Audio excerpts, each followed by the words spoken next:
And welcome to EquinEdge Live. I'm Scotty McKeever coming to you from Fort Lauderdale, Florida, about 15 miles away from Gulfstream Park, and a huge day from Gulfstream Park as well as Santa Anita Park. 15 stakes races, including 2 Kentucky Derby preps, the Fountain of Youth Stakes from Gulfstream Park. That's race number 12, and the Santa Anita Handicap, race number 11.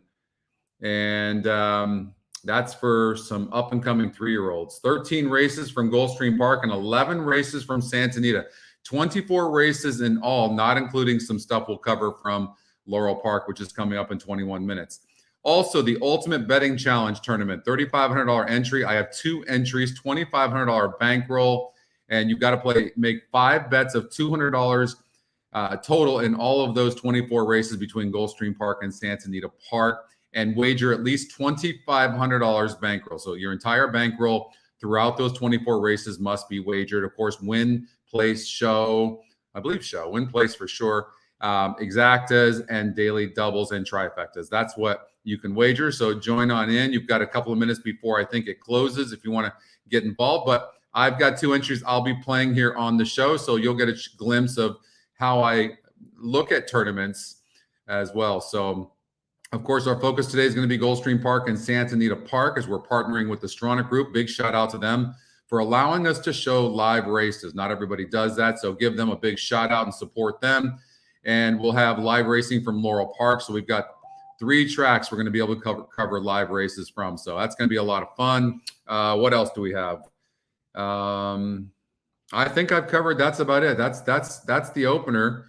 Again, 13 races from Gulfstream Park, 11 from Santa Anita Park, 2 Kentucky Derby preps, the Fountain of Youth Stakes, as well as the Santa Anita Handicap. Of course, those are for 3-year-olds, and Kentucky Derby points are on the line. So we'll cover all that, and we'll chat with you guys, and it's going to be a long show, going to be a marathon. We're going to go from about 12 to the last race at Santa Anita Park, which I think is around 6:15, something like that. So buckle up your belts and get ready to go. It's going to be a lot of fun. So get involved in the show, and we'll do some pick 5s and pick 4s and things like that. Also, I heard there's a mandatory payout going to happen at I think it's Gulfstream Park or Santa Anita Park. I'm not sure, but tomorrow.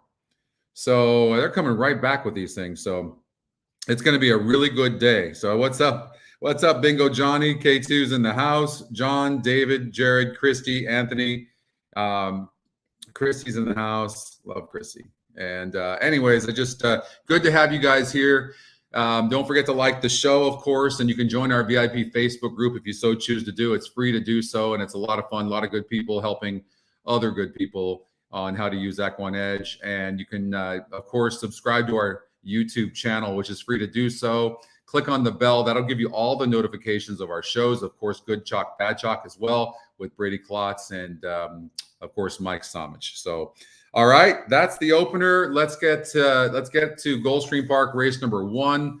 I noticed that the first 4 races here and the first 3 on dirt are all at 7/8, which is 7 furlongs. And it's really difficult on that straightaway, these 1 turns to win from an outside post. And that's what the 12 horse is trying to do without any speed whatsoever. And it's a 2-to-1 favorite. It's not that these horses can't win, but you're going to beat them a huge majority of the time. It's only got a 29% win percentage. So maybe take a look at some other horses, like maybe the 5 Tiger, who's EquinEdge's second pick, 4-to-1 on the EquinEdge morning line. Again, you don't have this view. You should have it next week, a week after at the very latest. Okay. So again, this is what we call race view. This is pretty much where everybody lives. We've got our handy view, which you can click on the horse and you can look at that. We've got some updates coming there, some really cool stuff coming over the next couple of months, but you should get this view and others here, hopefully next week, but the week after for sure. All right, so that's what I'm using. So you'll see a few differences in the testing site than what you guys are seeing. And really, to be truthful with you, I just find it so much easier to read. And so that's why I'm using the staging site. Plus, I like to give you a glimpse into what we're doing and what we're working on. All right. So yeah, Christy's saying, I guess there's some free NHC tournaments. I think I saw that on my email last night. So that's cool.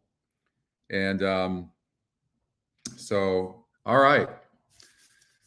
We've got Gulfstream Park race number 1 coming up. I got a couple of notes, a ton of cheap speed in here. 12 horse does have a new trainer, but the post no bueno. The jockey trainer combination is 19% for Mike Maker and Tyler Gaffleone. They're on the 12. I don't necessarily think this horse has to win. The 4 horse is the top EquinEdge pick, 5-2 on the EquinEdge morning line. The one thing that now that we on the staging anyways, I don't have the toggle of the EE morning line and the morning line. And it makes me realize how accurate the EE morning line is. And what I've noticed is if you want to spread in the race, what you can really do is just take the EquinEdge morning lines. Like I would almost tell you 95% that the 4, 5, 6, or 12 is going to win this race. And then if you want to take a chance, if you want to hit big tickets, you have to take a chance and leave out favorites. Right. So you might leave out a horse like the 12. And if it beats you, it beats you. So don't go crazy and play such a massive ticket that you can't play the rest of the day. So that would be my advice. So if I was playing a pick 5, I would probably just use the 4, 5, and 6. That also is the 2 top EquinEdge picks. As far as the EquinEdge long shot goes, I mean, certainly not without a chance. I didn't think it looked that great. It's moving up in class. And we know that because of the strength of race. So if you're new with EquinEdge, SOR stands for strength of race. And instead of giving you 3 horses of the top 3 finishers, we tell you a number from 1 to 100 that tells you how strong the race was. So that's important. It doesn't tell you how they did against those horses. I'm actually trying to figure that out right now. I've had some good advice, had a really good coaching session here on Thursday. I do coaching sessions. It's free to do so. If you go to EquinEdge.com, you can check that out and those coaching sessions and a lot of great information, great ideas, and it was really a lot of fun. And we actually, I think we played a $21 pick 5, I believe, and we hit it for like $200 and something. So we got 3 singles home in that coaching session. So they're really a lot of fun. So you can join. It's free to do so. You can go every week if you want until you feel like you're learning more about EquinEdge. So I would highly recommend that, as well as the VIP Facebook group. So. All right. Yeah, I'm hyped. Can you tell? I'm kind of like, I'm like really chatty right now. Of course, we've got live races for you. So we're going to be able to show you all the live races. And you can see Gulfstream Park's coming up here shortly. The 12 horse, again, wide post on the straightaway, especially if you're not the pace of the race. Not an easy thing to do. I'm not saying that this horse is probably the horse to beat, but it's not a horse that I would play consistently, especially as the favorite. And it certainly wouldn't put a win bet on this horse. So, look at some of the other things like Saez gets off the 9 horse. So I would look at the 9 and go, the 9 ran pretty good. And if Saez couldn't win on the horse, Barrios jumps on now. The jockey trainer combination is 0 for 6.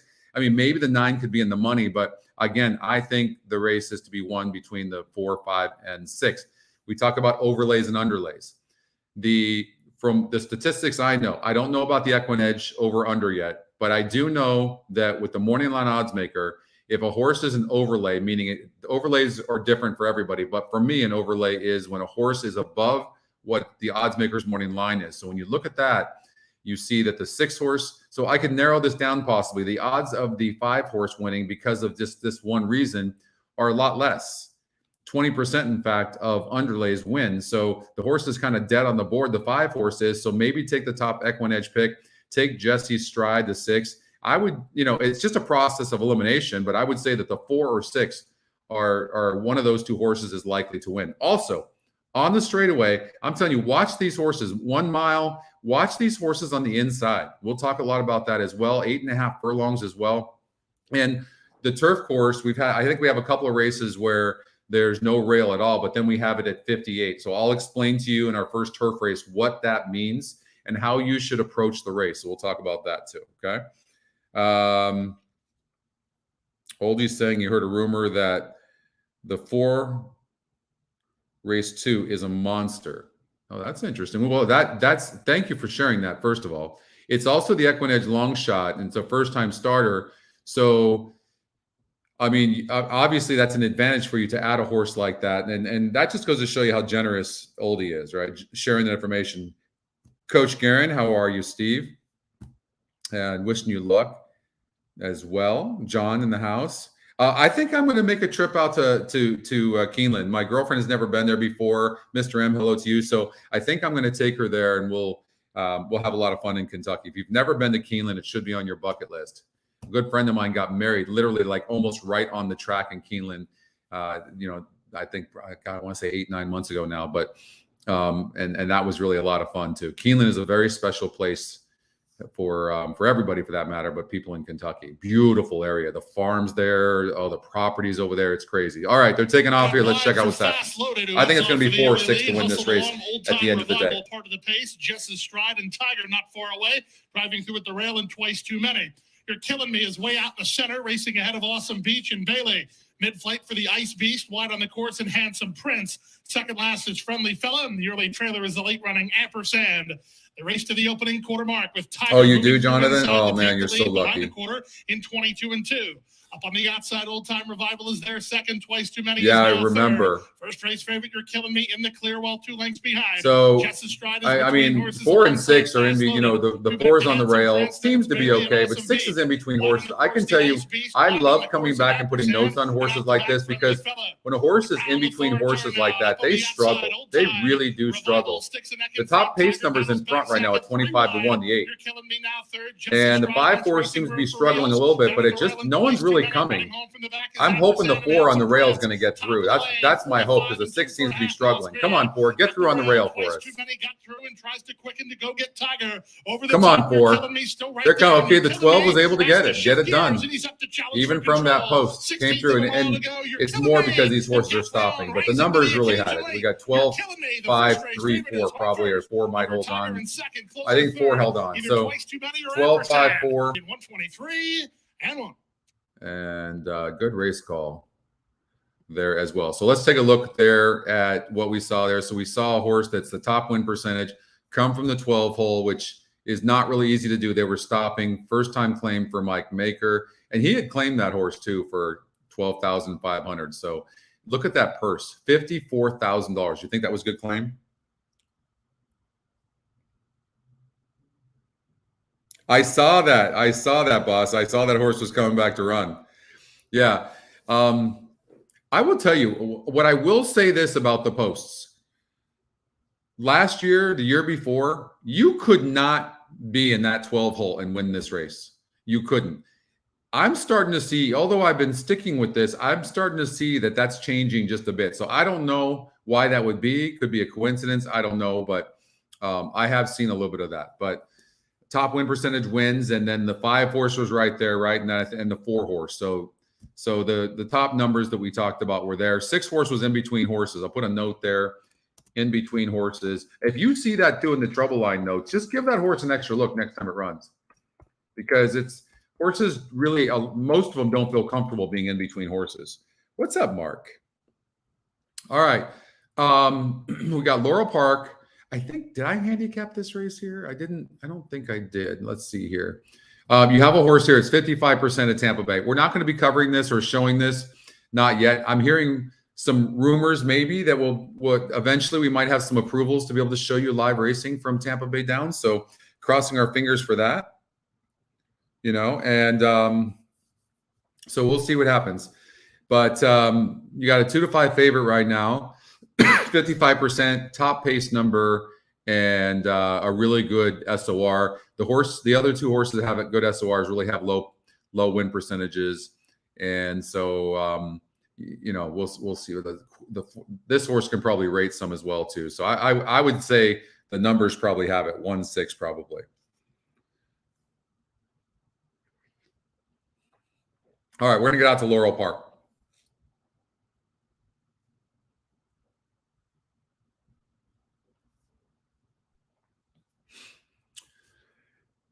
Okay, so if you see a note up here and I say, EE morning line, that's either a good or a bad thing. So it's important to look.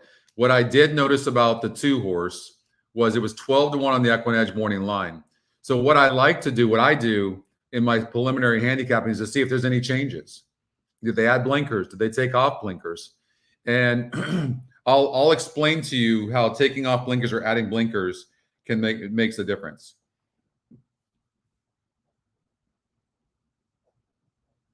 All right, so we'll talk about that a little bit later on in the show.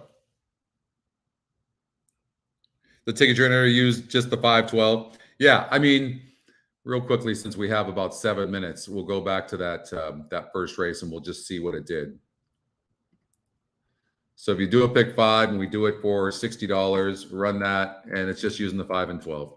They came in first and second, right? Yeah. So I can tell you what it's doing, just so you know. It's using the top 2 win percentages.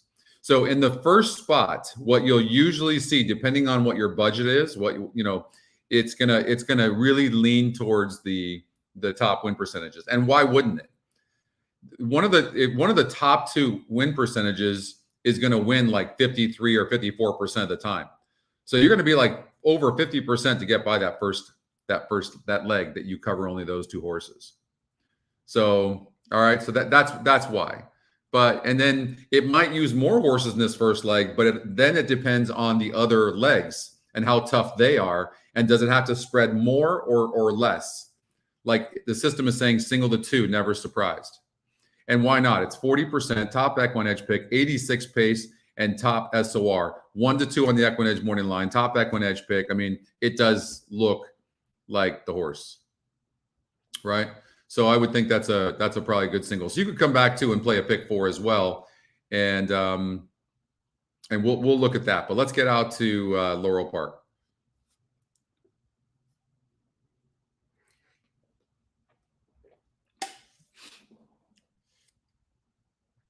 The 6 has a new trainer.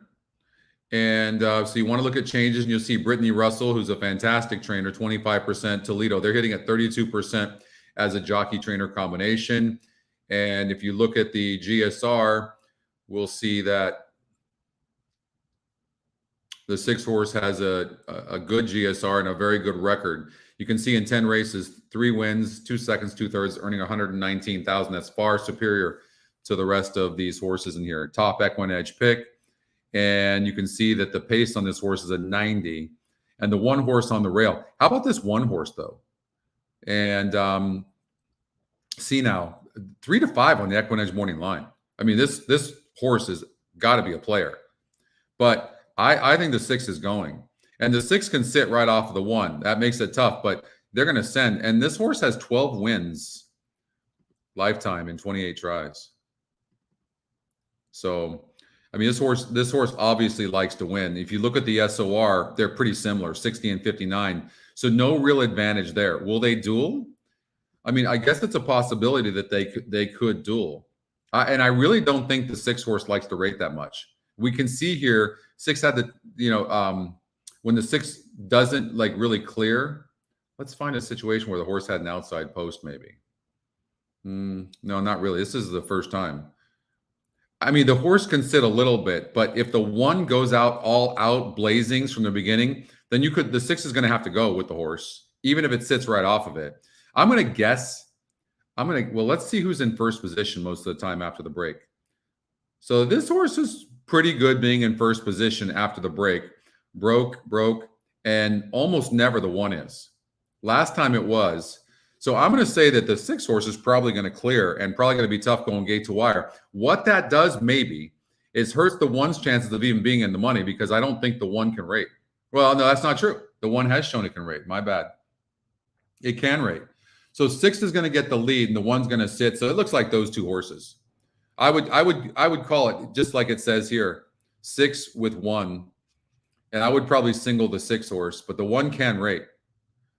And let's see what the form of this horse is. The form is really good here. It did have an easy lead last time out, going the same surface and distance.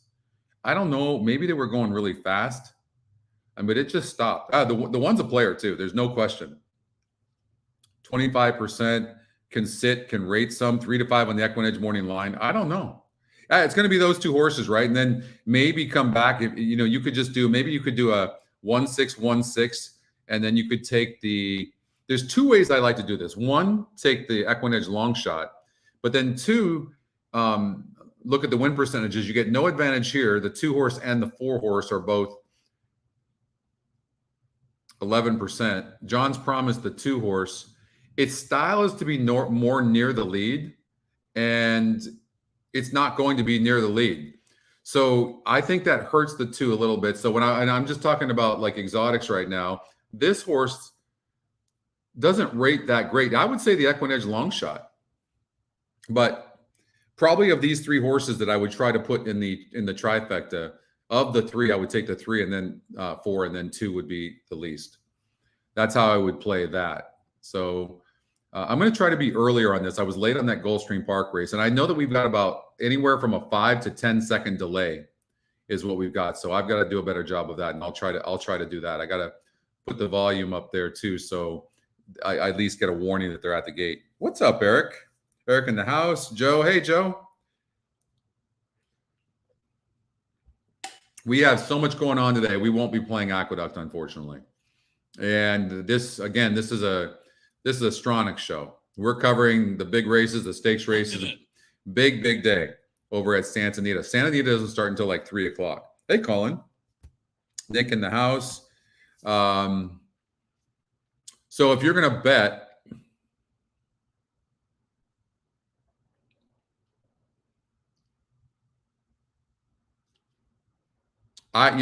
conservatively, you're doing a 1-6-1-6 with 3.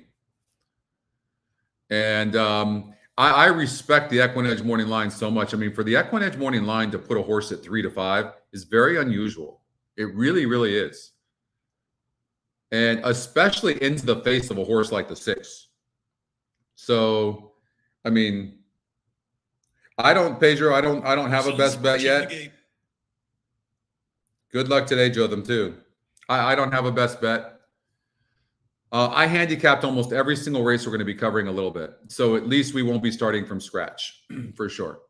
So, but I don't know. I'm kind of getting on the ones bandwagon now. Likes to win, 12 wins in 28 races. Let's see who does better. Look at the one horse, 3 wins and 4 tries with 1 third place finish, going this distance of 5.5 furlongs.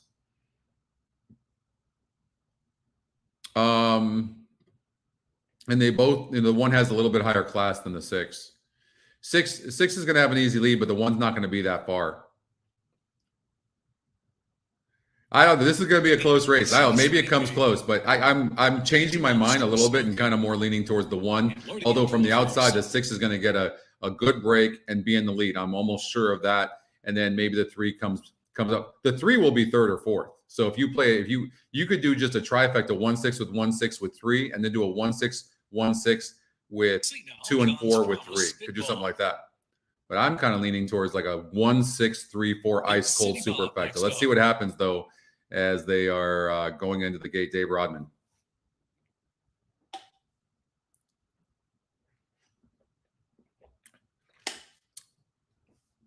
Good morning, Vin. Hey, Wes. Roby's boy, Stroll smoking. See now, 7. I think the 1's going to get off the rail. I think the 6 is going to go, and the 1's going to get off and get to the outside. Hey, Justin, good luck. That sounds like a blast. You're going to love it. So 6 usually breaks on top. 6 and 1 broke a little slow. So now 1 has to go, of course, but the 6 is going to put pressure now. And that break by the 6 definitely helps the 1.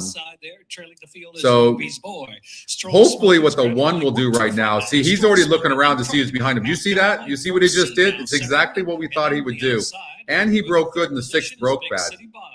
So now he's just going to kind of get his momentum back. 2 is coming, way closer to the pace than we would have suspected. First quarter mile, and 1's kind of struggling. Past that 5/16 pole to go, and Stroll smoking a 1 to catch. I'm a little shocked at this. Bob and John's Promise. See now is in 4th, and Spitball and Roby's boy. They're in a stretch. Stroll smoking, pouring it on, opening up now 2 lengths on John's Promise, and then Big City Bob with See now 4th out of the inside, half mile 14. I don't know what happened to the 1, but that was an unusual race for the 1 completely. Final 16. 6 is going to win the race, and the 3 is going to get up maybe over the 2 horse per second. No, it's going to be the 2 is going to get it. 6-2-3. 6-2-3. John's Promise and Spitball. See now. And broke slow and still got up, but the 1 did not run its normal race. So I'm not really sure. I don't know what happened because it won from the rail last time out. That was gate to wire, but 6 did get it. New trainer, ran a good race.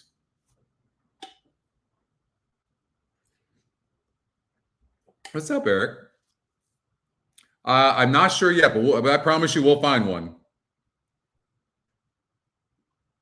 We will find one for sure. All right, Gulfstream Park race number 2. Again, big day today. Big day today.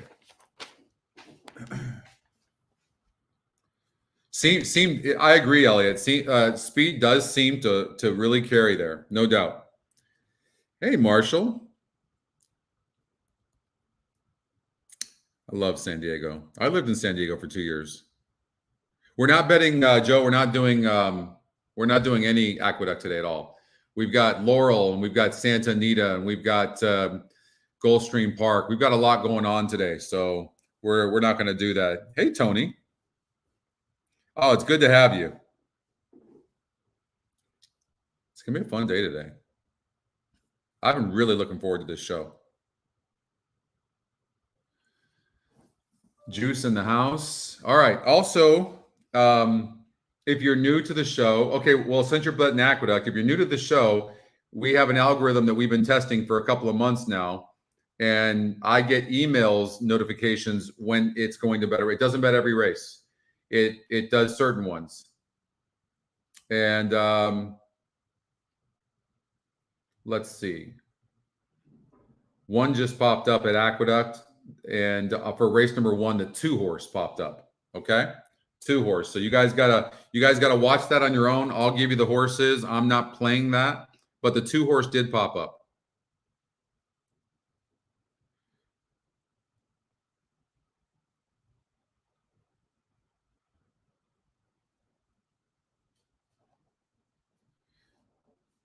I'll give you the horses. All I ask is just let me know how the horse did, because I'm keeping track of that.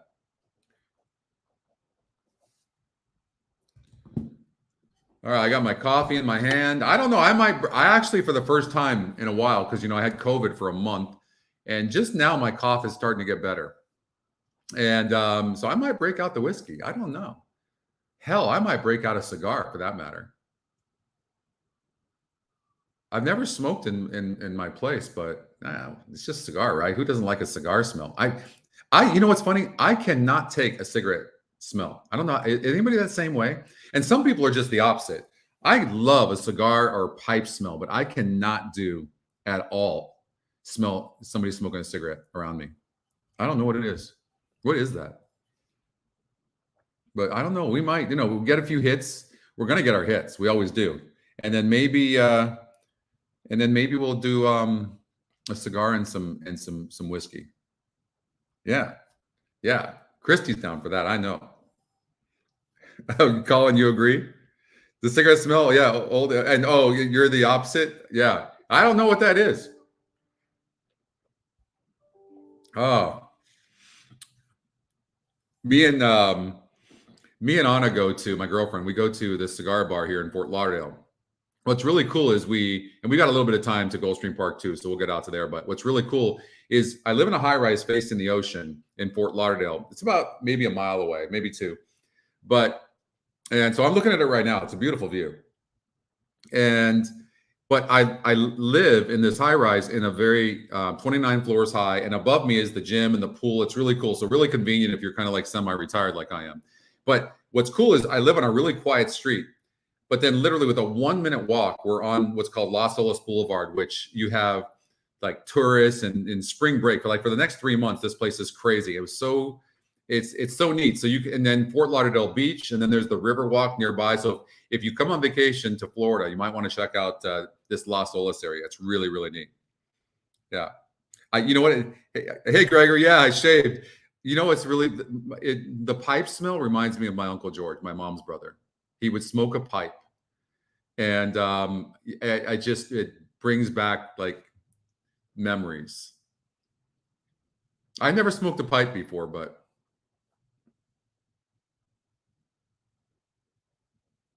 I will, Bobby. Thanks.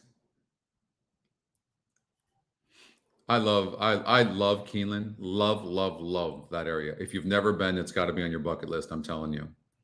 And Saratoga is great. I went to Saratoga, and believe me, it's like there probably is no track as far as like history and nostalgia for sure. No doubt about it, hands down. That place is crazy, but there's something about Keeneland that's just amazing. And if you've never been to Del Mar before, I mean, that's my favorite track in the country. That being said, Santa Anita's got a lot of history, and it is absolutely gorgeous. It's one of the prettiest tracks you'll ever see, hands down, no doubt about it. So if you've never been to Santa Anita, so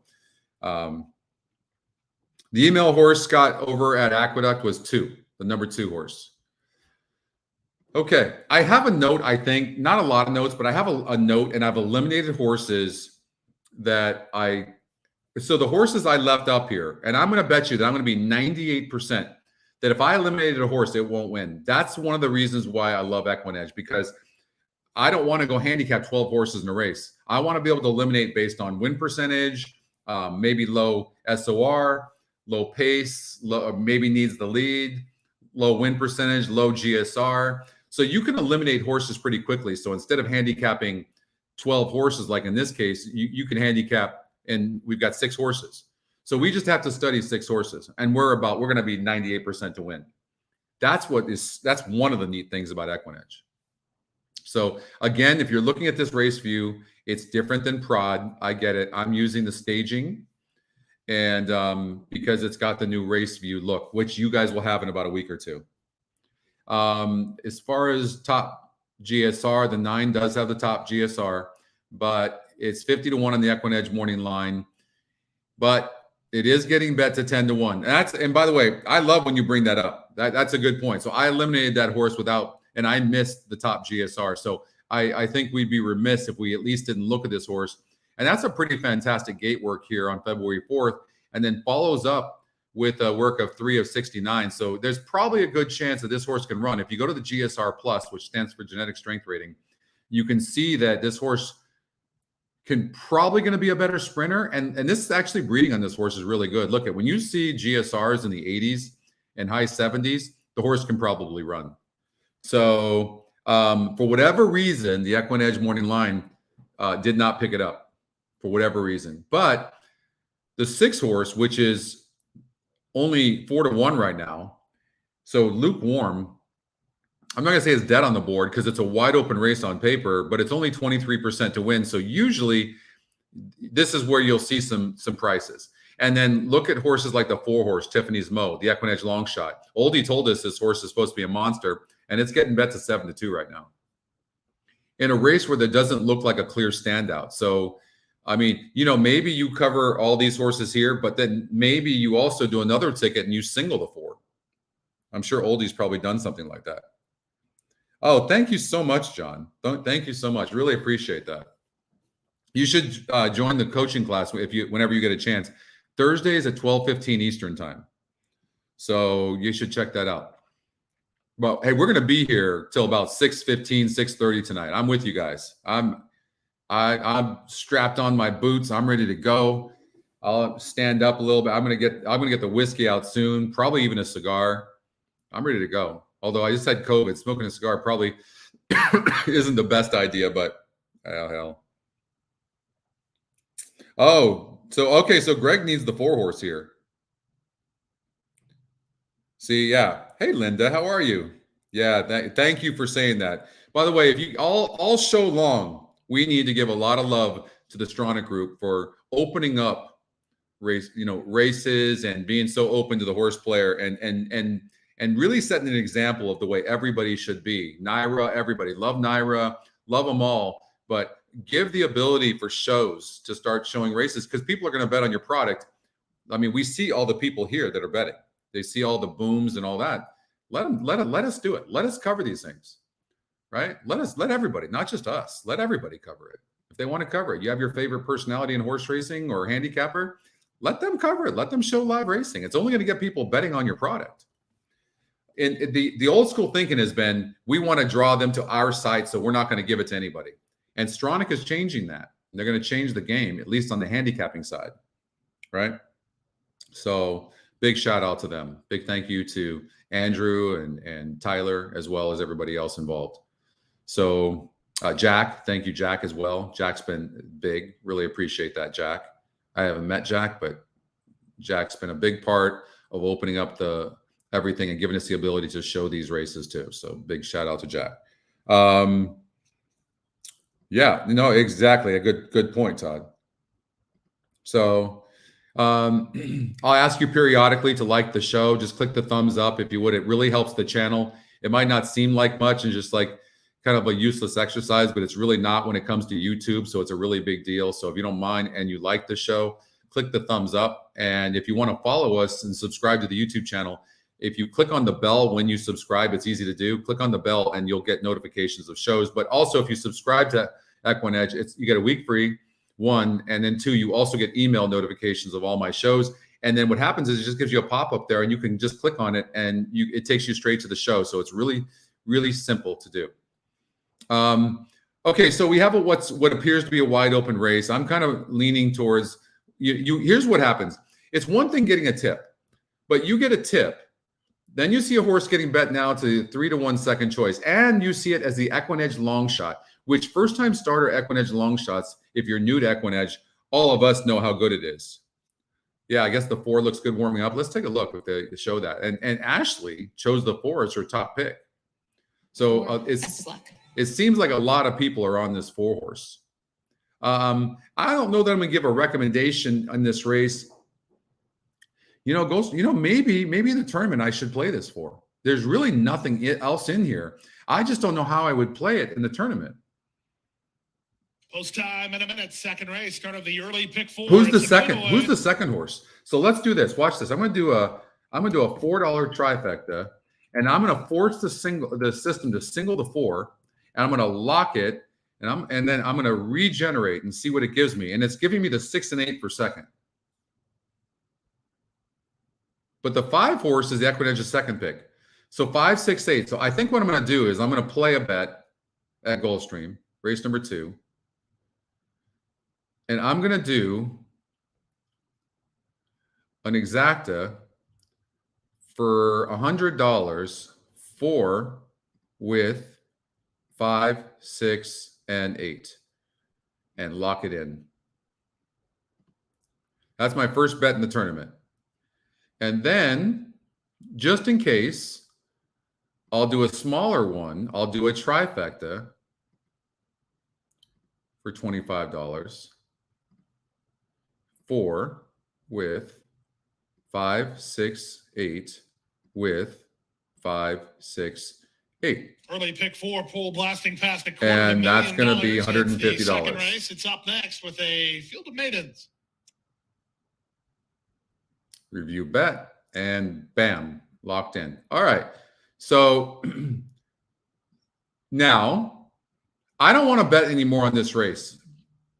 And I hope it doesn't come back to bite me. I need the 5, 6, or 8 to get second. But that being said, when you like a horse so much, you should put a win bet on it. You really should. So at least you get your money back in case what you put in the second spot for the exacta doesn't come in.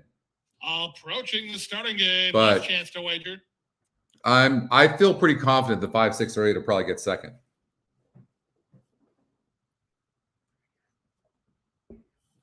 I mean, this horse is 5-2 now.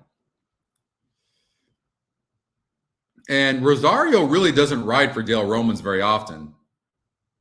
And Dale Roman's really not having a good couple of years, but this horse must be a player. And I would say I love, hey, Jazz, I love that it's EquinEdge's long shot.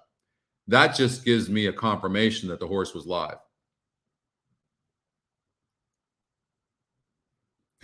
Yes. Yeah, Marge said that, right? Yeah. Can't we just bet that all the horses will have a good time? Yeah. All right. Let's look at these workouts really quickly. They are nice. They're very, very, very steady and nice workouts. No question about that. They are. Rosario jumps aboard. You know what? I just say, we'll get some good luck in the break, because first time starters can break bad, but it's now post time. Lining up and moving in for race number 2, starting leg of the 50 cents. You do see a gate workout right here. So the horse has a good gate workout. I honestly like to only see one gate workout. To me, when they have more, they're probably struggling in the gate. So it's probably a very good sign. And honestly, there doesn't seem like much more in here. Love to run. Tiffany's Mo ready now. Veterans Highway will be next. I'm going to do a saver exacta as well. Will be Falconet I'm going to do a $100 exacta just in case with a top GSR. I'm going to do the 4 with 9. I got to protect it.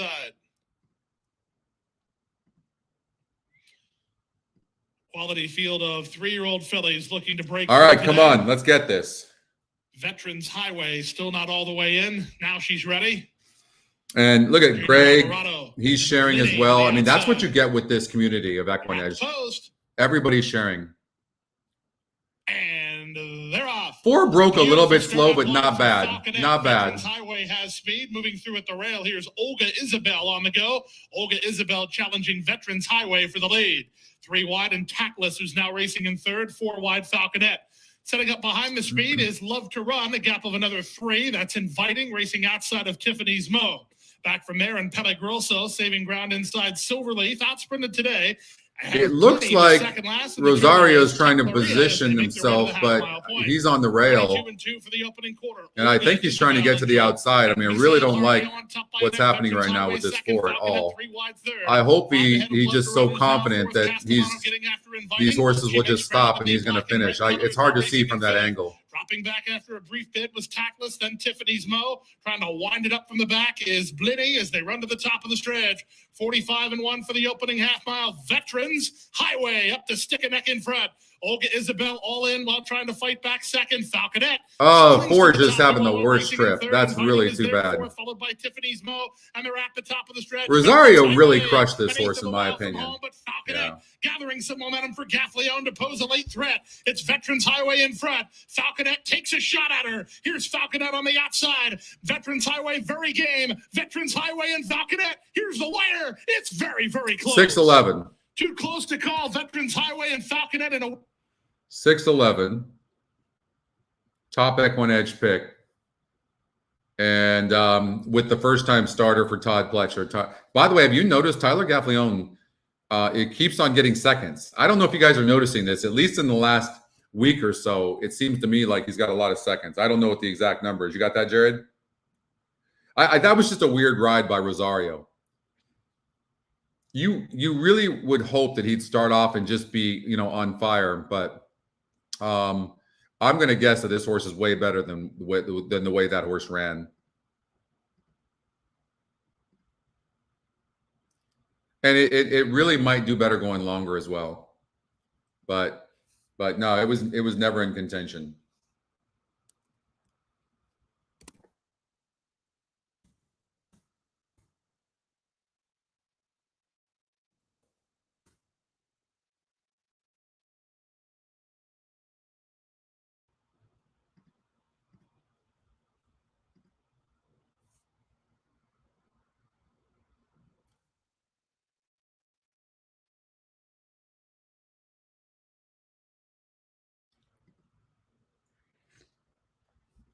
Is there an inquiry? You need the 3 for third for the try?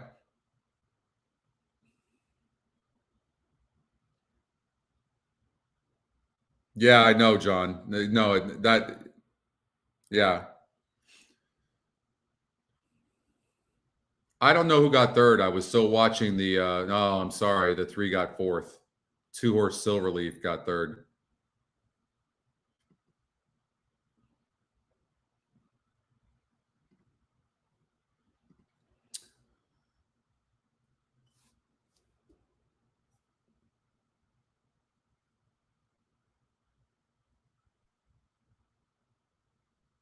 There's an objection. Yeah.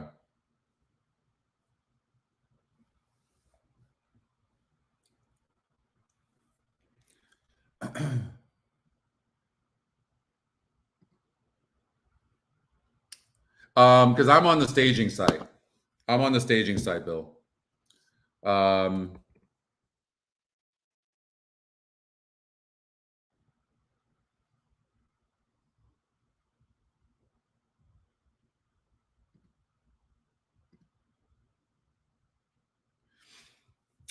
But I don't know. I'm going to text John real quickly because I am on this. I'm on that, but I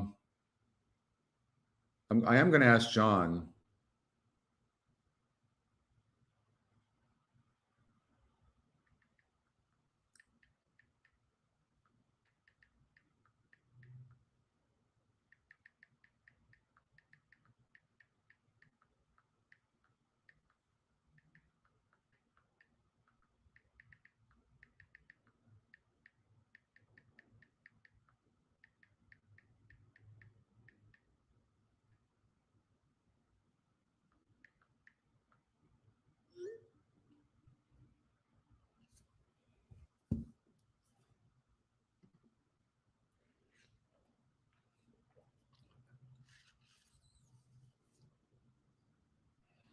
All right, we got 8 minutes before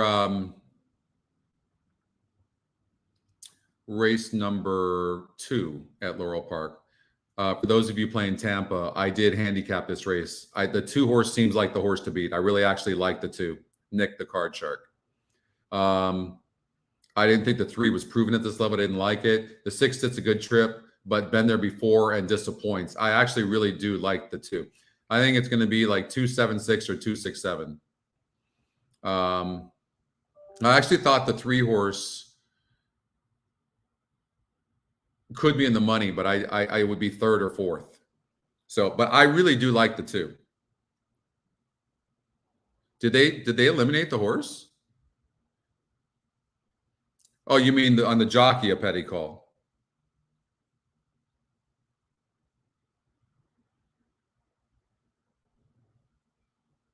Let's see.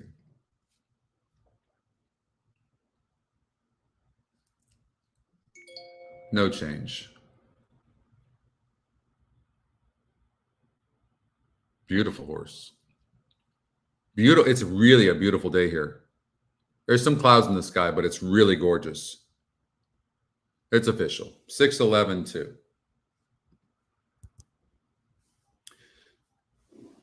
Yeah, Bill, I appreciate you showing me that. I'm asking John why staging is different than production. I'm going to actually look at that closely now. So the 3 horse here, and let's see what it is here. It's the same. But I really like the 2.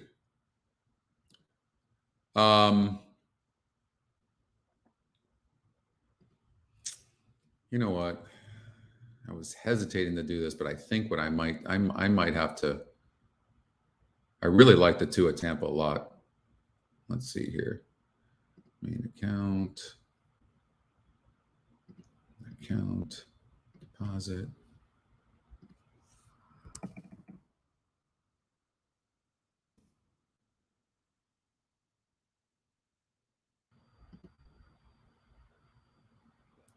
Don't tell me it went off. Ah. Well, I missed that. Let me know how the 2 does.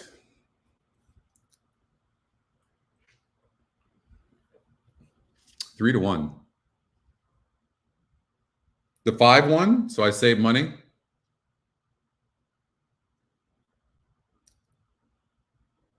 The 1 was runaway winner. All right, good. I saved money. You know, and by the way, that can happen here. When you see, you know, where you've got some speed horses, like you see the 4 and the 1, come over here and look at the first call, right? You look at the break and then look at the first call and see if the horse is normally in 1st or 2nd position. And that's what you see with that horse, right? But if one of them clears, then the other speed horses are toast, right? The one that came in 172. Yeah. So that threw the 4 out. And if you look at the 6 horse, look, I mean, this horse, this is a prime example of a horse that needs to be on or near the lead, right? And we talked about this. Sits a good trip, has been there before. But look, the only time the horse won was going gate to wire, from what we can see. And then when you see when the horse might still run good, but if it doesn't clear, it doesn't win and it loses ground. That's a prime example of a horse you want to bet against. And that's the 6. 2 was 3rd at Tampa Bay. Yeah, but the 1 got away. And you can try to prepare for that as best as you can too, because you really don't know who's going to get, is the 1 going to clear? Is the, you know, that's why I try to look at the break and try to look at the first call position. And it looks like the 1's pretty consistent with that break. And this horse is not bad too, the 4, but then also look at the level, right? So you can see, yes, the 4 got the lead barely, and it was a 44 SOR, and then got the lead and stopped against a 52 SOR, whereas the 1 horse did that and got the lead against a 54 and a 52 group. It's just one way. It's easy to say after the fact, but it is one way to look at maybe taking when there's 2 or 3 or 4 speed horses, grabbing that SOR and seeing. That's why I put the SOR next to the pace, right? That's why I did that. And we showed, on the coaching call, there was 2 horses that had equal pace. One of them had 10 points the higher SOR, and it was 4-1 in comparison to a horse that was 1-5, and that 4-1 shot did win. And it was because of the SOR, because of the drop. And it was smaller connections as well. All right, let's get out to Laurel Park, race number 2. Just beginning. We got a full schedule of races here today. 15 stakes races from both Santa Anita and Gulfstream Park. And we're going to throw in a few of Laurel. 6 horse, throw out the last, very wide first turn. GSR jump here, no speed to the outside of him. You see what I'm saying? So that's one thing you can look when you visualize it and go, okay, 6 horse, top EquinEdge pick. There's some pace in the race to chase. But look to the outside. When you look at the pace number, there's a big drop, right, to the 7, 8, and 9, to 41, 28, and 17, which means with a good break, and the horse has 2 wins in 1 second and 4 tries at 7 furlongs on the dirt, and 37% too, and has a fair SOR, this horse is going to get a good trip throughout the last race. When a horse goes 6 or 7 wide like it did, it's done on the first turn. That's why you always want to look at the track diagram to see where horses' starting positions are, because you can make money next time out. And so you can see here, Military Hop is going to be really tough to beat. And I don't know who's going to be second. I looked at this race earlier, and I wish the 6 horse was like 8-5 or 9-5, because I really do like the horse. Could one of the horses here get away on the front end? I mean, I guess the 3 horse could get away some and be tough. Could be. Maybe the 2, maybe the 4 horse. I mean, I would probably do something like 6 over 2, 3, 4, especially considering speed is holding over there. And in fact, I'm probably going to bet that.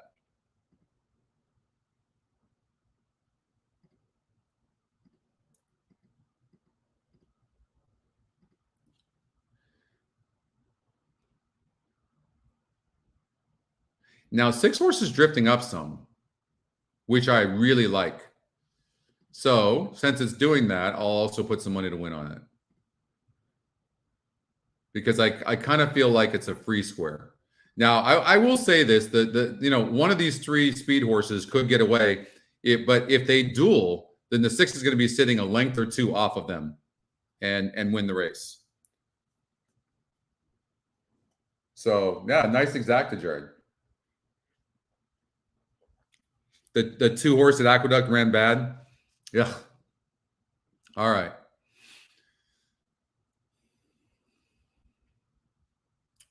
All right, let's get to Laurel Park. They're loading into the gate over at Laurel. Revolutionary Road, Military Hop, Tom Terrific.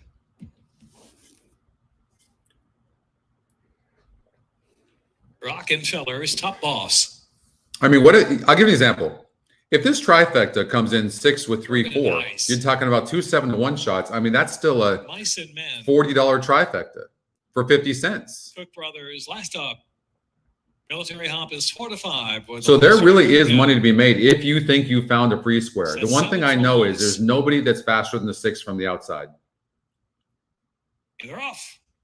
And then the horse breaks dead last. Good start there for Top Boss, and Rockenfeller's down on the inside, matching strides to. I mean, that's just the jockey in my mind. It can still win, but I mean, it's just bad. I mean, you just spotted them like 3 or 4 lengths.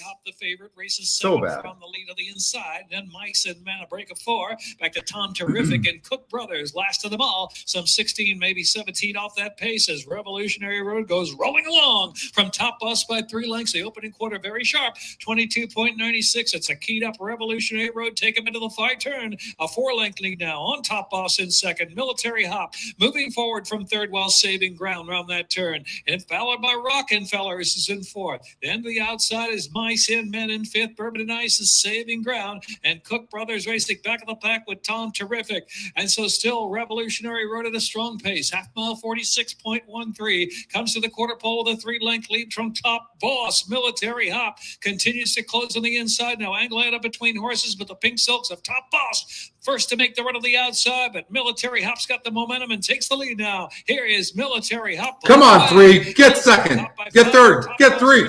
Come on, 3. Stay up. I'll stay up 4 for second. Here is Too bad the military 3 didn't coming stay home, there. Convincing winner at All right, we got the 45 for exacta. Jamie Rodriguez to win by 6 from Top Boston 6-4. Brothers. And then a photo with Tom. I mean, that horse was 7-1 for the on second outside. spot. I don't think I played a trifecta anyways, but I know probably some of you did. All right, that we should get our first booms here, right? All right, thank you, Alex. Let's see here. 24, 26. So we got an exact. Okay, so I didn't do a trifecta anyway, so it didn't come back to hurt me. We got the 6 to win, and we got an exacta. All right, that's a good way to start. All right, 649. good booms, right? We got our first booms. Off at 4 to 5. You got it. You got it. No problem. Number 9, Cook Brothers. All right. 649. Here we go. We're just getting going. Thank you, Alex. All right, booms. All right, you got to keep these booms. These booms. You want me staying motivated? You want to if you hit booms and like the show. It's a grind going all day long. So just like the show and let's win some money. But that's a good start right there. Why couldn't that been in the tournament? It's a long day though. We've got a lot of races still to go over at Gulfstream Park. Again, the Fountain of Youth is race number 12, I believe, over at Gulfstream Park. I want to say A nice send in for it is. You know, 12 was scratched.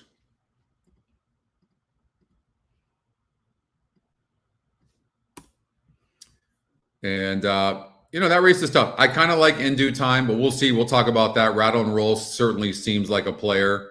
And but yeah, awesome. Fifth.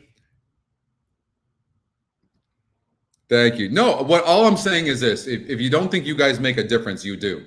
I don't want anything forced. Don't get me wrong, but if we're doing good and everybody's happy and like just like the show and make sure you're doing the booms. That's all I ask, nothing else. And I'll grind it out and work hard for you guys. Official military hop. Jimmy So Rodriguez. it makes a difference. These Horse likes on the trainer, shows, Junior everybody. Jack It really does. Jamie Ness, trainer, Brennan, Kentucky, by Nancy Veneer. And so, and then a lot of big players are watching. They're saying, okay, well, how many views are we getting? How many likes are we getting? They're watching this, so you can help us out by doing that if you like it. Again, if you don't, that's cool. Everybody has their own opinion. $2 exacta, $16, dollar trifecta, 46.80. All right. So, all right, still in the paddock over at Gulfstream Park.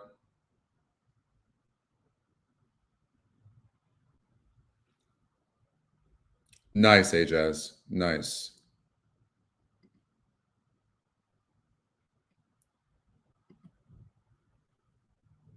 What's up, Jeff?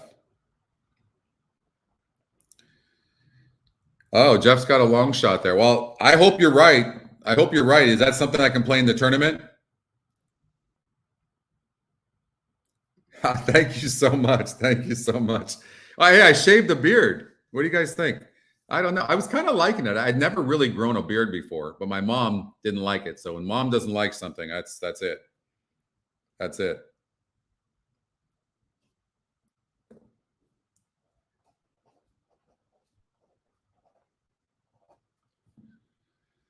All right. Take some deep breaths and just enjoy. Just have fun. That's a good way to start, though. All right. What did that? Let's see what that paid. Got 8 minutes before Gulfstream, so we got all right. $8 exacta, and I mean we got 4 to 5. Not bad. All right, doubled our money on the win. I'm always telling you guys to make sure that, like, if you have a horse you think is a single, and remember, look at, I found this horse by throwing out. I found this horse by throwing out this race because when I saw this 6 wide, then I went over here, and you're going to be able to do this. So don't hate me right now. You're going to be able to do it. And then I was able to click on this race replay button. And I watched the race, and the horse was literally 6 wide, made a move, and just flattened out. Of course, it flattened out. Yes, and you guys too will have this probably in a couple of months. So, yeah.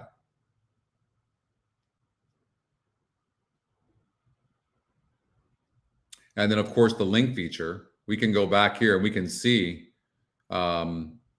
If you know, this is the field that the horse faced, right? And so when you look at this horse and see how good it was. It wasn't a bad horse, and it ended up going gate to wire from the rail. And it run decent, but when the horse clears, it's always at its best, and it went gate to wire. So what I will say too, like you have to look at the starting position. You see here at 8.5 at Laurel. So the 6 horse was wide, and it's not like it was the fastest horse in the race. In fact, it was the 3rd fastest, but it had horses on the inside, and the horse had to go wide, right? And then you can also look at like horses like the 8, and this 8 ran huge. If you think about it, from that post showing no speed, but it probably just came in. But if you have like medium speed where you need to be near the pace and there's other horses faster than you, and you're starting from a position like this, you see where it says S here and F. So this is where you start and this is where you finish. So, and then you can imagine like if you're like the 8 horse, you got to come all the way out here. And then so when you go around that first turn, depending on your speed, the jockey has to make a decision to either go, which means it's going to be wide, first turn, screwed, or he's got to wait till they all go and then cut in here. Either way, the horse is losing ground. So you have to consider post position every time you handicap. You do, Lance? Yeah.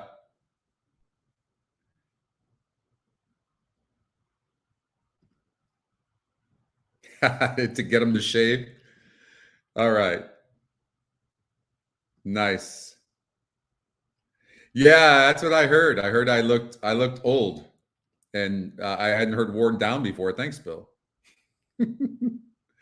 Oh, sweet. Thank you for saying that. I really appreciate that. Big shout out to everybody at Canterbury Park. It's a place I've never been before, but I love the racing there. So I love the racing.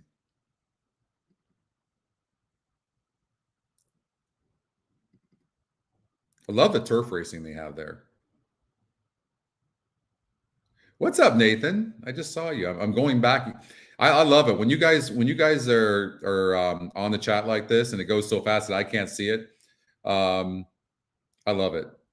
Okay, your question is: any idea when we'll have live GSR updates when track conditions change off turf? That's what we've been working on for 2 months. Is you'll see like all the real-time odds; those are good now. Upcoming races were pretty good. We still have a little bit of work to do to make sure that's all accurate. We update pretty darn good win percentages now, which we never did before. And probably in the next 2 weeks, you're going to see whether it's jockey changes, off turf, and updated GSRs, updated everything. That's all going to update like immediately. Even horses are getting scratched in the gate. A good question, by the way, and I'm glad you asked that because I want to let you know where our heads are as a company. Like we could work on products and things like that, and we have a bunch where we want to launch. But the most important thing is that the integrity of the site on the back end that's seamless to you guys is working properly. And I'm a handicapper too, so I'm like I need stuff to update, and it needs to update immediately. So it's getting better and better. Hopefully, some of you have seen that because it's really getting more accurate right now. So I think we're a couple of weeks away from the off turf and the GSR updating quick. So good question though. Thank you for that. All right, let's get out to Gulfstream Park race number 3. Hey, Lawrence.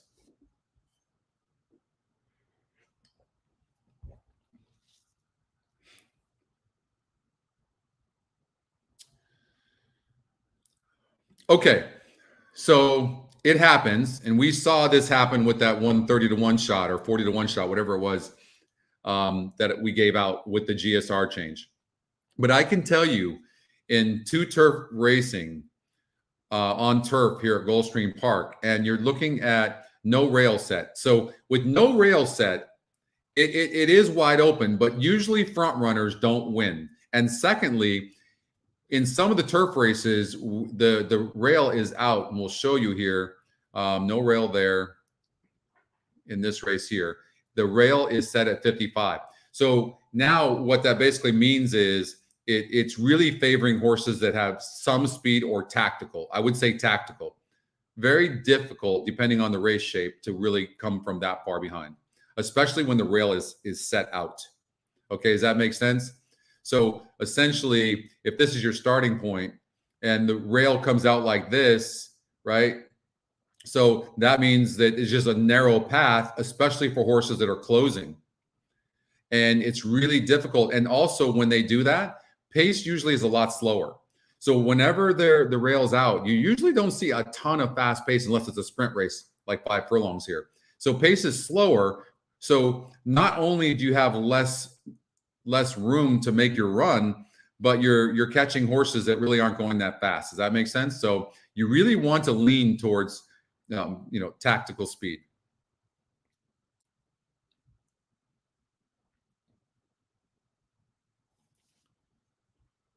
All right.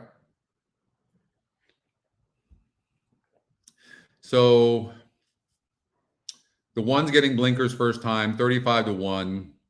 It could move the horse up on the inside, and it could somewhat hurt the 2, but the 2 just looks too good for these. 1-2 on the EquinEdge morning line, 40%, 86 pace. The 1 might hurt the 2 a little bit. It could happen, but the 1 can't win.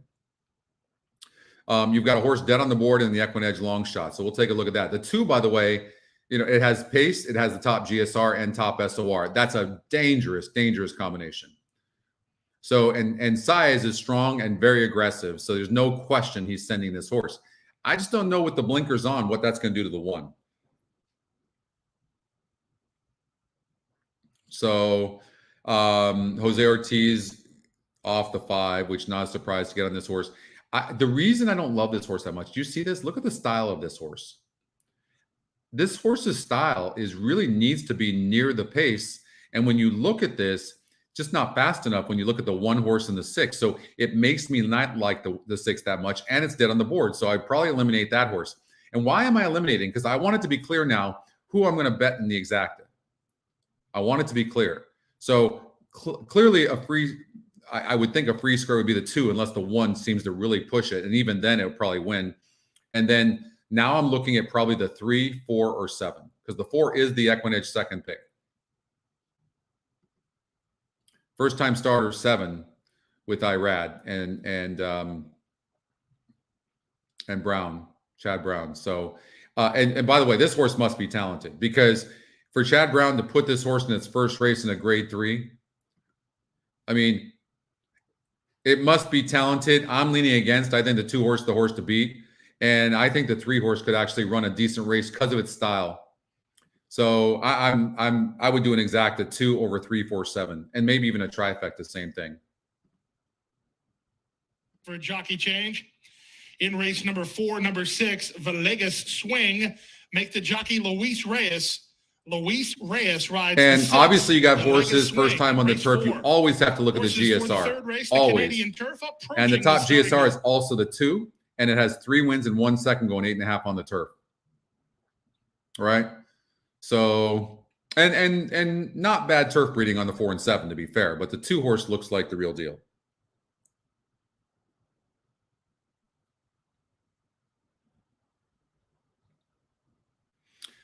Well, in a race like this, I mean, there's only 7 horses, so I don't know that anybody has an advantage. So I want to be careful about complicating things for you. I mean, I've studied it a long time, so I kind of feel like I can look at a race and from each race and see if I can utilize that post position to my advantage. So I'll as I see it, I will explain more. Okay. On number 2, Never Surprised. Okay, so the 7 horse is showing as a first-time starter. I know that's on staging only. We're working on that. On production, you'll see that there is races on the 7. Exactly. See that? There you go. Good call. Thank you for that, though. Surprised as he gets ready to walk in line. First into the gate was Sigiloso. So it's not a first-time starter. Thank you for showing me that. Again, I'm on the 2. I'm sure the 7 can probably run. Maybe 2. Do it exacta 2 over 3, 4. And then maybe a trifecta 2 with 7 with 3, 4. Noble Indy. Right? Something like that. Waiting for Clear Vision. And from the outside, Mouillage.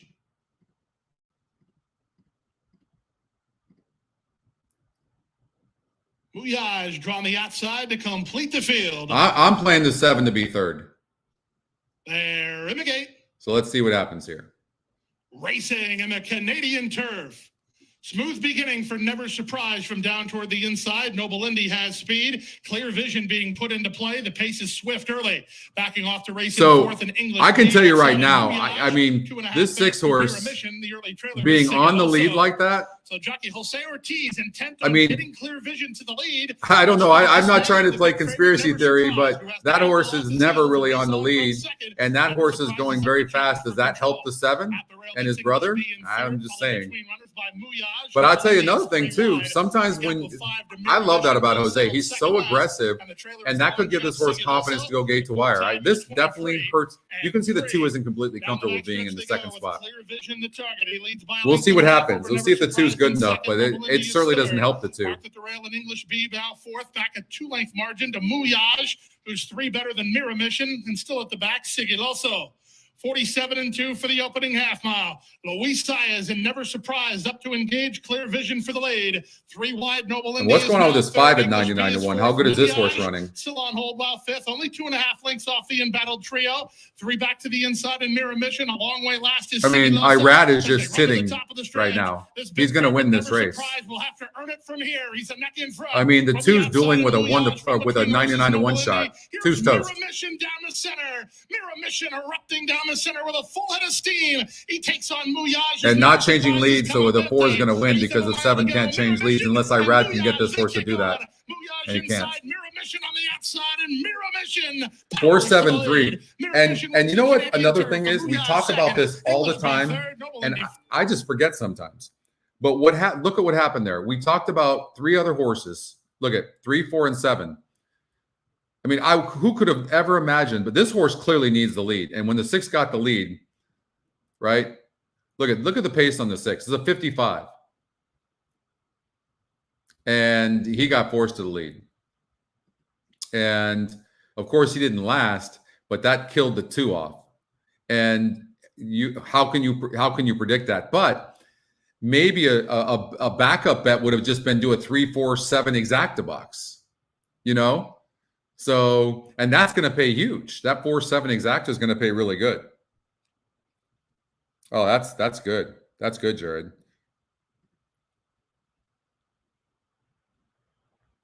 The 2 needs the lead. I mean, absolutely needs the lead. You could see. And unfortunately, you know, Jose took, I mean, this horse has shown pace. So I don't want to say, I mean, but it's like based on the pace number, and it's the most accurate number we have. I mean, the 6 was not supposed to be on the lead, but Jose sent him hard. And of course he's going to stop. And he did. So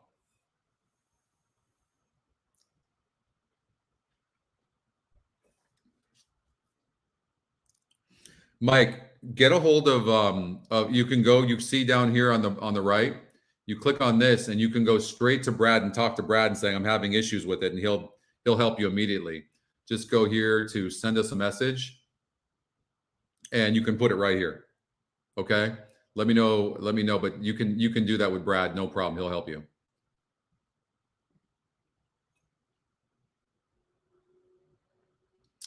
Yeah, I mean, there's no way I was going to predict that the 6 horse was going to get the lead.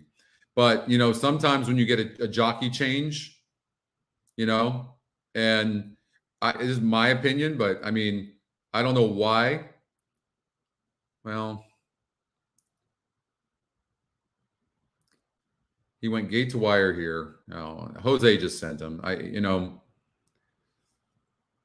don't know that you can blame Jose. When you look at his form, Jose, you know, Jose's probably thinking, hey, this horse, you know, going to go gate to wire. But if you look here, Clear Vision, I mean, even here only had a 50 pace, but he got the lead. So maybe this horse, because of the last few races, the pace number just didn't catch it. That's a possibility. I don't know. That's possible.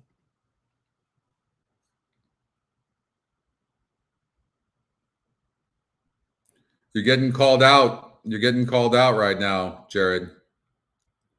You're getting called out. You got to share with us. Can't keep it to yourself. Come on now. All right. Move on.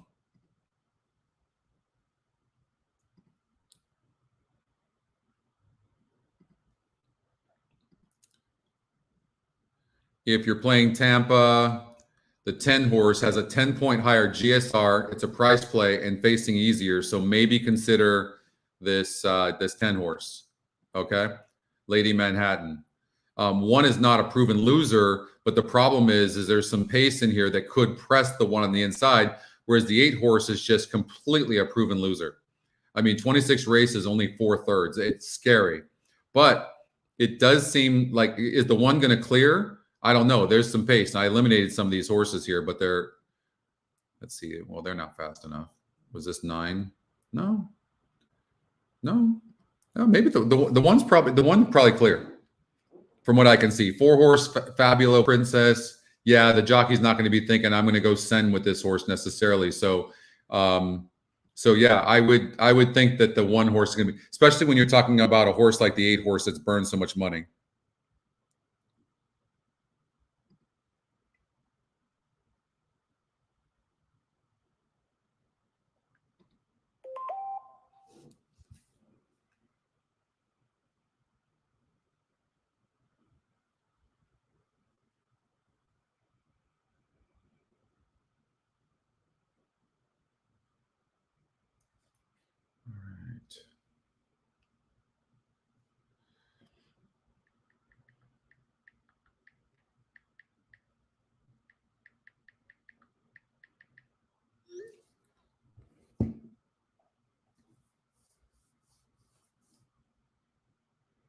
Yeah, I've heard that.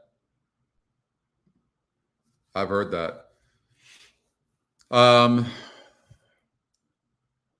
think I think the 8 will probably be second or third, and I would probably do. I think I'm going to actually bet this race honestly at Tampa, because I really do think the 1's going gate to wire.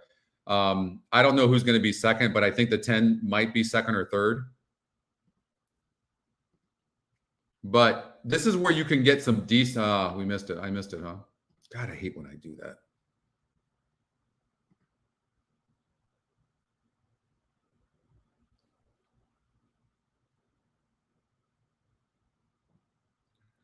Oh, the long shot did, Jeff? That's getting bet, huh?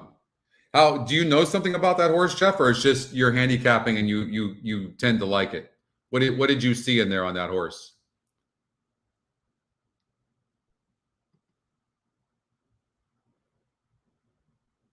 Are you talking about Master of Arms? Who are we talking about?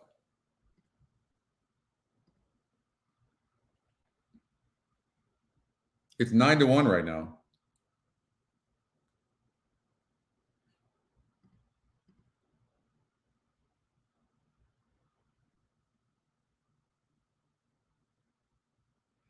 Nice job, Jared.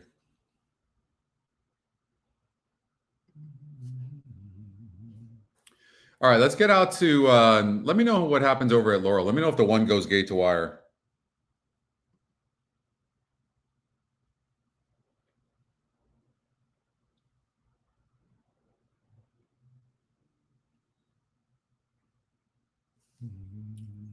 All right, so you can see my notes. The 2 horse 0 speed GSR jump, but hard to key. So we've seen this act before. I mean, look back here. Going 8.5 furlongs. This horse was 28 lengths back. 28 lengths, and it broke on top. That's just a really hard horse to key. It's 6-5 on the EquinEdge morning line, though, and it's probably gonna go off as your favorite. I think the 5 can take them gate to wire. 5-2 right now. Blinkers off, first time on the 6, can run better here. Second off layoff as well. Should relax going long. So here's an example of blinkers. Somebody had asked me this before, but blinkers are off. What that does is, especially if a horse is stretching out. Now, the horse has run longer before, but it was against a little bit better horses. And that is, when a horse, a lot of times you'll see where trainers, when a horse is sprinting, they're trying to get like air into the horse and sprint the horse, and then they'll stretch the horse out and take blinkers off to get the horse to relax going long, because that's what they were waiting for all along. And the GSR goes up 6 points. The SOR goes down, so the competition's easier. The horse broke last in 2 of the 3 lifetime races. This is, a $10,000 claimer. So the horse is dropping from 25,000 down to this 10,000. Blinkers off. I just think the 6 could run better. So just watch the 6. The 2 horse at Tampa. All right, so I saved money. Wow. What happened to the 1? Did it not break good?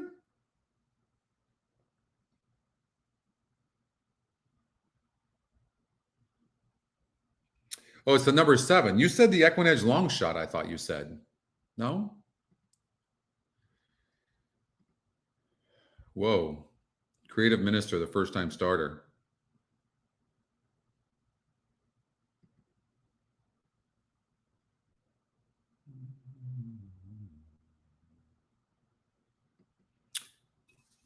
The 1 is the pace. So maybe there's an exacta 7-1. That is, I will tell you this, that is some serious betting on this horse. There is a high likelihood that this is real, and this horse is going to be very tough to beat. Like, that's good information, Jeff. Thank you for that. I'm probably going to play that in the tournament. I think I'm going to do that. So we'll have to see what we can find as far as like an exact. One horse could go gate to wire. Master of Arms, the 4 horse, is the EquinEdge long shot. So you know, something to think about. Rosario barely lost in this race, right? But gets off to ride the 10 or the 9. I mean, a first-time starter for Bill Mott. But doesn't Alvarado usually? Oh, okay. So Alvarado usually is on for Bill Mott as well. So Bill's got 2 horses here. I mean, I really am having a hard time figuring out. Okay, if the 7, look at 2-1 now. The 7 clearly is the real deal. So I would work everything around the 7. You just have to take that risk because a horse just doesn't get bet from 15-1 and 2-1 and stay like this. This horse is the real deal. So now it's really key because, and you can still make money on this because nobody knows what to do for the 2nd spot. So if any of you have any ideas on what to do there, the 1's the pace, it seemingly, but there's some first-time starters, so you don't know. All right, but we're going to go to Laurel, though, because they're going into the gate. They just got there. Oh, shit. You guys got to remind me about my emails. Tampa race 4, the 14 and the 4 popped up.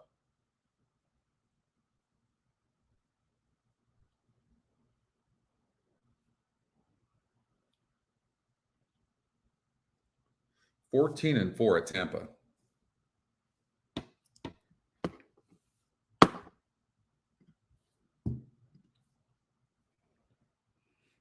Who are we looking at the GSR on? Oh, you're talking about Gulfstream Park?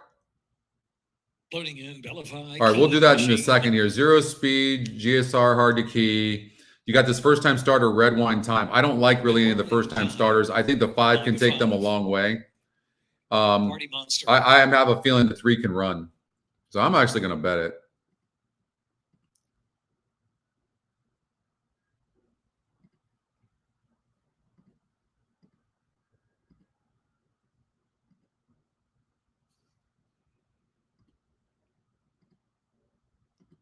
Just because I don't like the horses that have run. Maybe coming up. And the metrics are good enough here that tell me that the 3 is probably live. Do you see the number? Do you see the win percentage on the 3? It's 45%. Have you seen how well these horses are doing? And then when you talk about EquinEdge's top pick being a horse that's going to be 20 lengths back, let's take the 3 all day long, right? Let's see what happens here. Dial Me Maybe and it broke last from Field of Glory to the outside, and it is Party Monster moving into 3rd position, and Keen Machine is next, followed by Bellify, and Red Wine Time has absolutely no early speed, loping along in last position, trailing the field now already about 20. I thought this would be the 2 horse, not the 3. Will go on. Field of Glory on the outside, Dial Me Maybe down to the rail, countering right back, and Bellify wants to take off from 3rd position. Keen Machine is in 4th, and Party Monster another 10 lengths back, and Red Wine Time. I do that, Bill. But don't forget, I've got another entry as well. So I like to be aggressive in off races, races that maybe normal people don't play. I like to do that. Bellify is in 4th. Then it's back to Party Monster with 5 to make up now. And Red. If this 3 horse wins, that's just mind-boggling. 9 or at 10 off that. I mean, that horse was 20 lengths back. Where it's down me maybe from Field of Glory. 2 lengths. I mean, this horse is moving. And followed by Bellify, and here comes Red Wine. Jesus, no early speed, but now getting that's going. insane. Look at this horse. Time angling off the inside. I mean, that jockey's not even asking. Half mile and 49.80. I mean, this horse is going to win for the mile of track. Left to go, and Red Wine Time, who is far back, is now taking the lead. Is Red Wine Time set down for the final furlong and a half? Wow, 2 lengths from Keen Machine and Dalmy, maybe third. That's crazy. We're gonna get a 3-2 exacta here. I'm not hating on that at all. Time, well on her way now with a 16th left, opening up 4 on Keen Machine second, 2 for the Elkstrom Group. Brittany Russell, guys, today, insane. Wine Time. That horse was 20 lengths back at least, wasn't he? That's insane. That was cool. That was good. That was good. What did we get on the win bet? Did we get 07? Red Wine Time. What did we get? 9-5. All right, 9-5 over 5-2. I mean, I would imagine that's a $10 exacta for a buck, considering that Dial Me maybe was also 9-5 to 5. 3 at 9-5. Red Wine Time. That was insane how far back that horse was. 45% to win. You got Joe Nice. Elkstone Group, Brittany Russell, Chevion Toledo. What's up, Catherine? 2-second Keen Machine, 5-3. That's nice. All right. 6 Field of Glory. 4. You got it. That was really a crazy run, right? That was fun. God, don't we have a good time on this together, this show? Like, I'm enjoying it more and more because I could feel the community, you know. I'm actually, and we've really been on fire. I think I only had one show where I was kind of cold. Well, we had one last week where, oh my God, the racing luck was terrible, but we were picking horses. So I think I'm going to take a chance in the tournament on the 7 horse, to be honest with you, Bill. I'm going to take that risk. 5-2 right now. I just think it's real. And there's really, not that I can see anyways on paper, it doesn't seem like much in here. This horse could go gate to wire. Let's look at this real quickly. We'll look at the link feature, which you guys will have one day. Let's look at that and see, well, what happened here. Let's see. I got to send that to Brad.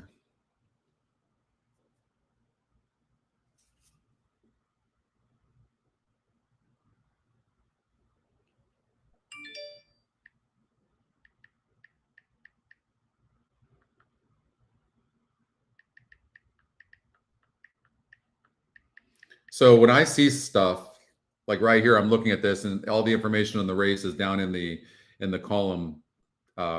I send it to Brad. So that's what I just did. Okay. So Ironworks won that race. It was a first time starter that was 9-2.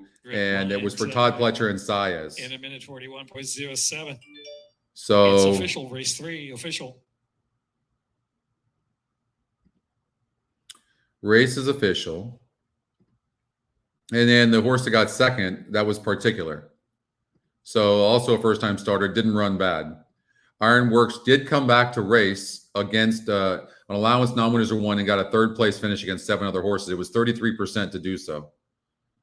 So, and ran okay. And then Master of Arms actually was in that race as well. I would love to watch and broke 8th. So I think Master of Arms, can run. I think you could see that horse improve as well as Particular. So if we're going to take the 7, right, we take the 7 and we put it with the 4 and the 1. And the only other one I would, well, first of all, it's the EquinEdge long shot. We have to look at the 8 horse, who's EquinEdge's second pick. Todd Pletcher, Jose Ortiz. It looks like Pletcher's got a few horses in here. Let's see here. Hold on. Does he? No, just one. EquinEdge morning line 4-1, second pick. So you got 2 different algorithms. Okay, we got to look at the GSR.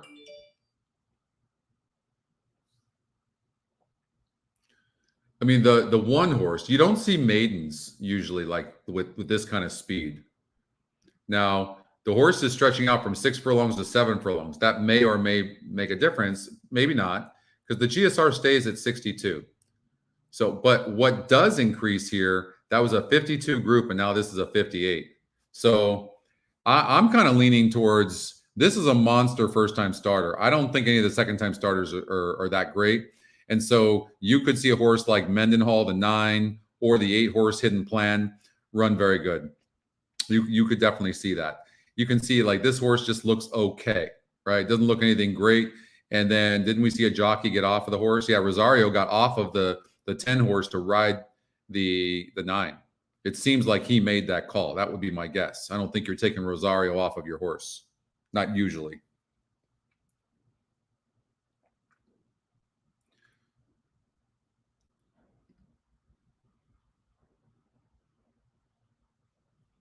You know, it also helps to look kind of at it doesn't always tell the story with first-time starters.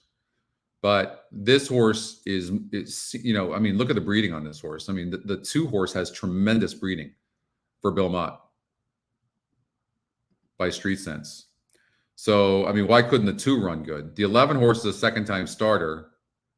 Let's look and see how some of these horses have come back to run. We'll look at the link feature, and we'll look and see. Like we can see Felix was in this race. Well, we're looking at Felix. Positive Review was in this race and actually got 3rd. How's Positive Review done since? Got a 3rd. So steadied mid-stretch, though. Did have some issues, but Positive Review is one to look at. The horse that won the race, Dean's List, came back to win against this allowance group here, right? So that happened. So that's a good sign. So and what was interesting, I mean, this horse was 49% here to win, but did come back at 7 furlongs against a tougher group. So I'm not sure what happened in this race, but I mean, this horse has burned some money, 2-1, 3-2, and 3-1, and burned some money. So I don't know if Positive Review can be trusted, but certainly could be in the money. That's the 10 I'm talking about. How good is Mendenhall then? I mean, the fact that Rosario gets off the horse.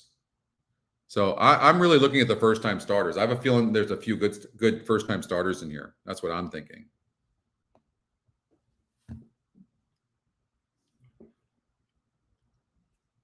The Tampa Bay race 4, the 4 horse and the 14. Oh, here's another horse popped up, the 9. So 3 horses popped up in the 4th race at Tampa. So we got GP race number 4 coming up real quickly. We'll look here, and 14's been scratched, so you don't have to worry about that horse. The 9 horse, Water Witch, is a first-time starter. Top EquinEdge pick, and then the emailed algorithm popped that horse up. The 4 horse, who I threw out, is 12-1. And why would this horse turn things around? Well, the turf, maybe.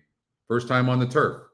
So maybe at 10-1, consider the 4. So, and maybe even do an exacta box 4-9 just for the heck of it, just in case. I see when it gives 2 or 3 horses out, I see exacta boxes all the time. Right? So it's going to come down to, like we always say, to betting smart. But I think 4-9 at Tampa is smart. I'm going to real quickly, I'm going to bet it. All right, exacta box 100 4-9. Just in case. All right. So let's get out to Gulfstream Park now. Big day. 15 stakes races here at Gulfstream Park and Santa Anita Park, which starts around 3 o'clock. We'll get out there. We're covering Laurel Park as well. That's coming up in about 19 minutes from now. And we've been doing well. It's been good so far. The one, Catherine? Yeah, particular, who's got the speed? Yeah, I know. Believe me, it's like, it's tough. This is a wide open race. But I'm gonna go based on the betting and based on what we're hearing. I think that 7 horse must be a really good horse, and I think the horse just I'm gonna bet it. Matter of fact, we got 2 minutes before the race, so I'm gonna play in the tournament right now here, Gulfstream Park, race number 4. 2 minutes, and I'm gonna do 1,000 to win on the 7. So I'm going for it on this particular entry. It's got a balance of $950. And anybody have any advice on who to put in the exacta? Yeah, exactly, Eric. That's what I'm hearing. I'm kind of thinking that this horse might run a better race. Hit the gate, broke 8th, right? From the 2-hole and got 3rd. I have a feeling though, and it's the EquinEdge long shot. I have a feeling this 4-horse can run better. And you have to consider the 1-horse with all that speed going gate to wire too. I don't know about the 8, but it is EquinEdge's second pick, and it's 4-1 on the EquinEdge morning line. Size is on the 11. The 11 can certainly run better. No doubt about it.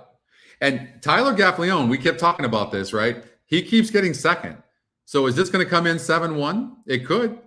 Tyler hold on for second again? I mean, he's a bit snake bit right now with second place, but we can use that to our advantage possibly. So, and I'm also going to do a trifecta, 7 with 1, 4. I think I'm going to do that. I think I'm going to do that.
Some good pools today. Really good pools. All right, so this entry will be done if the 7 doesn't win. So let's see what happens. So hopefully we're reading that properly. They 7's 2-1 right now. And hey, Ralph. The morning lines are, I got to be honest. The morning lines at Gulfstream Park, and that could be an advantage using the EquinEdge morning lines, right? I pitched Gulfstream Park and Del Mar as well. We came close at Del Mar to being the morning line odds maker with EquinEdge to automate that process. We're able to do that very easily. So if any tracks are listening and they want to automate their process of morning lines and be more accurate, we can do that. For the 8, 10, and 11. All right. I hope it comes. I would love to see this come in 7-4-1. Would be huge.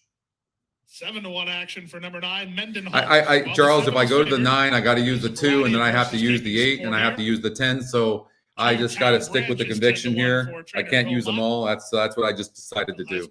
But I don't disagree with you at all. They're moving in.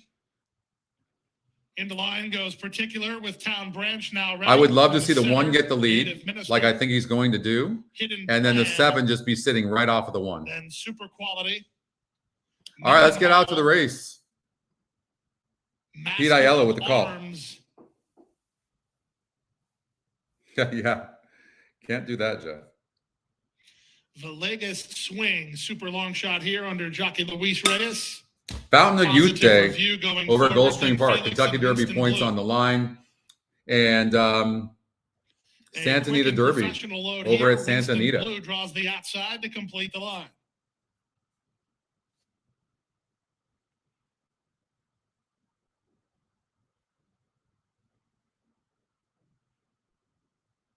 Race favorite is Creative Minister with Winston Blue to the outside.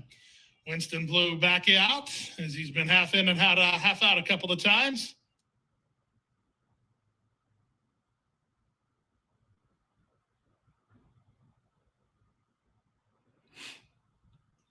Going up to the outside, Winston Blue. Gates are closed, and they're at the post. They're off. All except for Mendenhall, who blew the start badly, about 6 lengths slow to go. Good start between horses for Super Quality, who's headed off for the early advantage. Moving through at the inside, Town Branch has speed. Up on the outside, Positive Review. Villegas Swing is next. Felix is on the far outside. Then Particular, back to Master of Arms. I can tell you early on I don't like the way the seven's running at all. Minister just ahead of Hidden Yeah, it doesn't look like he likes the dirt in his face at all. Mendenhall is last. The speed on display is Super Quality in front by a length and a half. From the outside, Felix is moving a closer second with Positive Review between horses. Town Branch is at the rail. Then Particular. They've gone 5 ahead of Master of Arms, who goes by Villegas Swing. Then Winston Blue. Brian Hernandez Jr. starts to stoke the boilers on Creative Minister, who's moving up at the inside. He's now only about 7 lengths off the lead, and they've been going very quick. The opening half mile was 44-4. Dropping anchor with Super Quality after a fast half. Up to take the lead is Felix. Felix leads from Positive Review second. From the back, Master of Arms is now third. Here's the run from Creative Minister. He's 7 lengths off the lead of Felix with an 1/8 of a mile remaining. It's Felix and Luis Saez in front. Creative Minister really rolling now. Does he have enough time? 16th to go. Felix needs the wire, and he's not going to get it as Creative Minister is going to try to get to him. Here's Creative Minister, but he missed. Creative Minister did not get him as Felix held on. Felix beat Creative Minister with Master of Arms third. Fourth was Positive Review. Time for the race, 123-3.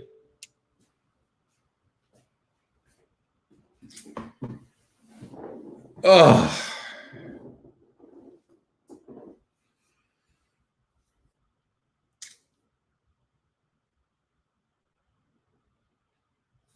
Oh.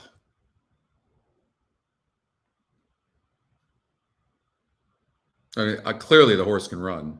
I mean, I don't think any of us would question that, but it was just brutal. And look at that 4 horse too in third. Like, if the 11 doesn't run, can you imagine 7-4? Oh God. Oh yeah.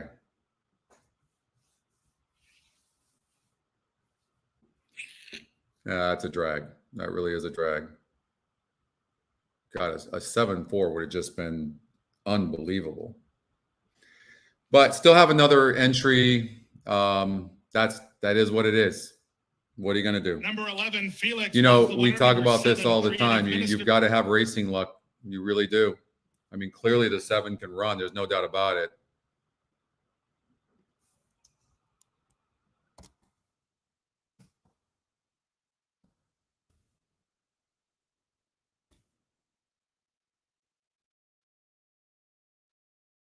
I do too as well. Oh man.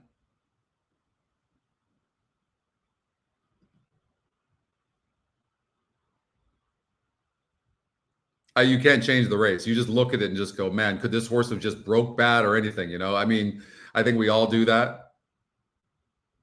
Look at that. If we got the 7 over the 4, can you imagine? 5-2 over 22-1. How enormous that would have been. Oh, yeah, that's brutal. $200 exacta there. And the win bet. I think we bet like $1,400 on that horse. That would obviously be in the lead and huge. What was the exacta paying 7-4? Anyways, I'm just curious.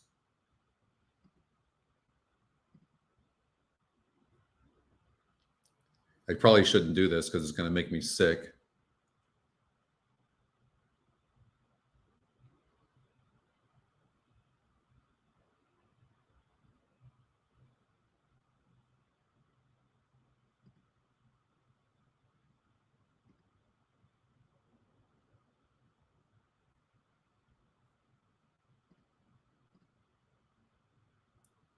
Oh, geez. Ugh.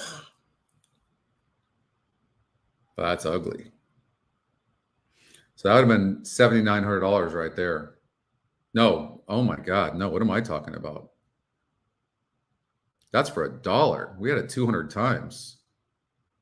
$16,000. Wow.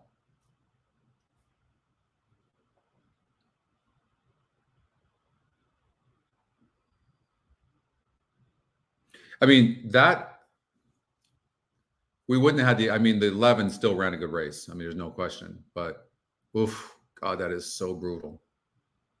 16,000 on the exacta would have been, and the win bet would have been like $4,500, 5,000. That's $20,000. I mean, $20,000 on this would not win the tournament, but it'd be good. Oh, Brickyard ride scratched, huh, Ralph? Wow. All right. I can't go. Nothing I can do about it. It's a drag. I think on that note, though, I'm going to get a drink.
All right.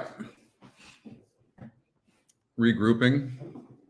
You know, I always say, and my handicapping really has been spot on in the last month, but honestly, terrible racing luck. And the only reason I bring it up is that it's part of the game. And that's a drag, obviously, because if it came in 7-4, you know, that would be pretty incredible. And it would create some momentum. But it's just, and that you saw what happened last week too. So it just, there's nothing you can do. The only thing I would suggest, and I'm not necessarily the best at it, is you really just try to back off. But all right, so this ticket is done, pretty sure. Let's just refresh, but that's out. So that I'm out now on that entry. So I'm going to log back in. We have one more. That's my style, to be very aggressive on the first entry. I always do that. And then we have this one, accept. And so, all right, one more. It is what it is. All right, I'm smoking a cigar. I've got my whiskey. All right, Juice, let's do it. That's awesome, Alan. I'm stoked for you. Like, I love it. Just keep with the booms. If you guys are hitting, let's just boom. Because it creates an energy that we all crave and want. All right, let's get out to Laurel Park. Put a note. New trainer on the 1 and 5, and good trainers as well. Good jockey trainer combinations. I like the 5 more than the 1. I like the post better. It's an EquinEdge second pick. It's 3-1 on the EquinEdge morning line, and the horse is getting bet. So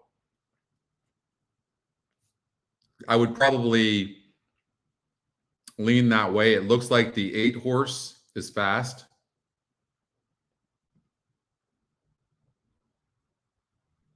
It's stretching out, and the GSR stays about the same, but the horse always loses ground.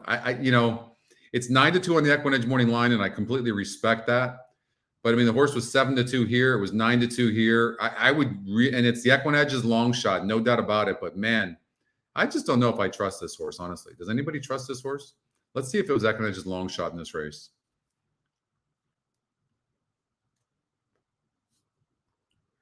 No.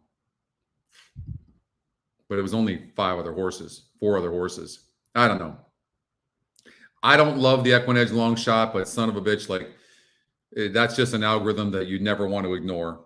Buenos dias, Oscar. ¿Cómo estás? Thank you, Aaron. Thank you so much. Yeah.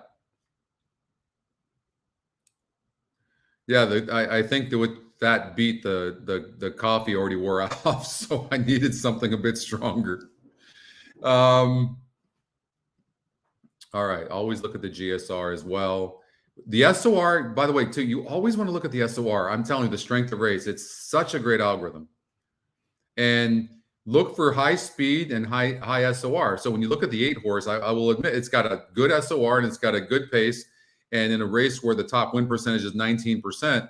So even though this guy's burned money, he's got a good post, has speed. This 8's likely to come out running. It really is.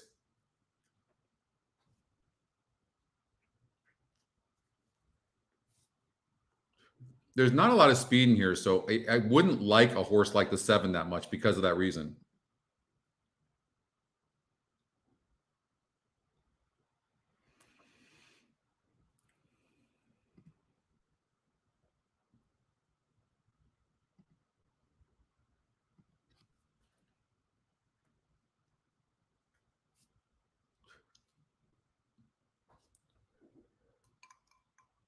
The horses have reached the starting gate and ready to load for the 4th.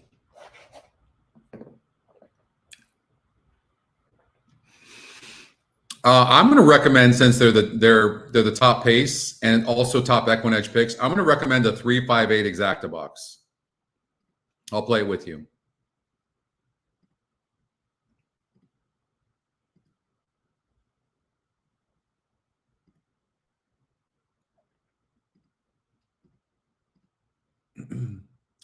And the 8 being from that post. I don't know. There's something about this 8 that I'm just going to put a couple $100 to win on it. The post, the speed. He might come out running here. So let's see what happens here. Let's get out to Dave Rodman for the call. Good luck, you guys.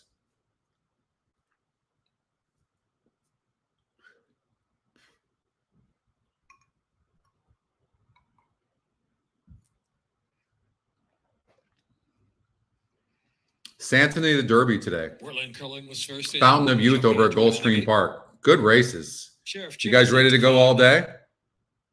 You guys going to peter out on me, or are you guys ready to go the long haul? Let me know. I'm ready to go. Rough sea in line. Clubmen. I'm not backing off. I'm putting it in. Chip. Ludicrous mode. I lose, but I'm going for it. Unequivocal. You got to have racing luck as well. I was right there. That 11 doesn't run good. I'm in the lead in the tournament. All day. Let's do it. All right. Unequivocal and my good man. 2 back. The 8's going to need this speed from there. Because don't forget, remember, look where they're starting, and then look where that first turn is. So we're going to need a little bit of luck. Hopefully a good break, and that's exactly what we got.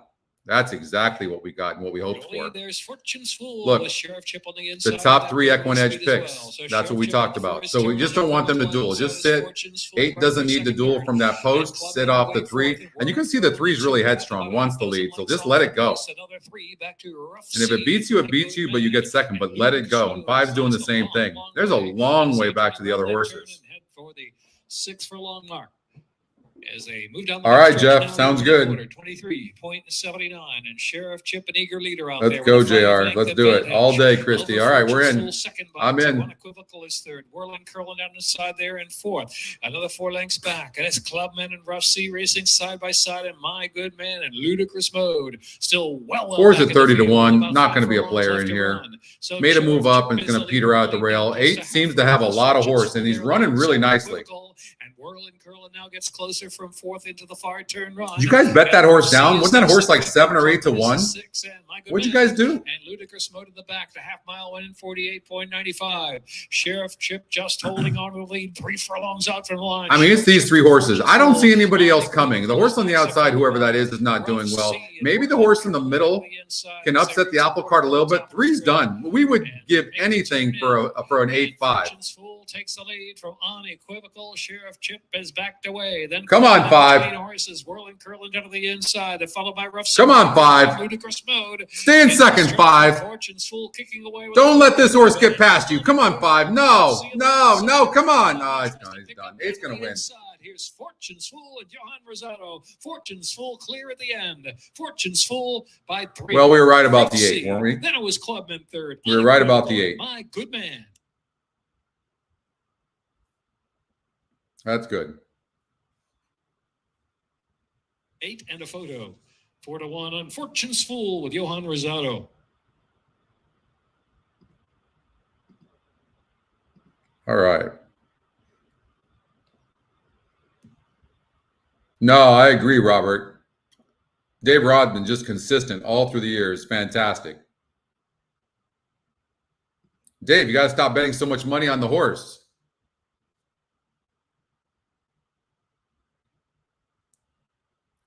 If it comes in 8-5, that exact is fantastic. Oh, nice, Bill. Look at you. Hey, what are you doing? Don't be bet. You're the reason that I always know you're going to bring our odds down. See how you are? Bill having a good time over at you're at Gulfstream Park, aren't you, Bill?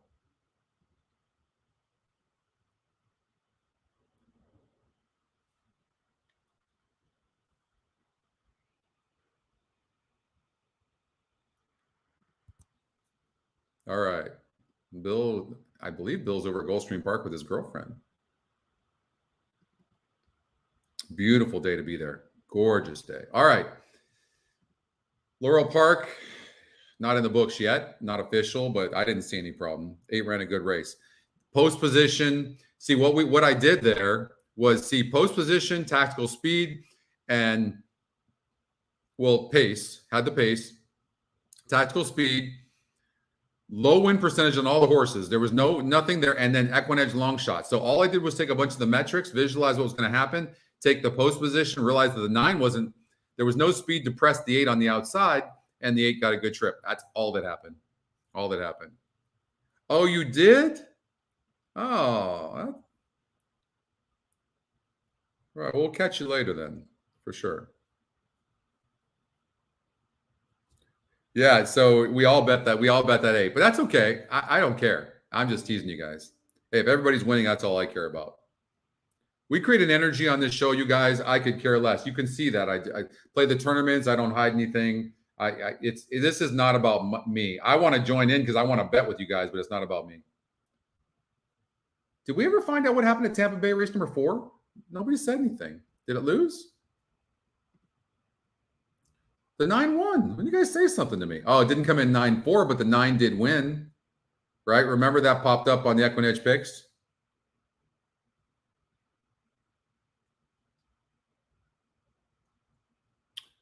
All right. For those of you playing Aqueduct, the in race number 4, the 7 horse popped up.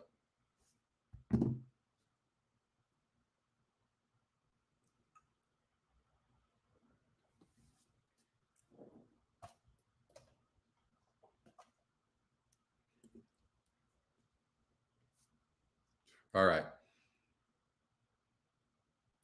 Gulfstream Park. I can't remember. Santa Anita or Gulfstream Park, I believe I heard, is doing a mandatory payoff tomorrow. And I honestly don't remember what. And then Fridays, so Santa Anita canceled yesterday because they're doing, you don't want to miss Santa Anita on Monday, which is fantastic. But they took their Friday card and put it to Monday. Now they're saying it's because there was some slight chance of rain or something, but I think they wanted to give the turf course more time and then prepare for today. That's what I think anyways. But what do I know? Oh, you missed your flight from Rio to Miami. I mean, what a rough life Bill has. He's in Rio at Carnival. Look up Carnival if you don't know what Carnival is. And in Rio, I mean, you didn't even invite me.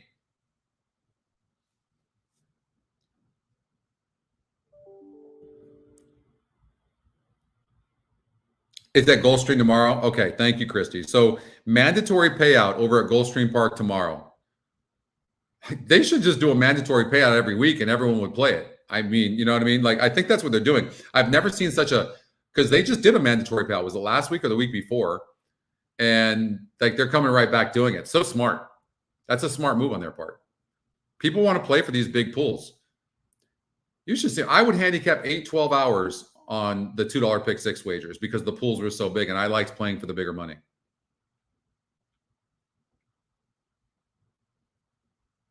At Gulfstream Park, the 2.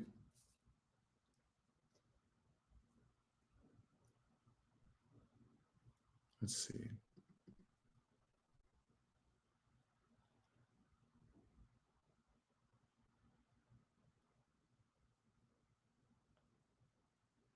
I will say this. I have never been great handicapping these really long races because I really do a good job. I feel anyways, one of my strengths is if I can analyze pace. That's why our pace number for me is so critical. So, and the longer you go, it just seems like the pace number is not less accurate in this case with us, but doesn't mean as much. I love the pace number with sprint races. So just, for whatever, not that you want to take what I say as a grain of salt. I'm just saying with these longer races, I feel like they're more jockey races. So I would tend to lean towards jockey trainer combinations. And I don't really even play jockeys that much. I really don't. But I would lean more towards the better jockeys. But they're all good jockeys in this race, all of them. Jockey trainer combination on the 2, I will say this is 5%. But it is getting bet. It's not in the top 2 EquinEdge picks, and it's 8-1 on the EquinEdge morning line. So I probably would like the 2 horse the least of all these, probably, but it's getting bet. I would also look at the SOR. You can never go wrong sorting this SOR, you guys. Never go wrong. Never. I'm saying Tyler was on fire like 2 weeks ago, but he's not right now. He's not. But he's on the EquinEdge long shot. The horse hit the gate last time out.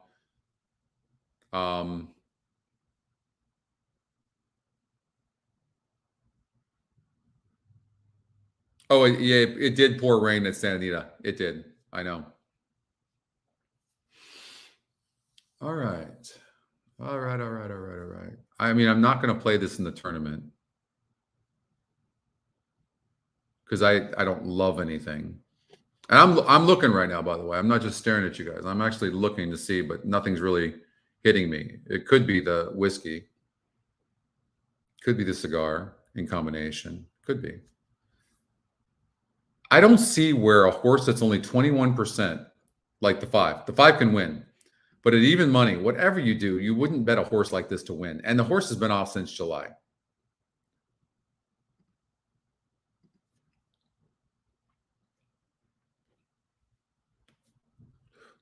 Para todo bien también. Let's see here. I'm getting better at my Spanish, Dave, but let me see here.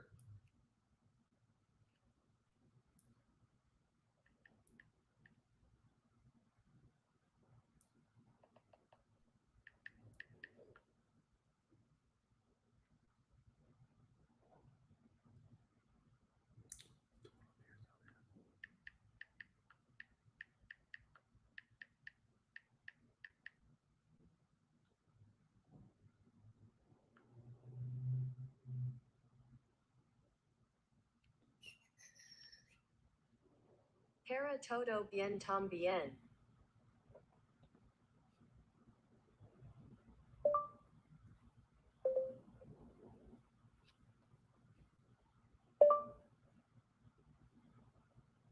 So let's see. I'm checking out my thing. Todo, no, para todo. Así que mira, estoy revisando lo que I'm doing something wrong. I've got my Google Translator out, and normally I know how to use this damn thing, but I'm having a hard time with it. Anybody else help me out with this? I don't know what I'm doing with my translator.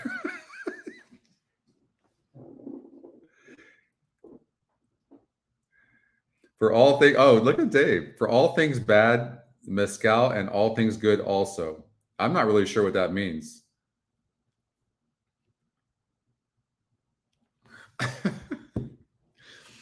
All right. I gotta get used to this translator. Because I really am trying to learn Spanish. You know, my girlfriend's from Spain. So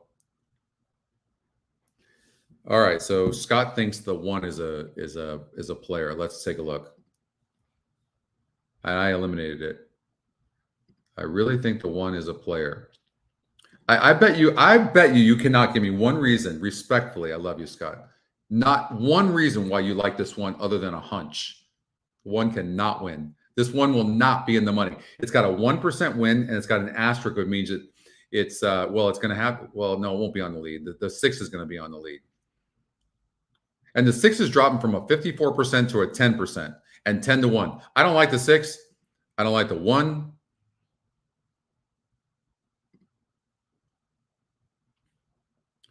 I like the 7, even though he's kind of dead on the board.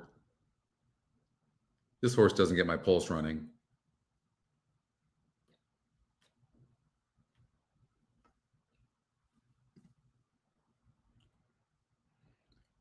The 9 certainly deserves a look. I don't know. Off the layoff. This is a really rough race. I'm not going to lie. Mike, you like the 2?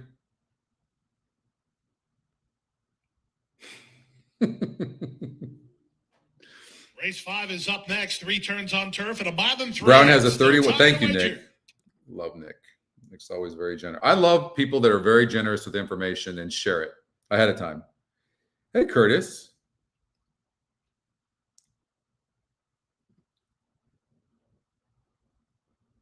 So basically what Nick is saying is that and DRF is saying that it's a good ROI with a horse like the 5. And Ortiz gets off of the 9. I don't know who else you would play. Honestly, I would just play the 5. I'm going to be no help in this race. You know what all else fails? I swear to you. What I do is I literally will do an exacta. I will just do a trifecta and an exacta cold on the EquinEdge picks. That's honestly what I do when I have no clue. That's what I do. That's what I'm going to do.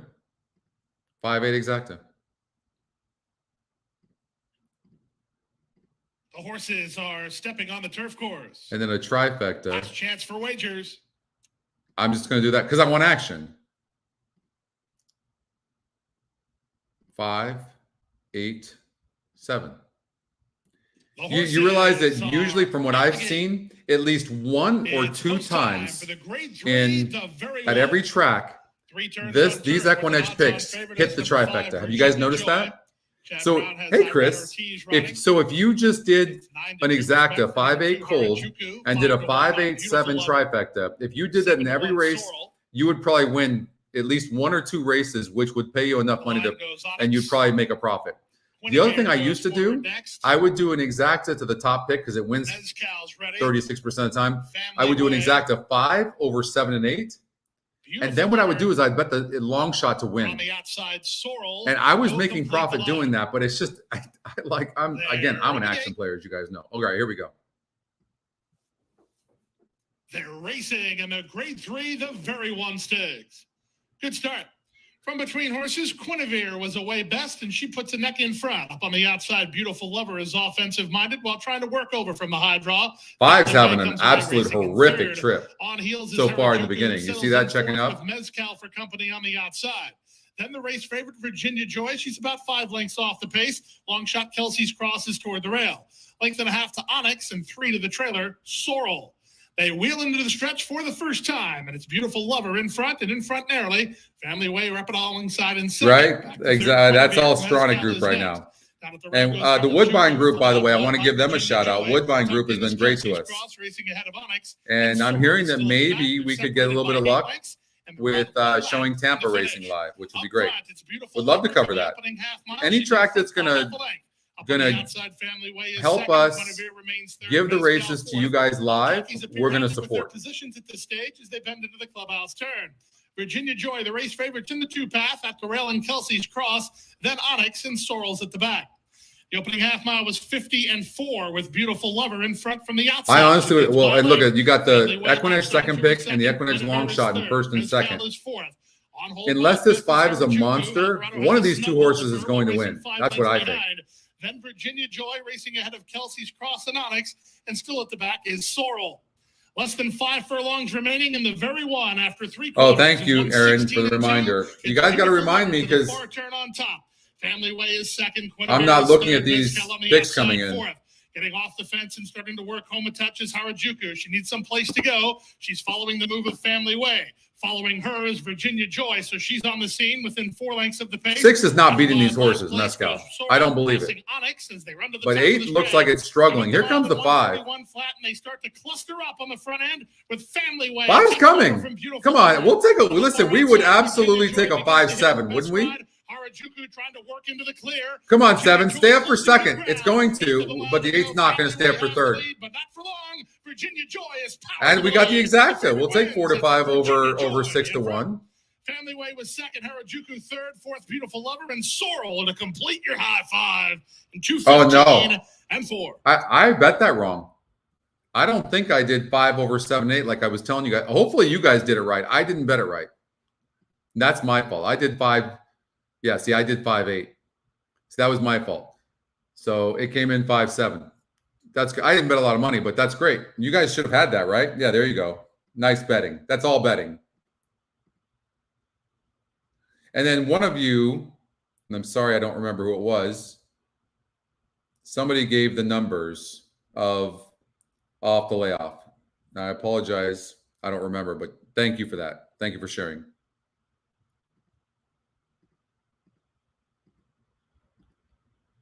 EE long shot is awesome. Do you know the EE long shot comes in first, second, or third 33% of the time? That's incredible.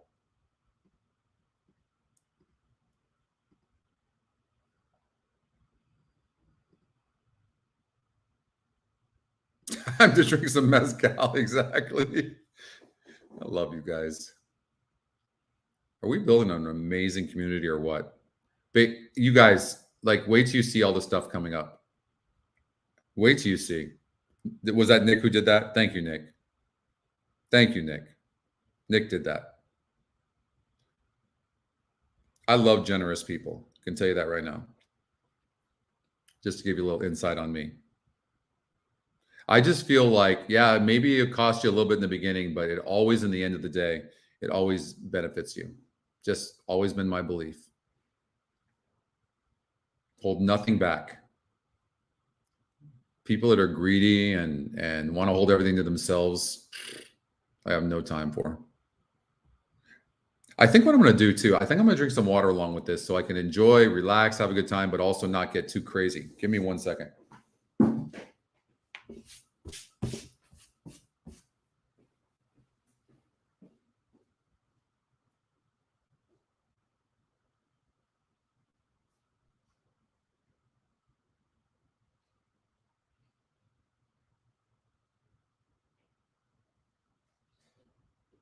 Number 5, Virginia Joy was first. Number 7, Family Way second. Number 2, Harajuku third. Number 8, Beautiful Lover fourth.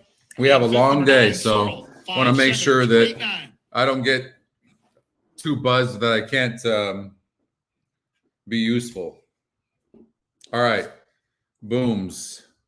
Yeah, 1 glass of water for each drink. True. And I'm a lightweight. I can tell you guys straight up. Anybody that knows me knows I'm not a big drinker. But I do think, because I feel pressure. My pressure is I put on myself to make sure that everyone has a good time and everyone wins. And so the drink does relax me. But then I'm such a lightweight that I can get a little bit buzzed. I'm a social drinker. I am not a big drinker. So you go have just a little bit of this whiskey and it'll get you pretty buzzed pretty quickly. So, and next on the program is that race wouldn't number be good. 6. Race number 6 today is the start of the middle pick 4. Email play, Great Devona Dale Stakes. Aqueduct, race number 4, the 7. Show Exacta Quinella Trifecta, Superfecta, Super High 5, Daily Double, and pick. You see how betting plays such an important role, you guys? It begins Look, here with race I number bet 6. that wrong, but I told you guys what I used to do. I would do the top pick over the EquinEdge picks, right? My mom's mad at me right now. She said, "You just had COVID and you're smoking a cigar." I know. I'm sorry, Mom. It's gonna be a long day, Mom.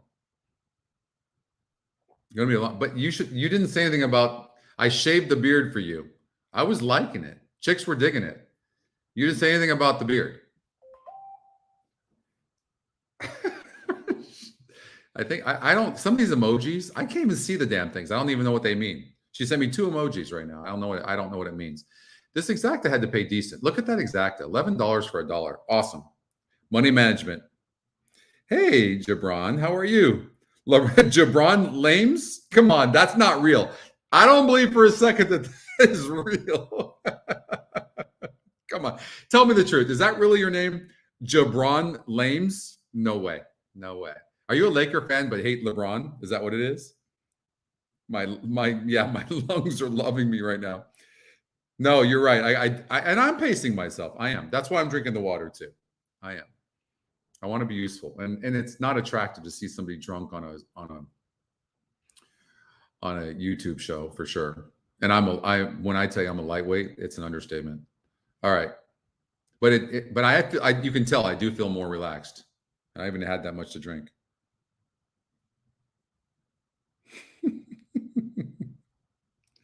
Jabron Lames. You like the baby? I have a baby face. I know. And you know what? That's why I liked the beard, because I didn't have that baby face. But then everyone said, because my beard's so gray that I look old. Okay. Mom's tech. Yes, I told David. Oh my gosh, Scott shaved. Okay. Thank you, Mom. Thank you. Mom, we just need encouragement. Like that's your job. Your job is to give your son encouragement. That's what it is. All right.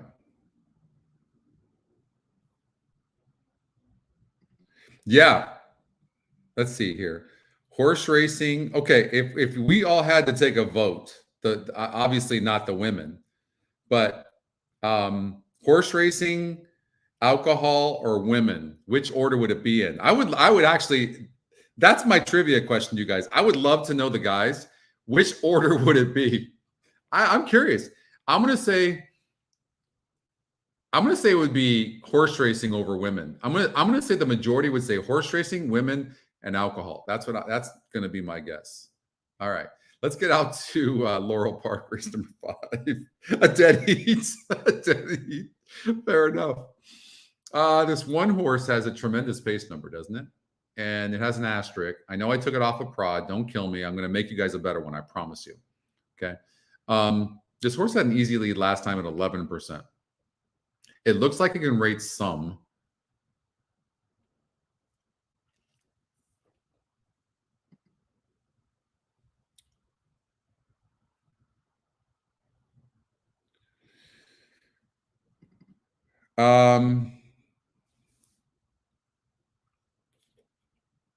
Horse racing and women? No, you can't say horse racing and women.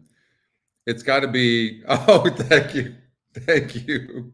It can't be horse racing and women, okay? You can't be like, no. You can't be on the fence on stuff like that. You got to come with it, okay? Women like confident guys that know what they want. Even if it's not them first, you don't need to tell them that, but they like a confident man that knows what he wants. They love men that smoke cigars and have whiskey and do shows. Believe me, they love that. I'm off the market, though. That's it. I'm sorry, ladies, but I'm off the market.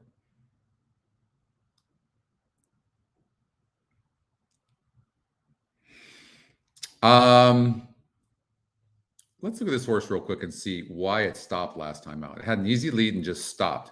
Did it have an easy pace advantage last time? This is what the link feature is going to enable you to do. All right, come back now. It didn't. Look, you had a 74 and a 77, both asterisk horses. I'm going to guess they were, yep, pressing early. This one didn't press. This one broke bad. But there was more pace than what's lined up in here. I would imagine, I would just tell you this, I would imagine the one's going to run a good race here. But the 6 horse, okay, and I'm looking for, when I look at pace, I'm looking at the SOR. Guys, it's the reason, I need you guys to learn, I put the pace and the SOR next to each other for a reason, because higher SORs can move a horse up. Horse racing, women, alcohol. Okay. Horse racing, your dog. Come on now with the dog. That wasn't even an option. That's not even an option. They're your dog. What do you mean your dog? You don't even have women in there. No women? Oh, man. Horse racing, women, alcohol. That would be, I think that would honestly, if I'm being honest, I think that would be my order as well. Not terrible. You would think it'd be women, but it's a horse racing for sure.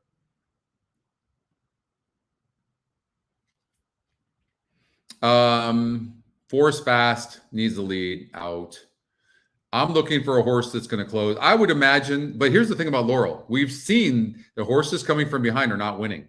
Who's the tactical that has a decent win percentage? I would have to give it, I would think the 3 can run here, guys. Well, hold on. Let's look at his style. It doesn't pass horses, does it? You see this? This horse does not pass horses. So I wouldn't like the 3 that much. How about this horse? It's a big jump up. I know the horse won easy, but this is a really big jump up for the 2. But it is EquinEdge long shot. I would think I would think this one right here. And from the outside post, I think 6 is going to win.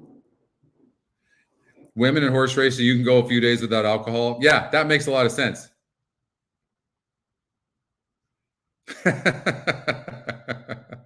Yes. I know why you would say that too, believe me. Julie's a very, very nice person. Very nice person. She is.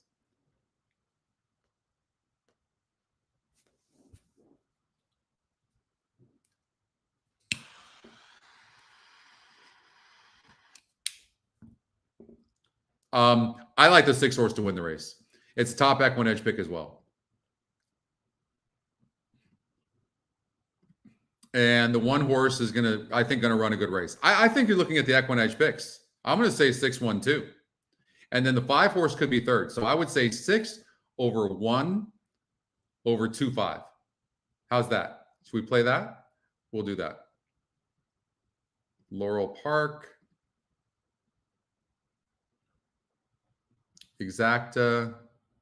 Now, the 1 can win. The 1 could upset the apple cart here if the 6 breaks bad, but I'm going to say 6-1. And then I'm going to say 6-1-2 trifecta. And I'm going to give you another thing to consider.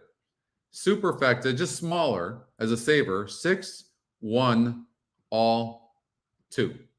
Okay? Just as a saver. Give me Chardonnay, Emma Devine. The horse at Aqueduct? Magic and Me. The horse at Aqueduct. Oh, no. Race 4 was the 7 horse. Did I say 4? It was the 7. No, the 4 wasn't an email horse. It was the 7 horse that was an email horse. If the 4 won, it was the 4 horse that was an email horse.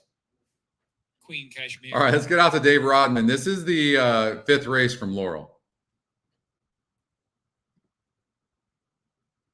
4-1.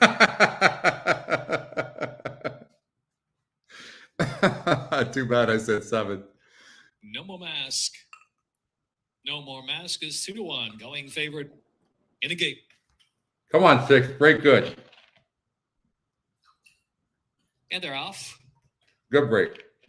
Give me Chardonnay from the rail right to the front. From No More Mask and Magic and Me will settle into third. Look, and we knew. Queen Cashmere on the outside. I wish the jockey stopped looking. I was the jockey looking to his left for. He needs to be looking at the 1 horse, not the damn horses on the inside of him. I don't get it. On No More That Mask and always Magic and Me, always third, rubs me the back wrong in way. fourth These position, jockeys that are Queen sitting there Cash looking at the Beer other second to horses. last, But and Lola Flo I mean, I don't know how you're is in catching back this as they one roll now. past It's got that such an top easy four. lead, and Opening 22 and quarter, 4 is really not that 22.84, fast. as And the Kimmy 4 can barely Chardonnay's pull away. going The to 6 speed can as barely the pull lead away goes from the at 3. 5. We need the 1 to stop right now. Come on, 6. Head for second. Another 6 lengths. Come on, 6. Stop 3. Next, and Queen Cashmere and Lola Flo trailing the field. 2.5 furlongs left to go. Kimmy Chardonnay from No More Mask to lead 4.5 lengths. Magic. Come on, is third 6. as they turn in. A half mile. Stop 3. 6.54, and it's still Kimmy Chardonnay to catch. The lead is 3 lengths, and No More Mask and Magic and Me in third. Kimmy Chardonnay. One's shortening stride, but we don't want the 3 to pass the 1. With a rail run on the outside. No More Stop 3. Stop 3. Come on, 1. Stay up. 6 is going to win. Ah. No More Mask and Magic and Me run of the line. 6-2-3, 6-3-2, 6-3-2. No More Mask a half length. Magic and Me was second. Then it was Emma Devine and Kimmy Chardonnay. How did I bet that? Minute 13.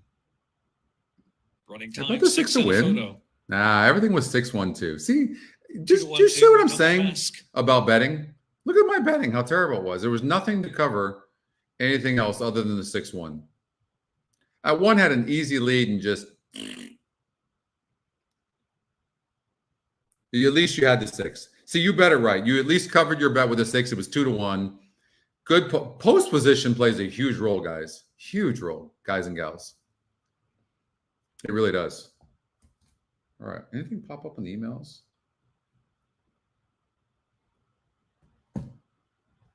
You got that, Christy? Good bet. By the way, John, I love JD Acosta as well. I agree with you. You can always count on JD with a good ride. Oh, thank you, Catherine. Thank you for saying that. You are always so sweet. Team Magic and Me second, number 2, Emma Devine third, and number 1, Kimmy Chardonnay fourth.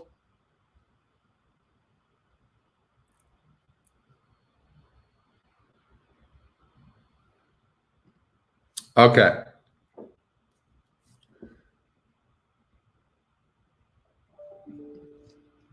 I mean, we're seeing horses. Would you guys agree with that? I mean, we are seeing them, but we need some racing luck to put some of these exotics together, right? Man, my email is just blowing up right now. Hold on here. It's Sunland. You guys interested in Sunland? Do you want Sunland, or should I not even give you Sunland? Sunland just popped up. I don't know. I don't play Sunland personally, but I mean, if they supported us, I might, but I don't right now. 2-1 on the 6. I think that's great. And you should put a note on the 1 horse that had an absolutely clear lead, everything going its way, and it sucked. Had everything its own way.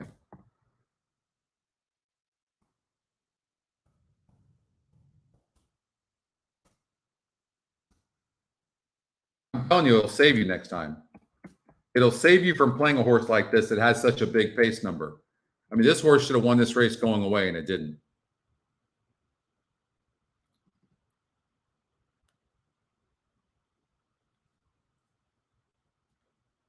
Nobody wants Sunland. Okay, fine. Fine. I'm a leave.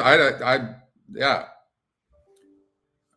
Hold on. Sunland. Yeah, Sunland. Jeez. 3 horses popped up at Sunland. Who cares? Whatever. Okay. We're going to go to Gulfstream Park. We will do a pick 4 real quickly since Oakland's coming up, and I know some of you play it. Let me just look and see if I see anything. I just eliminated them, Elliot. I'm so sorry. I have no idea.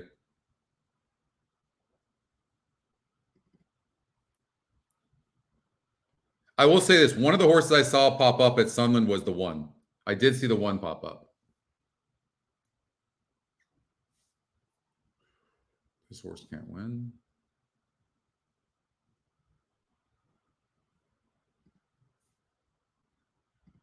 No.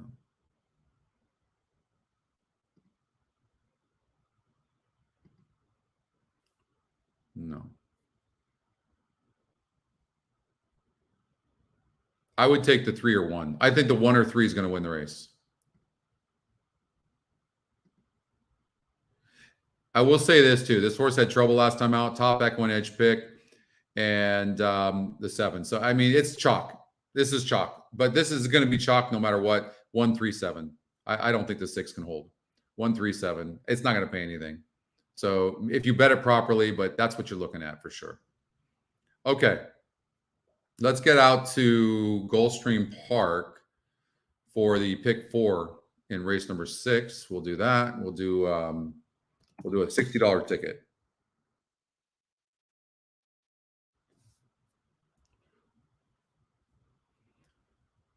So look, the 1 horse is 9-5 right now. And when people look at this on paper, they're going, I mean, this horse just won by 8.5 lengths, and it hesitated, had issues in a non-graded stakes race. This is a grade 2. I'm not saying this horse can't win, and maybe it will. I'm just telling you that, and it's lightly raced, so you have to give it a shot. And by the way, Castellanos been on fire, but that's heavy wagering for a horse that's proven nothing but beating an easy field that it was probably supposed to beat. And let's look at some of the competition this horse beat. That'll help us with the link feature.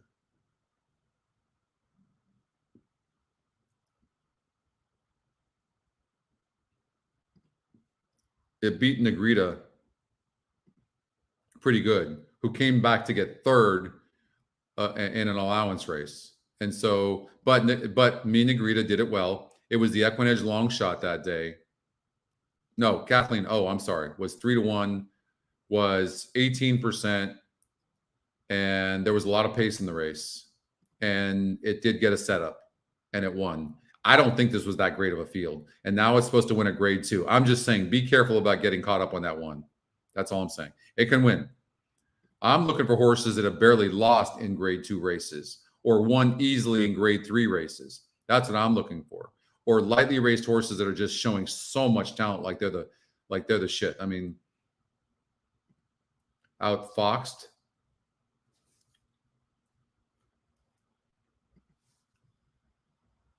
This horse is 9-5 on the EquinEdge morning line, and it won easily all 3 races. Why this horse is not really getting the love at 9-2, I honestly don't know. It's 3 for 3 lifetime. Todd Pletcher, Irad Ortiz, top EquinEdge pick. You could see a long shot win this race, honestly, because there's such lightly raced horses. Like, I wouldn't even be surprised to see the 6 horse win that's actually getting bet. I can't play this race because I don't really have a strong feeling on it. But in the first leg, I mean, I just think other than this, the 7 horse is the EquinEdge long shot, but let's look at it closely.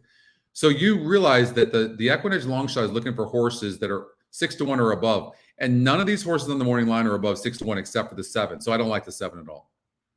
So that's one way you can utilize the EquinEdge long shots if you know what it's looking for. I would probably use, honestly, no matter what happens, whether the 1 wins or not, I would probably do this. Unless you have some sort of inkling as to who's going to win that race and you have conviction, which each of us might, that's cool.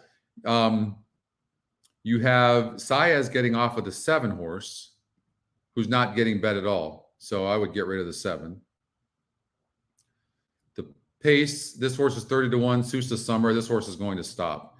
It's going to be on the lead, but it's going to stop. The 2 EquinEdge with Saez, Saez is going to be aggressive. The problem with this horse is it really doesn't rate very well, and there's a faster horse in this horse, so it might be worth beating this favorite. It might be. And then the 9 horse is 3-2 on the EquinEdge morning line, 28%, but it has no speed whatsoever, but it's got class. Look at this. Been facing 68, 68, 672. And what did I say about the SOR? When you have a horse that's a strong SOR, well, the two's a strong SOR as well, but it needs the lead, and it's not getting it. The 9 could be a single, so I would recommend singling the 9. Win or lose, whatever. We're not going to fear. This horse is 9-2 on the EquinEdge morning line, meaning the 3, not in the top EquinEdge picks, and it's 10-1 on the EquinEdge morning line. And there's only 1 horse with speed, and that's the 1. I think it's using all the right horses. And then here, how much time we have? 3 minutes?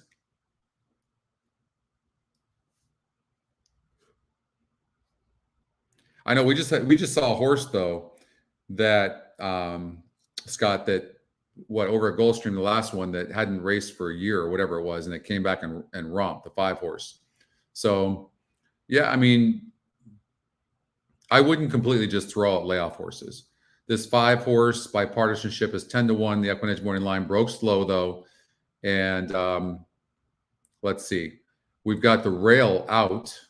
So you're looking at probably tactical speed. So I would lean against a horse like the 5 that has a 4 pace on the turf, rail out, and is 10-1 in the EquinEdge morning line. Like, these are the types of horses you have to take a chance to try to beat out, right?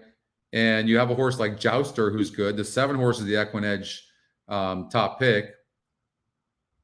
Ortiz on the 9-2 on the EquinEdge morning line, right? So Sugar Fricks. I mean, supposed to, well, non-graded stakes race. This horse looks okay. It's a grade 3, not a grade 2. How about this Irish horse here? I mean, we showed this. I know it's only showing 1 race because I'm on the testing site, but this horse can probably run. Okay, we got 1 minute for the race. 3-year-old runners, Louis Size was. And what about doing something like this? Maybe it's a little bit more than you want to play, but let's see. $84 ticket. Would you be willing to do something like that? And then you're going to win. If the 9 wins, you win. Could do something like this. If you don't want to play an $84 ticket, then what you start doing is eliminating some of these horses. That's what you do. 22 minutes to Santa Anita. Sweet. How fast has this show gone? We started at noon. It's 2:39 already. Thank you for that, though. I didn't even see that. Thank you.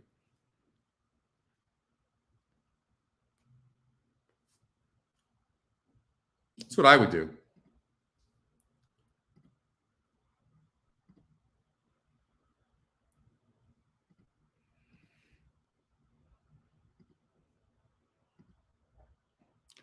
Let's look at Santa Anita. By the way, have you looked at the tournament? What's the leaderboard look like? Anybody? Can anybody tell me what the leaderboard looks like? I think I can see it from here, can't I? Let's see. $12,000. So if we would have hit just that one, Christian Helmer is a great handicapper, but if we would have hit just even that one race right now, we'd be at like $20-something thousand. So we'd be in the lead. But that's horse racing. That's just what it is. I mean, I'm bummed out about it, but now that I've had a couple of or a drink, I'm over it. Well, maybe I'm not fully over it, but you have no choice but to move on. I'm human too, man. You lose those types of races, it bums you out. There's a lot of money, 1. 2, I care about the money, don't get me wrong, but I want to win.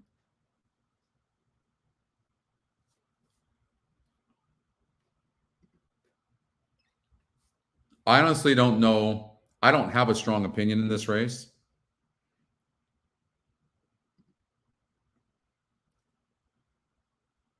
I will say this, the 1 horse not only has no pace, but it also has a low SOR.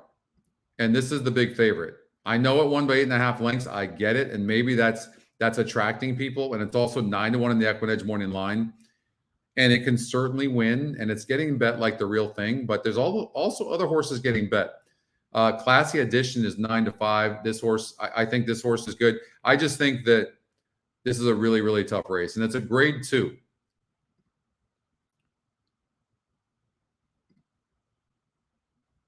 Who's been getting bet from day 1 that seems to have talent?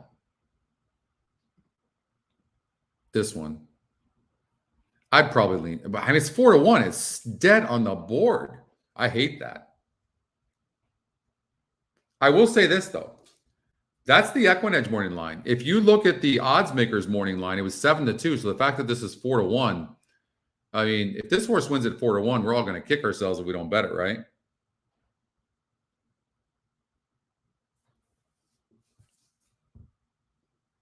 All right, let's make sure we don't miss this race. They're at the gate. I mean, if I was forced to bet 1 horse in this race,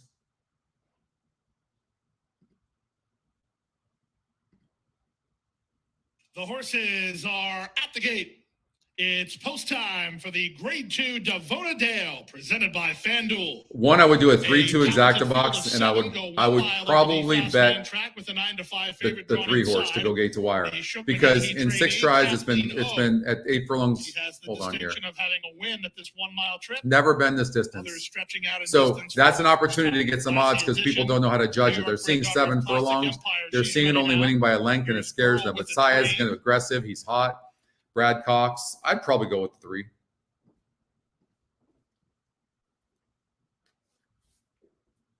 I'd probably go with the 3 and the 2. Maybe a 3-2 exacta box.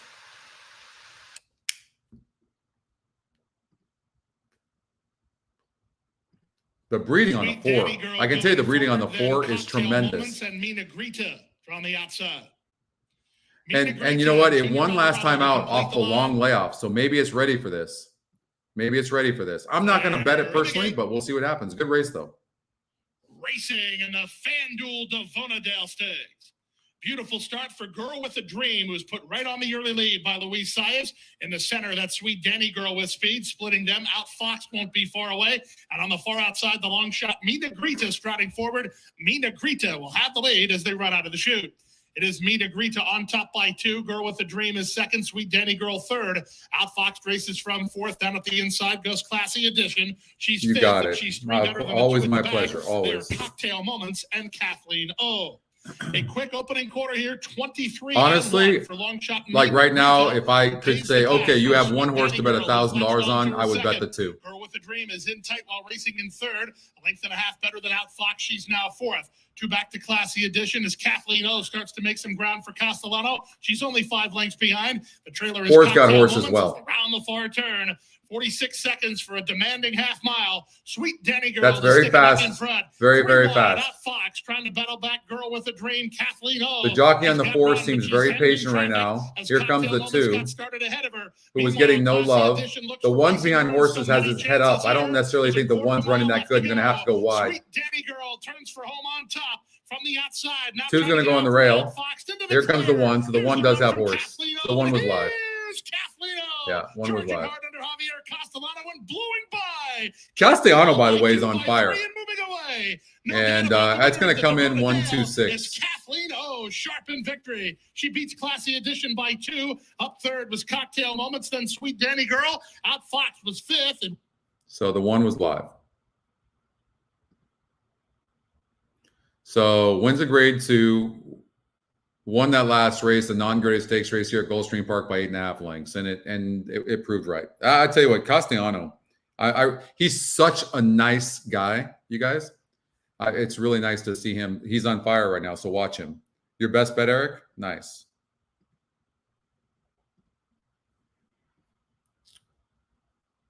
Let's just look at Tampa really quick, since we've got a little bit of time to Laurel. Again, big races, stakes races, 15 stakes races between Gulfstream Park and Santa Anita Park. Of course, at Gulfstream Park, we got the Fountain of Youth, and Santa Anita, we got the Santa Anita Derby.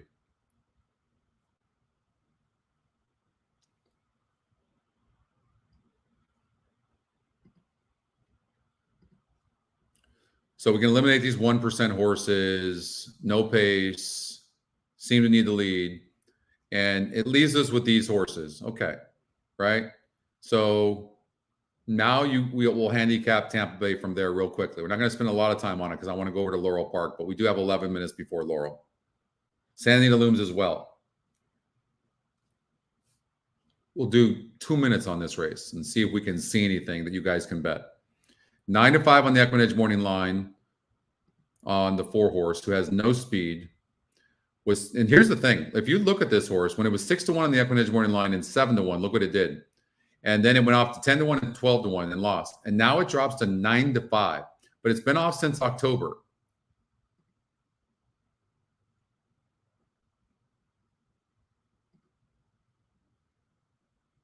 Been in the money in 5 to 6 tries as well. Let's see here. And then has done well at this distance. Let's see the GSR. 1 for 1, ready and repeat the 8. We have a horse. Let's see. We have a horse that has speed. The only negative for me on the 8 is, yes, it has speed, but it's going to be dueling with other horses on the inside. So for me, a horse like this is not a horse I would like. And I'm liking the 4 horse even more because all the speed that's lined up in the race, and really nobody's getting hammered. Now, what could happen is one of them gets a clear lead. That could happen. This horse dropping from 34%, 27%, 49%, and then dropping to 12%. Doesn't really get me going. And there's a lot of speed. I really do think that the 6 could run a good race, run better than when it broke slowly last time out. It is moving up in class. I don't think it's going to win. I like the 4, Charles Chrome. Top EquinEdge pick. I think the 6 could be in the money. because if the other horses are going to get the lead are going to slow and stop, it could see the 6 horse getting the money at 8-1. So I like the 4 to win. I'm gonna not take it that seriously. I'm gonna bet the 4 to win. And then I'm going to do an exacta 4-6. And that's it. And I might do a trifecta. 4, all but the 1 and 5 to the 6. Let's try that. 4, all but the 1, 5 to the 6. All right. That's how I'm betting that. Okay. Let's get out to Laurel Park. We've also got Santa Anita Park too. So I'm going to give more to Santa Anita for sure. You got 83 pace on the 1.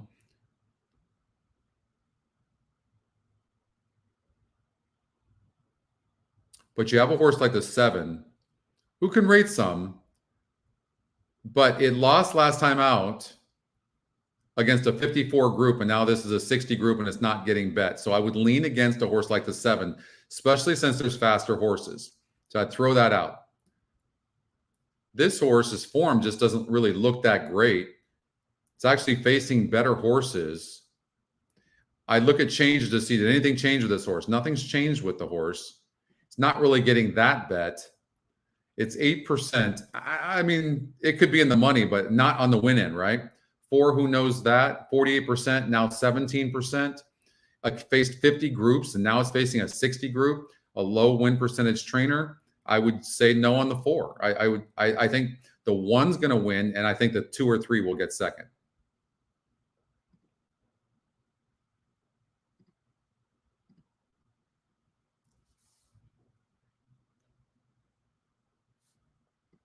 At Laurel.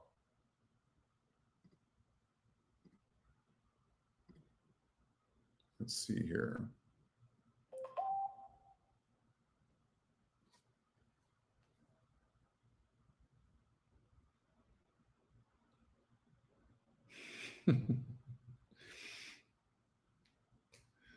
All right. So we've got Laurel Park. Okay, we'll get to that. I mean, you guys have got Tampa right now. I can't watch Tampa, but let me know.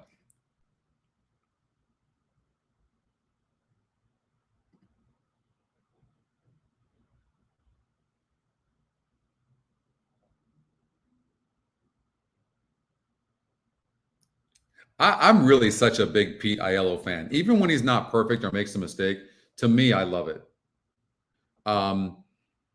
I like a person, I feel like I'm like that will just throw themselves out there, take a chance on telling you who he thought would win, that type of thing. We're not perfect, people like us, but at least we throw ourselves out there. And I feel like Pete does that. I don't know Pete. We don't follow each other on Twitter, but I'm a big fan of Pete's and seems like a very passionate guy as well. I think the 1's going to win and 2 or 3 are going to be second and third. And so I would do an exacta and a trifecta over at Laurel. But again, I'm going to go to Santa Anita right now. Let me know how we do over at Tampa, okay? Let me know if we win or not. Just say win or lose, because I don't even remember who the hell I bet.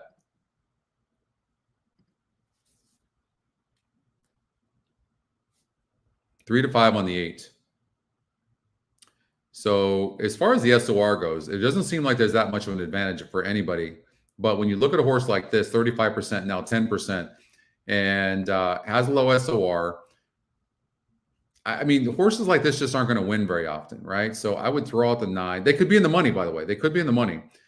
And then, but sometimes you get a horse like the 7 horse, but it needs the lead. And the system does, well, no, it doesn't need the lead.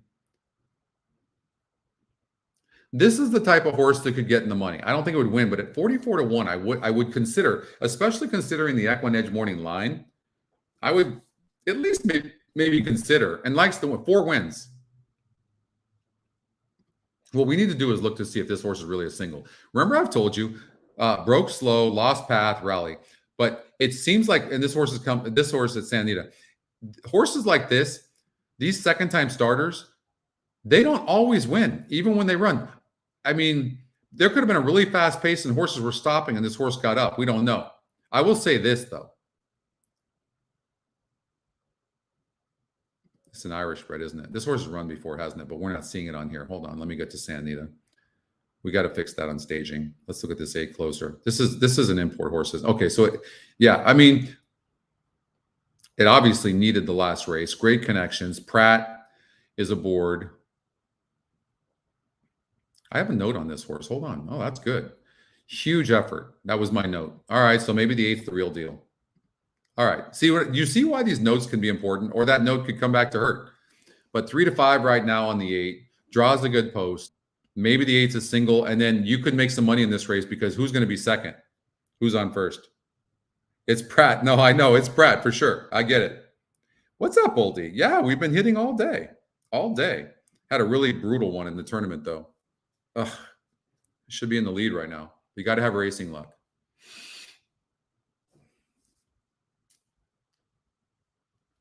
By the way, the cigar I'm smoking, I forget the name of it, but I got it in Spain. So good. And it's a Cuban cigar, too. I got a note on the 12. Let's look at the note.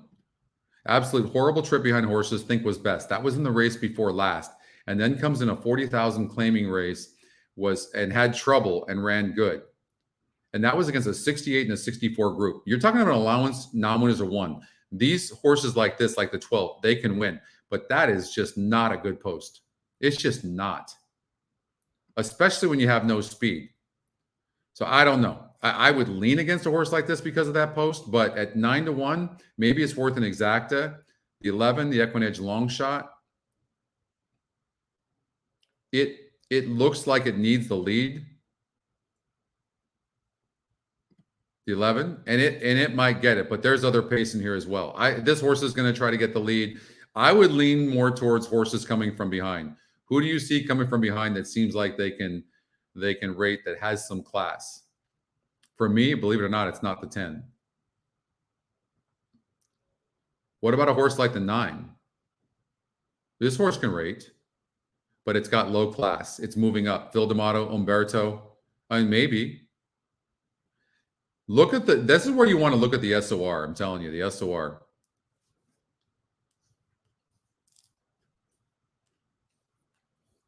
What about the 6? Hot trainer on the 6. Could the 6 rebound? It's been off a while. Doug O'Neill, Mike Smith. You know, Mike Smith is perfect at these horses coming from behind. What about that? What about an 8-6 exacta? Might not be a bad idea.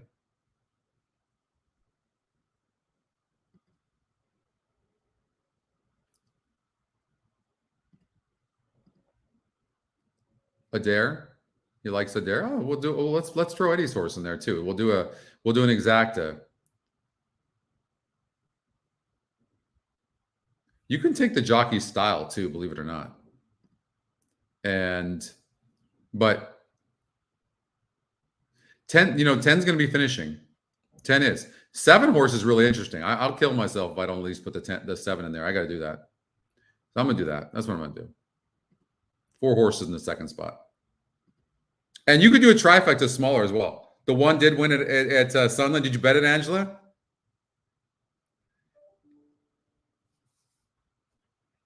Only reason I'm playing against the 12 is that post. And look, we had it earlier. I did that and I lost. So again, I stick with my convictions. You guys know that. Louisiana Downs, the 2 horse and the 7 popped up if you're playing that. 2 and 7. I'm going to stick with my convictions because I'm right more than I'm wrong. That's why I'm going to do that. All right, Laurel Park. I would like to watch Laurel because Santa Anita still has like 5 minutes. Behind the couch. Oh, the 1 over the 2 and 3. We bet that, right? Combat Queen. No, got to bet that. Who knows what? No, not Santa Anita. No. Come on. Laurel Park. 1 over 2 and 3. Tritone Gal.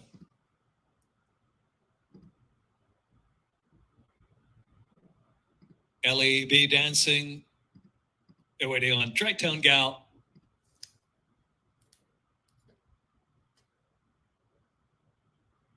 Two back.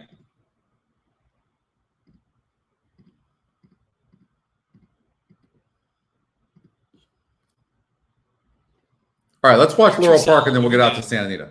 Let's get this 1. 1, 2, 3. Trish, remind me on that. We'll get closer to that. Combat Queen, good break for the gate. Response time down to the inside. Behind the couches, mixing it up, and LEB dancing in the pink silks on the outside. Tritone Gal sits back in fifth position early. Archer's Hall racing on the outside, and trailing the field is who knows what. 6 lengths on the speed of Response Time, pressed by Behind the Couch to the outside. Response Time about a half in front from Behind the Couch in second. Combat Queen on the chase from third. And you know, speed's been holding on this track. LEB dancing next, and to the outside is Archer's We'll take a Hall. 1, 2, 3. Tritone Gal suddenly tailed off to last. 4's got nothing. I don't know what the 7's got. 23.12 leads Behind the Couch a length and a half. 2's toast. The 1's got his measure, so I hope he stays third. Nobody's really coming. The 4's not coming. The others aren't coming. I mean, oh, the 5's coming. That's a little dangerous. Going to have to go wide.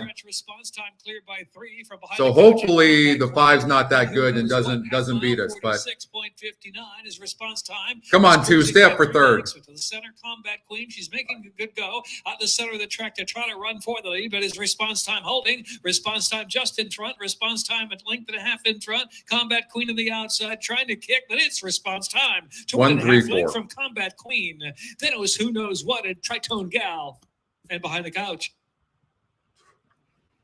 So what did 3 go off at? I didn't even see that. 3 went off at 9 to 2. 11.02. So there should be booms right now, right? I would imagine, right? I did a $500 exacta 1 over 2 and 3. So I'm happy about that. Trifecta didn't hit, but I don't care. And the 5, Tritone Gal finished fourth.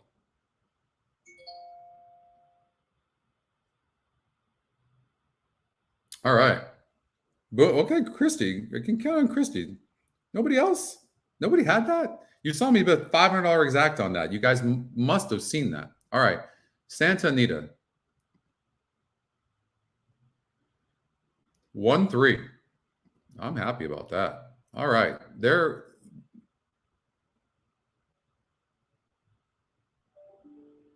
All right. Let's see here. So we're going to bring Santa Anita into the mix. And there we go. And at Santa Anita, we agreed that the 8 should win this race, and we're hoping the 1, 6, or 7 or 10 gets second. I didn't do a trifecta because I wanted to keep it simple, but that's what I'm thinking. And I had a note on the 8 that said that was really impressive. Loading in the gate for the first. You need the one like blood. Thank you, Tom. Burn and turf coming up. Oh, thank you so much for that. I appreciate that. Okay, we got a few booms on that. I was surprised. If I go bet $500 exact on something, I most likely like it a lot. I don't know what it's going to pay. Cane Creek Road is the next one.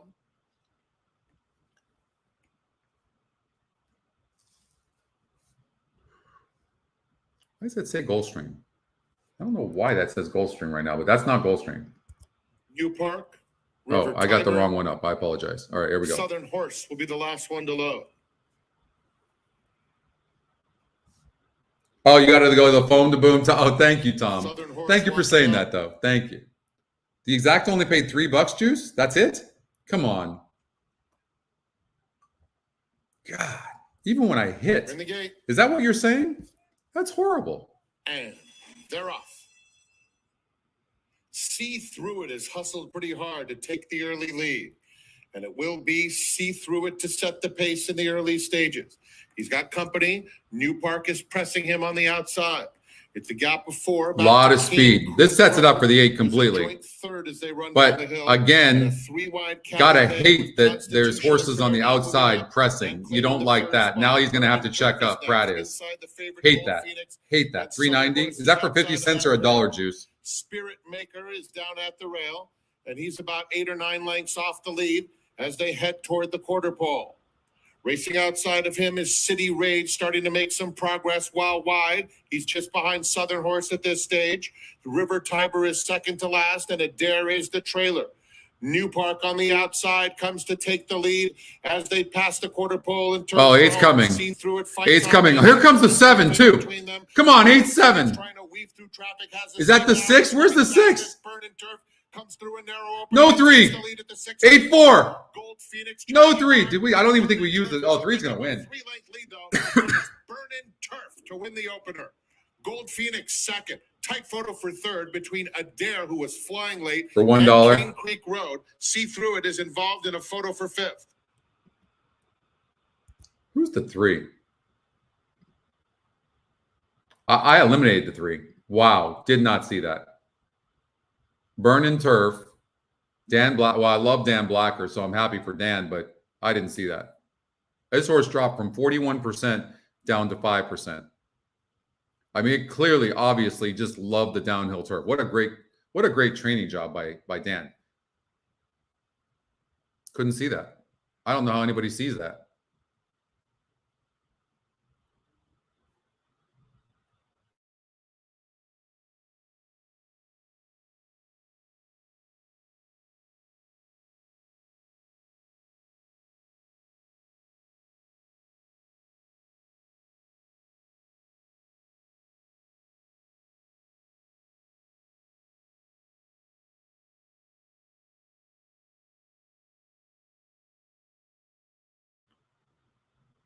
All right, I don't know what's going on there. I don't think we're having internet issues. No, that's ExpressBet having issues right now. I hope they figure that out quickly. I know. You got this, Elliot. Don't say that. Don't even put that out there. You're gonna get it. You're gonna get it. It's a long day. Just pace yourself.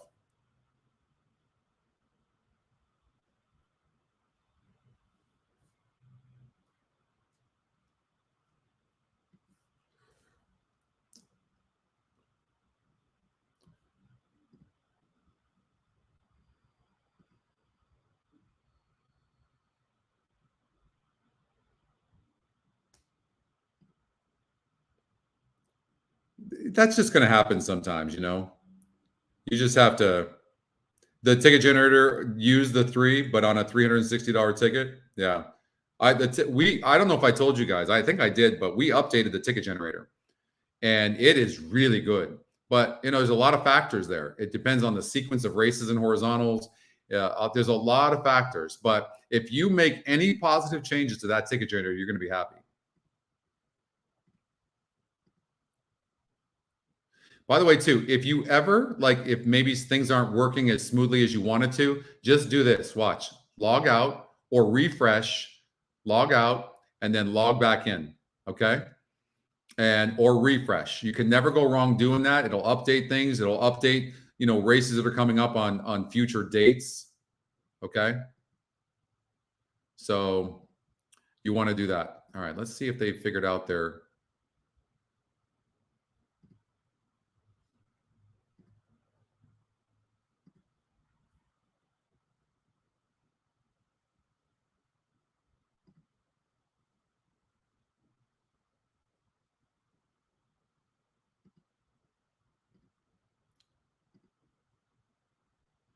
All right, so the $1,000 exacta or total paid $1,950. I mean, that's not that great, but it was pretty easy money.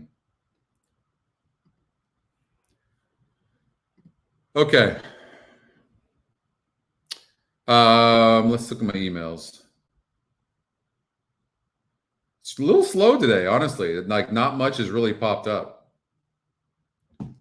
Normally we'll get around 40 or 50 pop up on a day like this.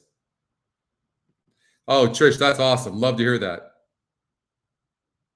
I'm not playing that because we don't have the system set up for that. Oh, you got it. You got it. It was a good class, wasn't it? It was really good. That was one of my favorite classes we did, coaching classes we did. You can go to EquinEdge.com and you can sign up for the coaching classes on Thursdays. And it's slower and we go over races, live races, and people are asking questions. It's really, really cool. I really enjoy it. And I think people get a lot out of it. Gulfstream Park 7, I think I have notes here. 5 horse blinkers are off, but I didn't really even like the 5. It's fast, but there's other speed. Wasn't there a horse I liked? Who did I like in this race? I think that I said there's so much speed in this race. I think the race sets up for this horse. You know, well, you got to look at the SOR, but a non-graded stakes race usually kind of equals a grade 3, but I've seen some tough grade 3s. And in this case, the Kitten's Joy going 8.5, you can see this horse broke from the 8 hole. Okay. And it broke last, and it still only lost by 2 1/4 lengths. And now it's 28%. And it's facing 8 points easier. And it's second off a layoff. I would imagine the 9 Red Danger is going to be very tough. Now it does draw wide. I don't love that. But yeah, Bill likes the 9. Scott, I like the 9. Thank you guys. I had the 9 singled in the pick 4. Okay. How are we doing in that pick 4 anyways? Did we win the first leg? We had to have, right? We did an all in there and got the favorite to win, which sucks, but it is what it is. You know, again, we could take risks, but it looked like every one of these horses had a chance. So this is what happens. Because the favorite won here, you'll get discouraged next time, and you go but this is what it looked like. So all I did was stick with what it really looked like. That's all I did. It is what it is.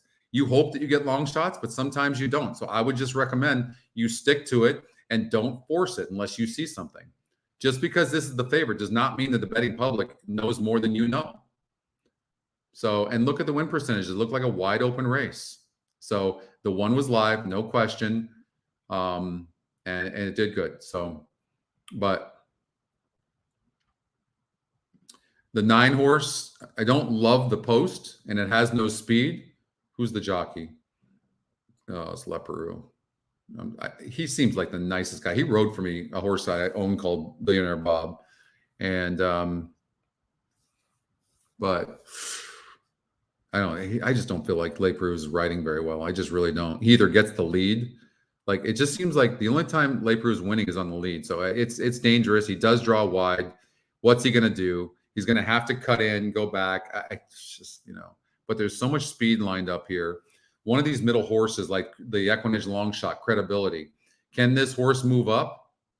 But it barely won against a 60 group. This is a little bit more on the turf.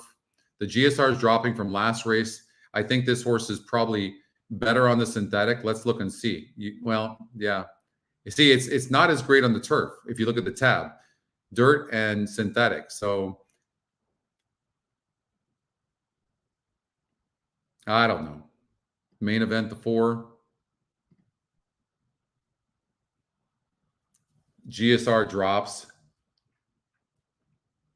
It went gate to wire against a 50 maiden group.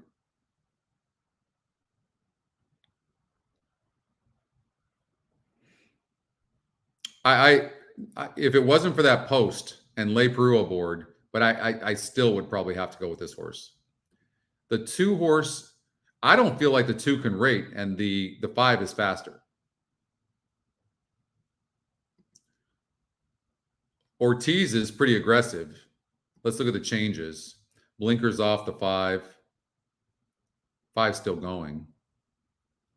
I don't know. Again, I didn't see a better single than this 9, and I'm going to stick with it, but I'd be careful.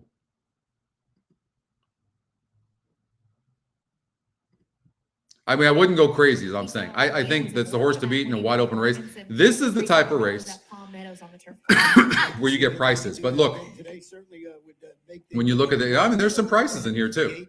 I think anything can happen in this race. And don't forget, this is the We're relying on Leperoux to ride a perfect race. That's what we're relying on. In the pool, so don't get shut out here. Make sure you punch your ticket. But in the sequence of events, I didn't necessarily see anything better. I guess, could you have looked at this one horse and said, look, it had trouble, hesitated, shut off at the start, and then wins by 8.5 lengths. And yes, it was easier. I guess we could have done that, but it jumped up from a 66 SOR to an 84, but it sure handled it, didn't it? Yeah.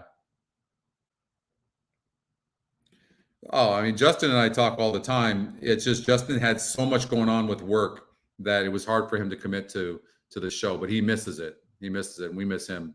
I'm hoping that, you know, when, ladies and gentlemen, our first of 2 maybe when he's not so busy, that we can get Justin on another show. But I miss him. Justin is the one that created the booms on the show. Still time for wagers on the first. Castellano, where's Castellano? We're on the turf here. It's an all turf sequence, and again, it's a separate wagering. Kathleen on the 1. No, I keep looking at that. Look Where is he? Pick 5, the first pick 5. It's called a couple of different. He's on the things, 3. depending on where you're 28 located. to 1. If it starts with the Palm Beach, you're in the right place. This is not the worst looking long shot in the world. I'll tell you right now. Like, I think what I'm going to do, now that you just showed me that, I'm going to do a 9, all 3 trifecta, and I'm going to do an exacta. So 9 with a 3 exacta. I'll do that. And then I'm going to do a trifecta. I think that's a good point. 9, all 3, except I think I eliminated a couple of horses. I didn't like the 7. I mean, he needs the lead and he's cheaper. I don't see the 7. I'm going to say no on the 7, which is ballsy. But I'm going to say aside from the 7 and then to the 3. The horses, they're at the gate. It's post time for the first edition. And then just in case the 3 doesn't run second or third, it's the I'm going to bet the 9 to win. But I am not, again, bettors go for 2. it does draw the outside post and has no speed. And we're reliant on late Peru. I'm just going to say that, but I'm going for it. I agree on the 3. All right, let's get out to Gulfstream Park. They're going into the gate. We got Santa Anita in 14 minutes. Laurel's in 12 minutes. But he's been running well. Bueno. All right. Known for his quick first gear. We'll hear from him early. That main event. Helmers is on fire, huh? Danger and Mom's Moon. Thanks for playing the Coast to Coast Turf Pick 5. Good luck here with Red Danger and the pink colors of Silverton Hill to the outside. They're at the post. And they're off in the Palm Beach. Excellent beginning for Bueno. And as expected, he's front and center early and clear a length and a half. Mom's Moon comes away in. You see what I was talking about with the 2, how it needs to be on or near the lead? You see its head up like that? I'm not saying it can't win, because if you covered it, it certainly can, but it's not comfortable. You see that? And that energy it's using right now can take it out of it. And really, I don't think Leperu did a bad job. I would say that. And usually when that happens, it's because the horse is good enough to get in some sort of position, but it is have a horse to its outside. But I don't think Leperu did bad. The trailer is C. My Meister. Quarter time, not available. Bueno has the lead. He leads by a length. Mom's Moon is there. Second main event is on the outside, and tucked in is EquinEdge. Wide on the course is Sua Summer. Red Danger following the run of main event at this stage. Credibility also trying to find some place to go. So Red Danger might have to tap on the brakes here. It looks like he didn't tap on the brakes though. Leperu's doing a really good job. Horses are starting to stop up front. I still think Leperu is going to win this. We just hope the 3 comes from behind and surprises. I don't think anybody wants to win this. 2 seems like he's struggling to me. The problem with the 9 is going to have to go wide, but I still think he has horse. Now ask him. Come on. Come on, Leperu. Come on, Julian. Get up. Get up. Get up. No, 2 was good enough. Oh, I don't even know that Leperu did a bad job, honestly. Came in 2-4. I honestly don't know that he did. Love to blame him, but I don't think we can, honestly. 2-4. 2-4.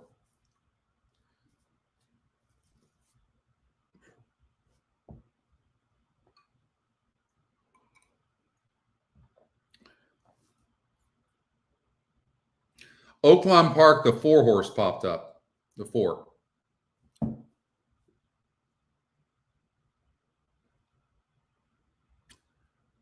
right, we'll look at Tampa race number 7 real quickly. See if we can find something.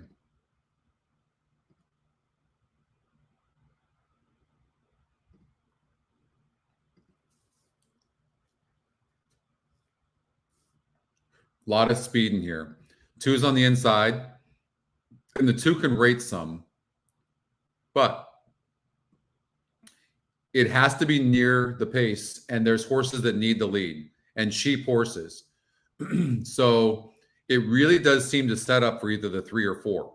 And the 3 is, and let's look at the 5 horse. And the EquinEdge long shot, but it's only 1 win in 32 races. But this is a non-winners of 2 lifetime. And this horse is getting easier horses here, even though it's coming back at the same level. And I don't know that it got the pace last time out. And I think 5.5 was too short. And the GSR jumps up. I would just say I think the EquinEdge long shot has a chance. I would do a 2, 3, 5 exacta box over at Tampa. I'm going to play that with you guys. 5 can win. Exacta box. So first of all, in case the 5 doesn't run good, I'm going to do a 2, 3 exacta box. And then I'm going to do an exacta 2, 3 with the 5.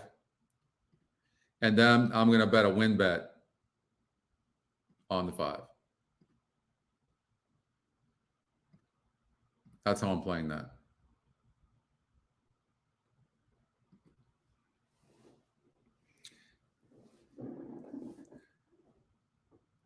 Buenas tardes, Dennis. Buenas tardes. You know what though, Ralph? Honestly, I mean, if you look at it, I don't know that he did anything. He's not doing well. No question about it, but I don't think he did that bad. I don't know what I would complain about that he did. You know, you got to be careful about blaming jockeys all the time, but he's definitely, you know, not riding well right now. I just think the 2 horse being on the inside with all the speed, I think the 2 is worth beating.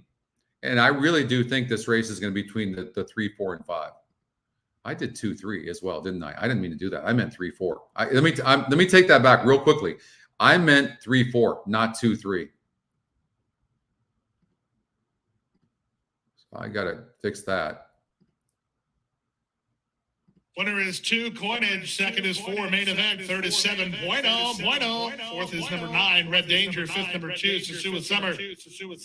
Now returning to the winner's circle, the winner of the 7th race. It's number. Okay, so 3, 4 is what I meant, not 2, 3.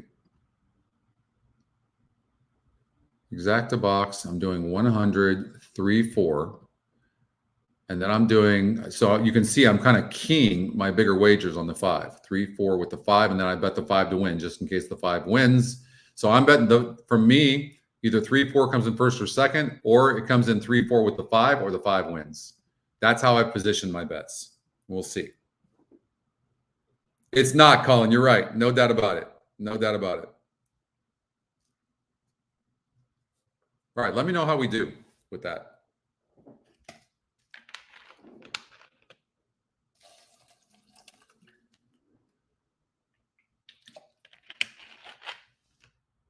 We having fun? I'm having a blast today. Good races. All right, so we've got Laurel Park, race number 7 coming up. And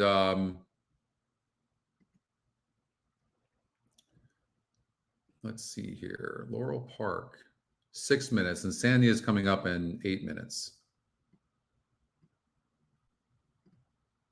All right, I'll be right back.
All right, they're coming onto the track over at Santa Anita. They're on the track over at Laurel. And I feel like we've been handicapping Laurel pretty good today, so we'll stick with it. But we're going to get out to Santa Anita real quickly, but let's see if we can find anything. So first thing I see is 29% top win percentage, top EquinEdge pick, 61 pace. So I want to see if a horse like this has burned money. So it was 11%. It was never really meant to win in these races. And last time out, it added blinkers. Let's see if it took the blinkers off. No, they kept it. And by the way, I think that's a really good sign. The other thing is, a lot of times you'd love to see a horse like this that's cutting back in distance, but it's not. But if this was 5.5 furlongs, I mean, this 6 horse would be a cinch. But Lacey Gaudette's the trainer, very good. Jockey trainer combination, very good as well. They've won 2 of 8 races. So as far as SOR goes, it's got a good SOR. Really, the truth is the 5 horse is the one with the weak SOR, because it just broke its maiden and it won by 6 3/4 lengths, but it was at 28%, 60 cents on the dollar. I mean, I don't know what happened last time out, but it's been off since April.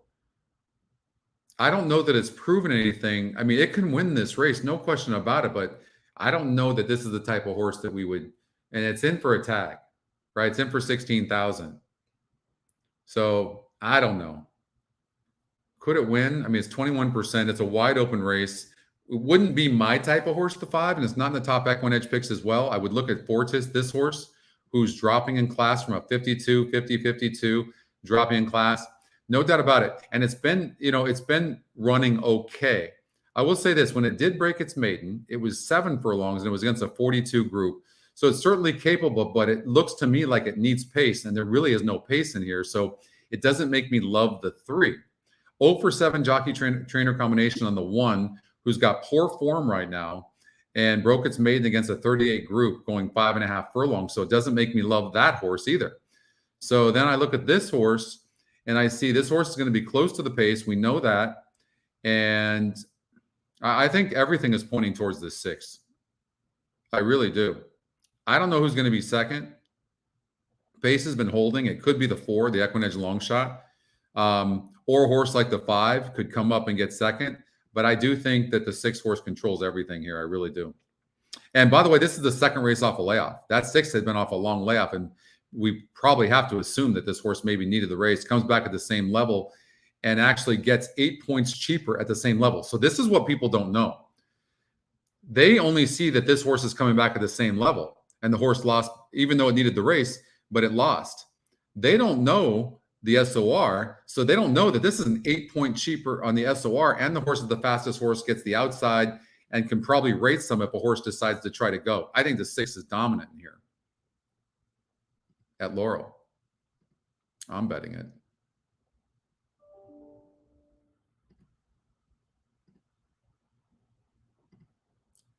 I just don't know who's going to be second. And now the horse is 6-5. I mean, it's going to be 4-5, 3-5 by the time it goes in the gate, especially after what I just bet there. But I would love to find an exacta here, because I think the exacta could actually pay good. We got to get out to Santa Anita for sure. It's in 4 minutes, but I would love to find an exacta. Anybody have any ideas? And I don't know what happened at Tampa. Anybody know? 4 over 3-2 at Tampa, but there's an inquiry.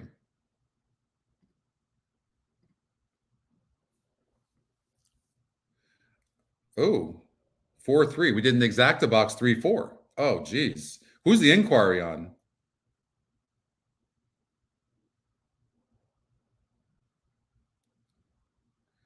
Four, 3-2 is huge. That 3-4 exacta would be great. Right? Who's the inquiry on? Somebody tell me. Laurel would be 6-3 exacta? Were you just guessing 4-3-2, or what is the 8 lost the rider? It's official. What did it come in? Somebody tell me.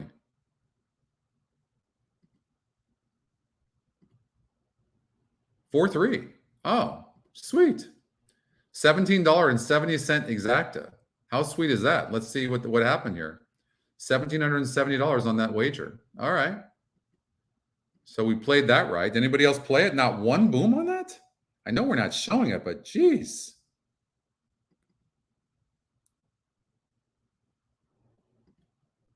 All right, where's Deb? Deb's here?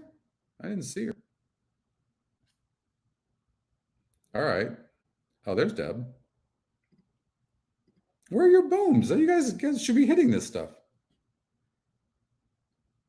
All right. All right, so we've been doing really well at Tampa and Laurel, haven't we? All right, we got Anita Park, so we got to get out there, I know. Again, they're going into the gate. Overrule. I mean, Baffert, I think the 4, oh, that's right. I remember this race now. I think the 4 horse is gone. Pioneering I really do. 1 to 2 right now. I like the 4. I have no idea who's going to be second. 0. The 4 is 1 to 2. It looks like it. You know, maybe do an exacta. The 2's overrules getting a first-time starter, getting some action, but we'll see what happens here. But I think the 4 is going to be tough and broke beautifully. Yeah. Magic in the Moonlight has speed too and is up to take a narrow lead. Pioneering Papa in the yellow colors moving through inside of that pair. And one more bid is down at the rail about 4 lengths off the lead. Mauritius is next. The 2 trailers Overrule and 10th Street Dawn at the back. Magic in the Moonlight. Wow. Look at Flavian Pratt on the 5. Whoa. And 4 is all out. Oh, how's this 5 not going to win this race? The 1's got a lot of horses as well, too, but he's going to have to check up. 10th Street Dawn outside that pair and Overrule at the back. 3 wow, 5's going to gone. Showing the way. Gone. Mauritius pressing on the outside. These 2 square off. Magic in the Moonlight is weakening a bit in between them. Then a wide 1 more bid and down at the this rail. 4 is a hard knocker, isn't it? Look at this. Has the lead. This 5's not going to win. That 4 was good. By the way, watch that 1 horse next time out. These are decent animals, and that 1 horse really ran good and had to check up. But it's going to be 4-5-3. Wow, that was impressive. Can I tell you what I just saw there? That's a horse that wants longer. That's a horse that is so classy but wants longer. And I'm going to look at the GSR Plus, but look at this horse wants longer. Absolutely wants longer. That was impressive. You're going to see that horse go longer next time out, I would imagine. Very impressive.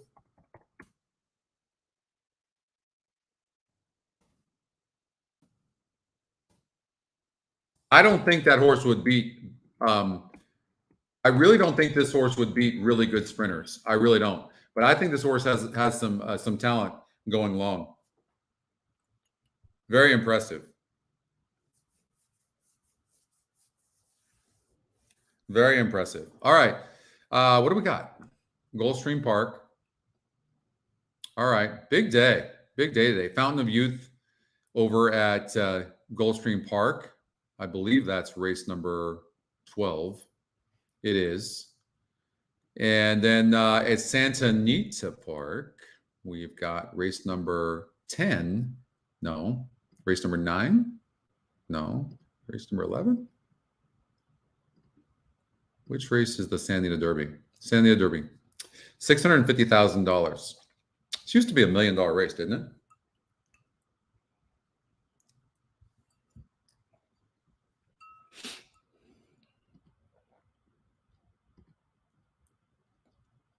Four was ultra impressive. All right, we've got Gulfstream Park race number 8.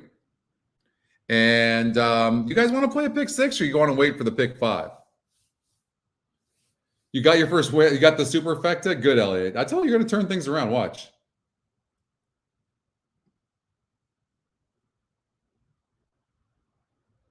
Nice, Aaron. Wait, this is the big cap? Did I miss that? Did I call that wrong? Hold on here. It's the handicap. My bad. My bad. Whew, that's the handicap, not the Derby. My bad. Thank you for that. Thank you, Bill. Thank you.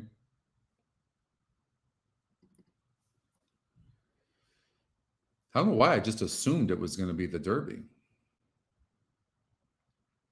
So what other race is the Kentucky Derby prep? Which is it? It's clearly not that one.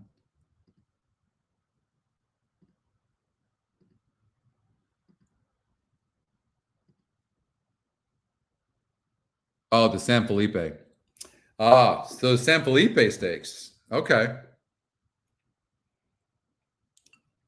This is the other Kentucky Derby prep. Such good races today. All right. My bad. Sorry, guys. All right. Over at Gulfstream Park, race number 8. There's a lot of speed in here. I eliminated a lot of the horses that have speed.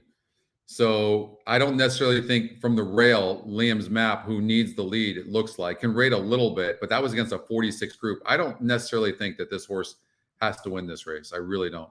Size is going, but 6 horse can't win, but maybe can show some speed. This horse, the 8, can show some speed. And the 9 needs the lead. Okay, so the thing about it is, though, speed kills speed. So you can kill those horses off. The 1's going to get the lead. And I guess the horse could hold going 8 furlongs. What happened in the grade 3? So it's just not a grade 3 horse. But it did go gate to wire against a 58 group. Now this is a 68 group. You know what I mean? Like, look at the SOR. Who's got the top SORs? Liam has a 63. It's going to be on the lead. I don't know that it's a horse that I would key. What's interesting is the Stage Raider, who's EquinEdge's top pick, is also 4 to 5 on the EquinEdge morning line. And this horse can rate. And it's doing everything right. Everything right. I would imagine this is your winner. I can't believe the horse is 5 to 2. Let's look at Chocolate Bar. I mean, this horse's form looks terrible. Yes, it raced against a tough group last time out. And this is easier here. I mean, maybe this is a horse can be in the money. I think the 7 looks dominant in here. I really do. It's going to get everything its own way. Soup and Sandwich, the 10, was squeezed last time out, had trouble, and broke 10th, broke last against a decent group going 7 furlongs. The GSR jumps up 6 points. The problem I'm having with this horse is, I mean, it's, well, you know what? It started off really good. And then it had 2 really bad races and then a layoff. So obviously they fixed the issues with this horse. I'm guessing this horse is going to run a better race. It's 9 to 2 right now, getting bet as well. I think 7 wins the race and the 10 gets second. That's what I'm going to predict. Let's look at the EquinEdge long shot to see if it can be in the money. Awesome Jerry does it need the lead? It needs the lead for its best. I don't like the EquinEdge long shot, but it doesn't mean it can't get in the money. I couldn't tell you who's going to be third, especially if the 1 stops. I think the 7 wins, and it's going to get bet to the favorite. 4 to 5 predicted on the EquinEdge morning line. That's a bad morning line for Stage Raider, in my opinion. And then Soup and Sandwich has some tactical speed to at least get some sort of position. Just needs to break good. Squeeze to the start, went 4 to 5 wide. I mean, 7. I'm going to say 7-10. 7-10. As a matter of fact, I'm playing at the tournament. All right, so Gulfstream Park, race number 8.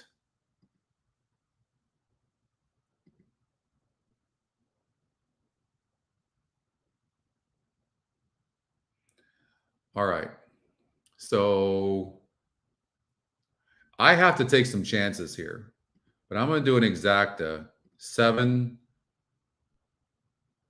with, no, it's not an exacta. 7 with 10. I mean, I have to take a chance now in the tournament. I have to because Helmers is so far ahead, right? Let's see where he's at. 33,000. I mean, that's crazy. Great job, Christian. He's such a good handicapper. So I've got to take a chance. So who's the third horse? Who's the third? Because I need to play a trifecta. 1 maybe can hold on for third. The EquinEdge long shot you always have to consider, although this horse's form looks terrible, but it is the EquinEdge morning. Let's see some of the other. So the 4 has a chance to be an EquinEdge long shot because it's 8 to 1 in the morning line. The 9, so only those 2. So it has to choose between the 4 and the 9 and these other horses I eliminated, and I didn't like them. So let's look at the 4. It didn't choose this horse.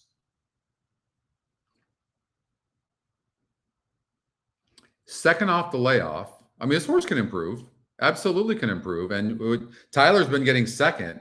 So I'm going to say 7 with 410. Right? I would lean towards there.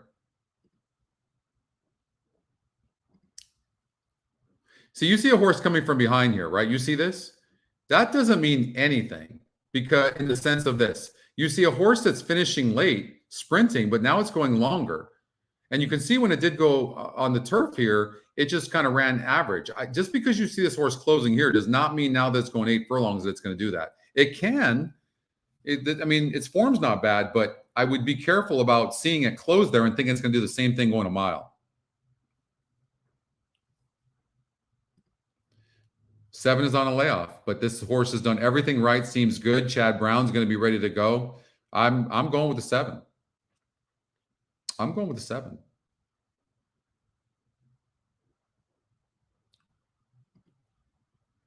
So I have nothing to lose at this point. So I'm going to do. What did I do already? What did I just do there? Did I do 710 exacta? What did I do? $600, right? Now I need to do a 7-4.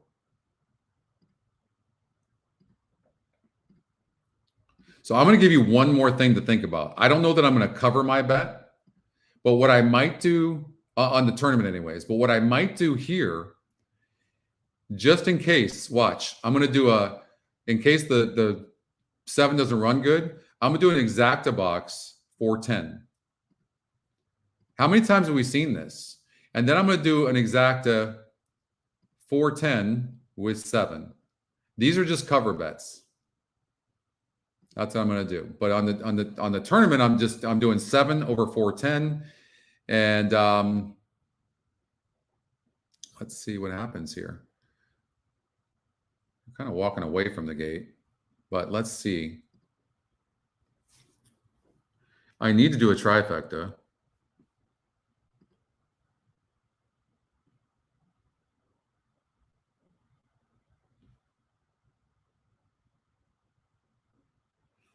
And then I'm going to do a trifecta. 7 with 410 with 410. You can be more conservative when you're on top, but right now I'm way behind.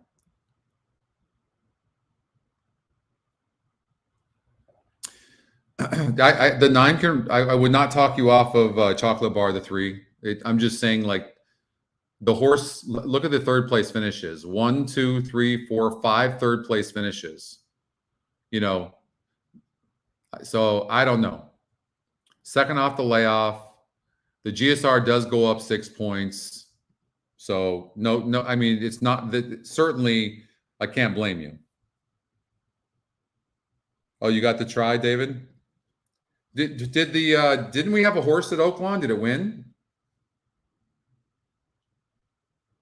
We had the 4 horse. Did the 4 horse win at Oaklawn?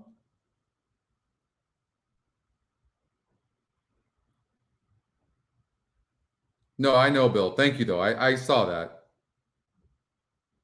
Horse just popped up at Tampa Bay, the 2 horse in race 8.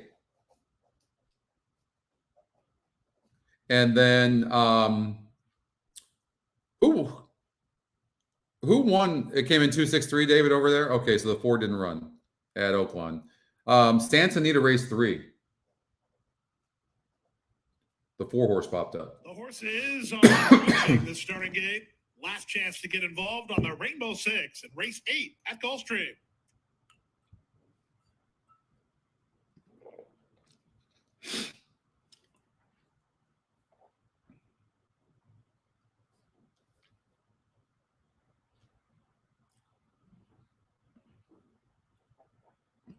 We already saw a horse off a layoff come back to win. I mean, this really does look like a really nice horse. It really does.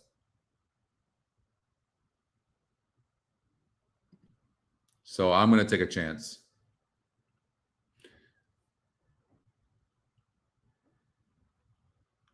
On my emails, I have an emailed algorithm that pops up with horses. And so. The horse is They're at the gate. It's now post time. Lining up and moving in for race number 8, starting leg of the Rainbow Six. All right, let's see what happens here. We'll Come on, 7. Here. The race favorite is Stage Raider over 7, 4, 10, 7, 10, 4. 9 to 2 would be great. For both the 4 Prevalence and the 10 Soup and Sandwich. It's 5 to 1 for Chocolate Bar. So those appear to be the right horses, and the bettors agree. 1, 3, 4, 7, and the 10. In the line goes Chocolate Bar. Prevalence. Now, Yeah, Chad Brand had that comeback winner. Exactly. Winning for Awesome Jerry and Soup and Sandwich. Soup and Sandwich, the gray son of Into Mischief to the outside game. They're at the post. Oh, And 7 stumbled. They're off. Good start from between for Prevalence, who's headed off for the early advantage, moving up between runners and Hide the Demon not far away. In tight between, Manor House inconvenienced pretty badly, and Stage Raider was really done no favors there. In fact, he shuffles to last. Meanwhile, Liam moves through at the rail to put a neck in front, so it will be Liam by a neck over Hide the Demon and Prevalence with Soup and Sandwich on the outside. At the rail, it's Chocolate Bar drafting along under Castellano, only 2 lengths off the pace. Then back between to King's Ovation. Deep on the course, Awesome Jerry, widest of all, Manor House. And after some early traffic trouble, Stage Raider drops a long way behind. Yeah, and he's being asked right now, Quickly, too. his Not a report good sign. time was 23 Really not a good and sign. 1. Less than 5/8 from home. The leader is Liam by half a length. Prevalence is second. Soup and Sandwich. He's had a good run of it. Rafael Hernandez is on the go with him. Another good trip for Chocolate Bar. 4th behind the speed. Running home is King's Ovation. That's all for Hide the Demon. Manor House is being at kick. So is Awesome Jerry, and Stage Raider yet to be heard from. The half mile was 45 and 2. And this is why we covered with the 4 and the 10, right? That's why we covered, just in case. I didn't in the tournament, but I'm going to need the 4 to stay up. 10's running good, but 3's running good. Chocolate Bar as well. Hopefully it stays up these 2 horses. 3 quarters, 9 and 4. Prevalence in front. Come on, 10. Don't let this 3 pass you. Come on.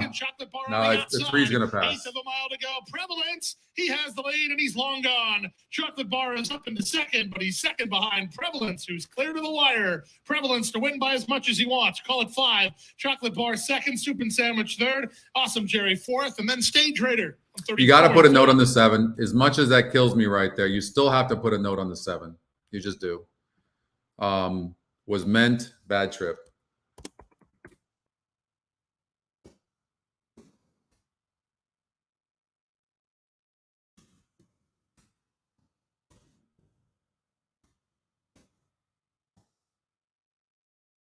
All right. That would have been nice. I mean, we talked about, we covered it on here, right? We covered the 4 and 10. And that would have been nice exacta, but just didn't happen.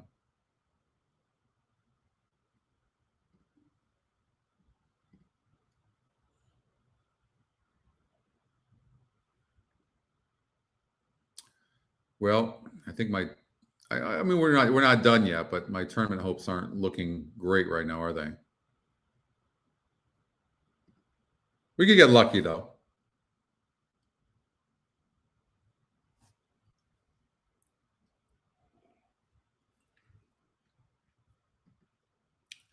Tampa 8. We bet this race, didn't we? Or did we not bet it? I can't remember now.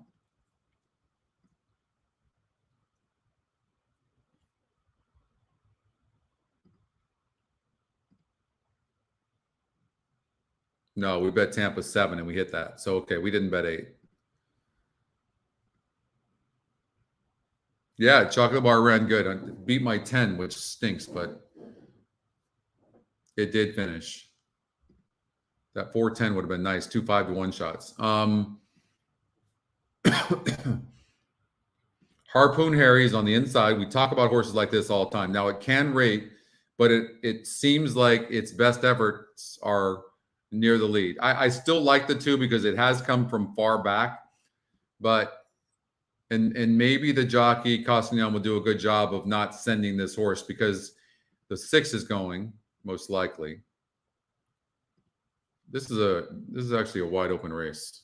I mean, taking a horse like this that's going to come from so far back because of the connections. Well, no, I take that back. I mean, this horse might show more speed. I have no idea in this race. Matter of fact, I'm not even going to look at it. I have no clue. We'll go to Laurel, race number 8. They're on the track, 6 minutes. So let's go. Let's see. Laurel 8. That's right. Race 8, the 2. That's why I was thinking about that. Okay, so the 2 horse popped up. There's a lot of speed in here. Proper attire on the rail needs the lead. And going 7 furlongs now, the GSR is about the same. It's never been 7 furlongs before, but it's certainly a nice horse. And when it breaks, it's always, look at this. Look at this. First call. This horse is on the lead every single race. I don't think I've ever seen that. So we know this horse is fast, and the EE morning line's 1-2. That being said, this 4 horse first call is almost always on the lead as well. It's cheaper. Okay, we got to look at the SOR. All right, so the SOR on the 4 is not good. So there's a good chance that the 4 won't hurt the 1 that much. Also, if they go really fast, the other horse that has a chance is the 1A that could sit a good trip here because of it. It just seems a little cheap to me. You see it's a 56 SOR. I mean, this is a 68, so it seems a little cheap. The horse getting bet right now is the 2 horse. And yes, it's been facing better horses, it looks like. But these are easier. But even when it was facing 68s right here, it's not been winning, but it needs pace. It really needs pace. And I think it's going to get it. 5 horse is going to probably be on the lead as well, but it doesn't have to have the lead, but it doesn't seem classy enough. I don't like the 5 at all. 3 horse, juror number 4.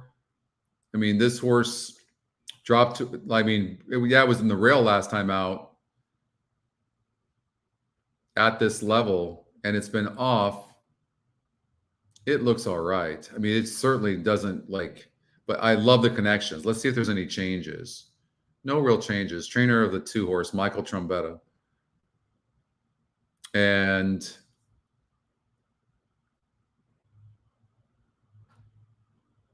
what I don't like about the 2, the EquinEdge morning line is 4-1. This is a tough race. This isn't an easy race.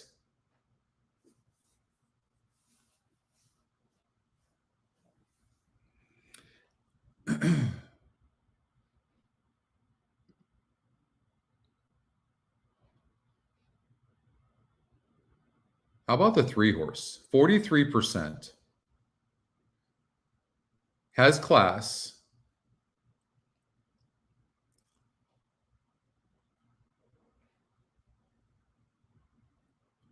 It's one of those horses that's really inconsistent.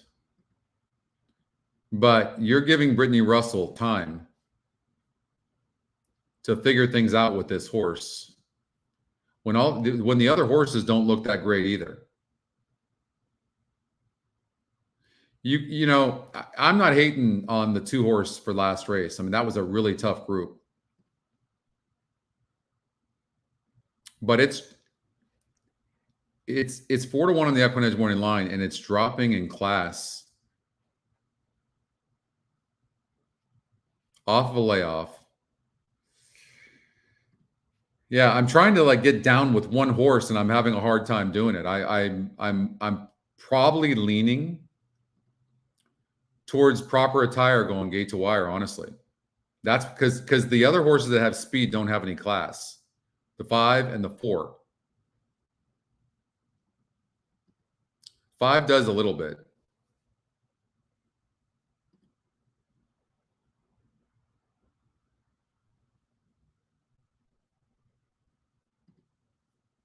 And speed's been holding. I'm going to say proper attire goes gate to wire. That's what I'm going to say.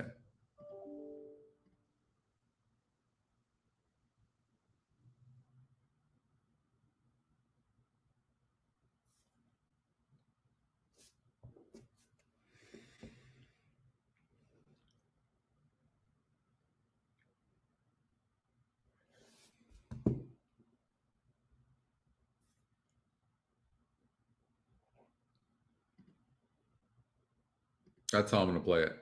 We got Anita coming up in 5 minutes.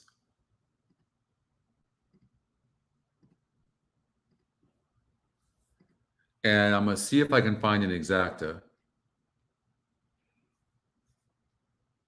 And usually it's a horse that's going to come from behind, right? I would probably say the 2 because the 2 has class. Off of a layoff, maybe needs the race and then finishes.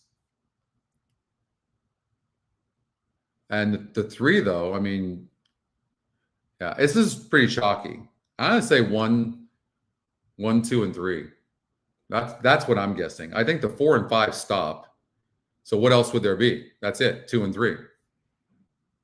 1 go gate to wire. I say 1, 2, 3. I don't think it'll pay anything, but that's the way I'm going to play it. I'm going to do an exacta. 1, 2, and 3. Not going to pay anything.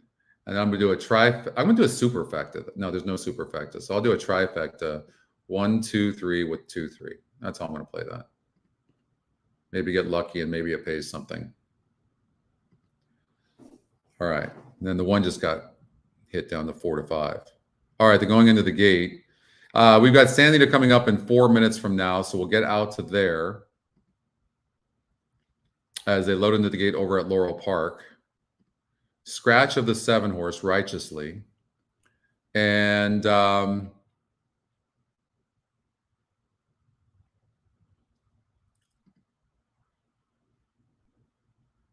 I remember looking at this race thinking Sadie Bluegrass was the horse to beat. Even on the turf. The horse actually has earned, it's good on synthetic, of course, but it's also done very good too. And it can rate a little bit, but the 2 is going to go to the lead, and I'm not going to be surprised if the 3 horse goes as well. And maybe if the 6 can it rate? I don't know if it can rate. I honestly don't know if it can rate. I honestly don't know. To last position. They race down the backstretch. A bit of now we pressure on knew their proper that the 4 and 5 would duel with the 1, but we were hoping the 1 would be clear, and the 1 is. The 4 and 5 stop. The 1A sitting right there, so either way we can win with that. They're going pretty fast, though. Unfortunately, with the 1A, I didn't feel like it had a lot of class, so I think we are relying on the 1 to go gate to wire and the 4 and 5 to stop. Here comes the 3. See, the 1A is already done because it just doesn't have the class. Coming alive on the outside, here comes And here comes the 3. Moving up third and stoutly just 2.5 from the front. I'm hoping the 1 has more horse than it looks like. And Finding Fame trying to unwind for the back of the pack has come within 5 of the lead. Finding Fame is starting to move in, but Jura number 4 sweeps up on the outside to challenge for the lead. Proper tire decoupage in between horses is backed away. Down to the inside, Peyton Elizabeth. Maybe we can get lucky with the 1A on the rail. I don't know. Maybe it's possible. Come on, 1A. Come on. Give us some luck. He's going to win. 1A, 2, 3. 1A, 2, 3. Finding Fame runs the second. Jura number 4 flattened out. Peyton Elizabeth to do it. Holding Finding Fame at bay. Next was Jura number 4. And then proper tire decoupage. We're killing Laurel today. Killing Laurel. Minute 25:15. 7 furlongs.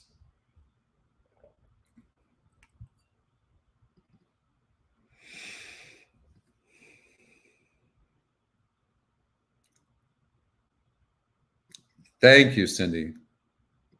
Good to see you too, Cindy, by the way. All right. Let's we know we got that, but we got to get out to Santa Anita. All right, Santa Anita Park. I'm a little worried now, honestly. At 2 and 3, the 6 seems to need the lead for its best. So I'm kind of changing my mind a little bit here on the 6th. And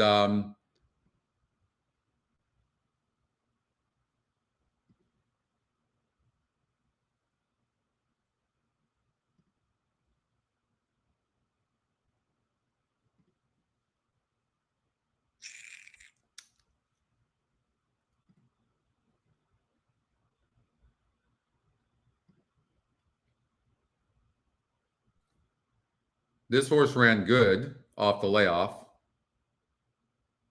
It's going to get pace again. And it actually gets more distance, which I think benefits this horse. So let's just see if there was pace in this race to set it up for her or him. I didn't look. So we're looking at Savvy Gal, who won the race 2360, and there was other horses in the race, like Storming Lady, everything. On Purpose, the 6 horse. The horses have reached the starting gate. It's post time. They're loading in the gate for the How the third. 6 horse run in this race? So the 6 horse is interesting. On Purpose. So maybe On Purpose and Savvy Gal. On Purpose is the 4. Very even beginning. All right.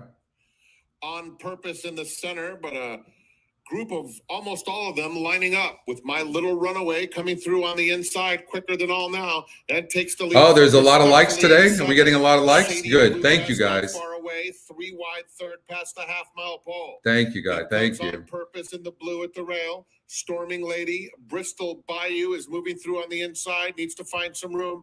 Looking for a seam and getting it now. So Sadie Bluegrass, we knew would get a good trip. So everything's happening like we thought it would. And then we were looking at the closers. At the rail, On Purpose, a ground-saving third. Bristol Bayou is in behind her. As they come to the 8th pole, My Little Runaway still with a 2-length lead. On Purpose closing the gap stoutly in between horses. Far outside, Savvy Gal in the red is really coming home fast. And Savvy Gal blows by them all down on the inside. Bristol Bayou, it will be Savvy Gal to win it by almost 2. 5-1. Bristol Bayou. I didn't get. I was trying to bet that horse, but I mistimed that. It's a drag. But we're seeing things well. 3-1. Oh God, got to be kidding me. Closers, right? Closers. 1-5. Closers. 4 had a bad trip. 4 had a very bad trip. Number 5, Savvy Gal was first. It's a photo for second. But 3-1 on the 5. Wow. Do you know why we got 3-1? Oh, I didn't bet it, but you know why you got 3-1 on the 5 if you bet it? The reason you did is because that horse went off at 11-1 odds last time out, and people didn't believe it. Now it gets more distance and the same pace, if not more pace up front. No booms in that? Wow. What the heck?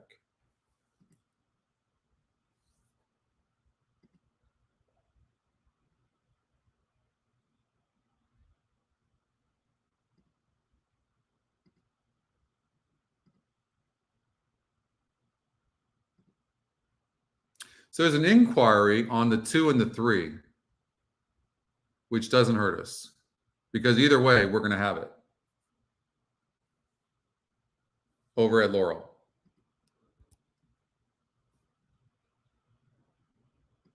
That was an accident. All right.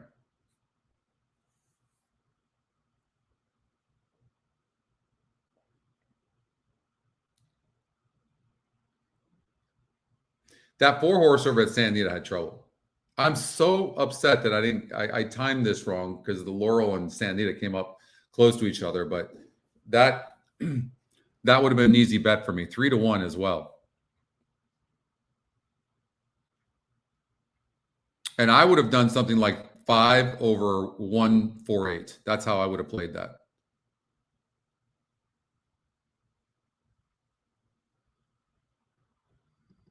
Thank you, Maurice. Thank you. Oh, we've been doing good so far. We've been right there. Race 9 at Tampa Bay, the 10 horse popped up. Okay, 10 horse popped up.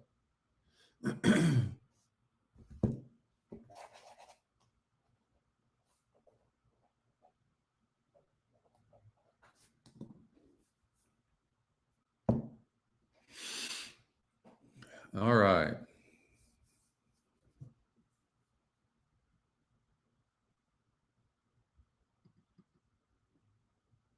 I've got $1,400 in the tournament, so I gotta take a chance somewhere here.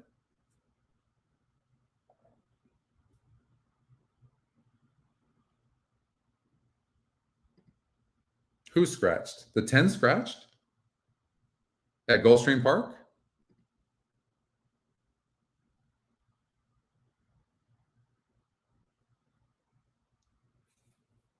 Who gave you crap, Jerry? What happened?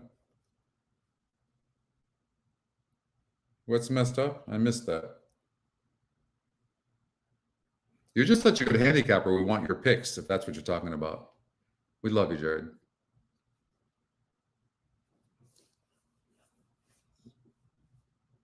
Hold on here. Let's see here. So there's an inquiry over there. So it is official. All right, let's see what we got. Not bad, actually. All right. Win-win. Oh, it's pretty good. All right.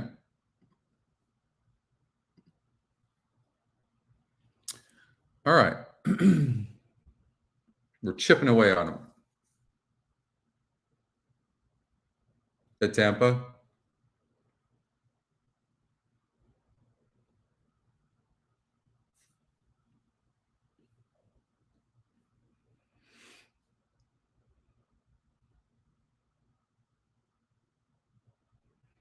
All right, let's see what we can find here. So Jouster is a front runner. And it's been facing it's been off. And I know this is a grade 3, but this is a grade 2 winner 1. But that was against 3-year-olds. So this is actually the first race as a 4-year-old. So now it's facing 4 and up. They don't always run the same. Todd Pletcher, Luis Saez. This horse is going to send. I'd play against it on the win, personally. And Navratilova from the outside is going to go to the lead. But the 3 could clear, because when you're starting from that outside post, we talked about this. When you're doing that, the horse on the inside that has speed gets an advantage. So does 7 pass? Yeah, well, the horse can rate. The 11 can rate a little bit, but that was at 5.5. 8 furlong. Well, this horse has earned money going 8 furlongs. But it went gate to wire against 3-year-olds.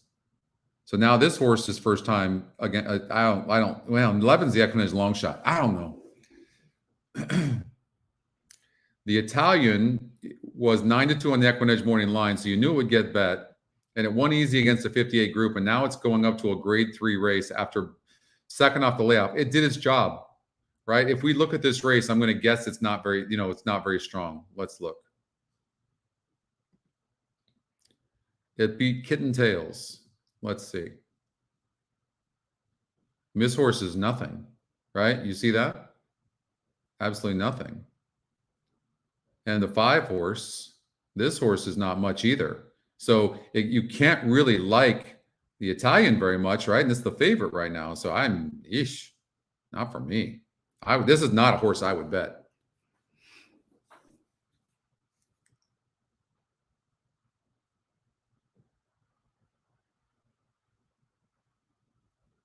I didn't say anything about Jared. I'm not giving Jared a hard time at all. Somebody said that Jared was posting his picks after the facts. I'm like, come on, Jared, we need your picks. That's all I said. Don't get mad. Don't be sensitive. That was one person's opinion that you're not posting your picks, not me.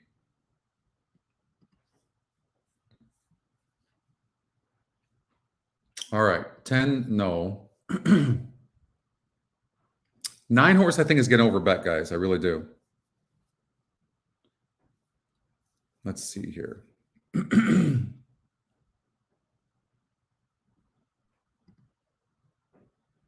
Look at the 8. I got nothing but love for you, Jared. Don't be mad at me.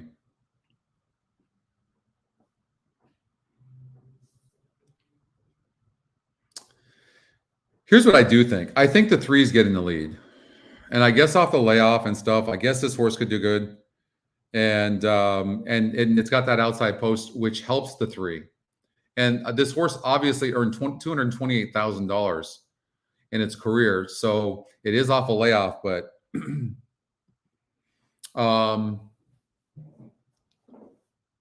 we can look at that, Mike. I don't know that we're going to have time to do a pick 5. Let's try. Let's try and see if we can find one. Initially I was using too many horses. I'm not even using the 9. I'm not going to use the 9. I want to look at Sugar Fix and see the style of this horse. I mean, the horse lost last time out. Castellanos on fire, though. Back on the turf.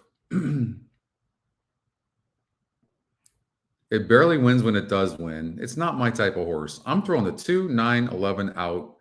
I'm using these horses. That's it.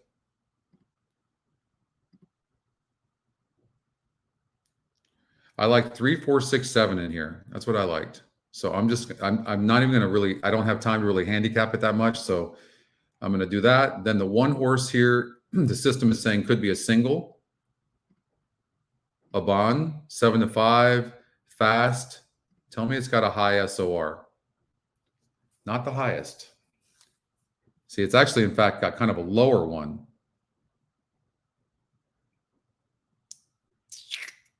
I don't know that this is a single. I really don't know.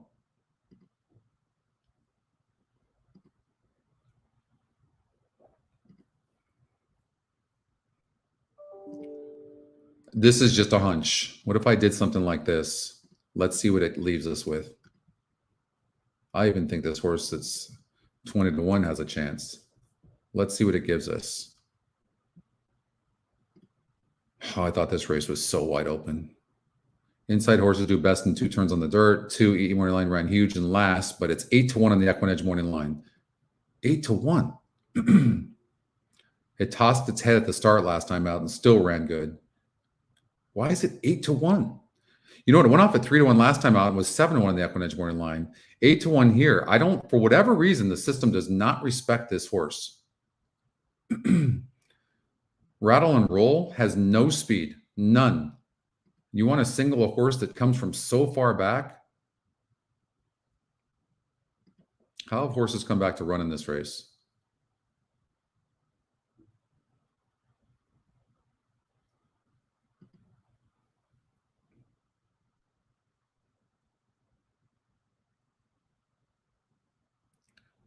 This was not the strongest field in the world, if you think about it, right? I mean, look, 17%, 81. The horse didn't even last. It must have been going fast, too, because all these horses came from behind. All these horses came from behind.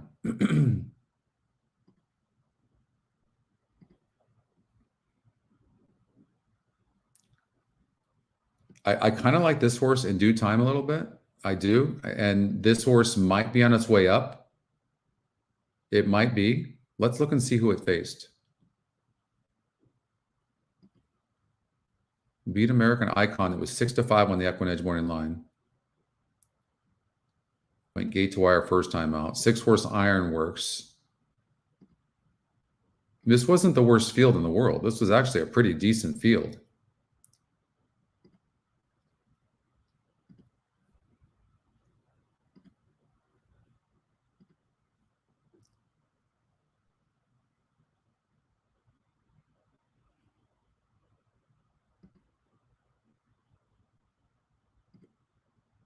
I'm going to recommend the 8. I'm going to recommend the 8. I think it's a tough race on paper, and you just have to take a chance. I think we do that. Then we come over here, and we see what we can find here. There's a lot of speed in here. And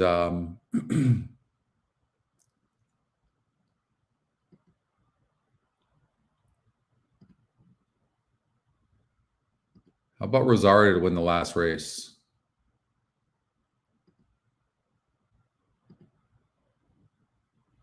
Who's got the highest SOR? The 8 horse and the 12 and the 2.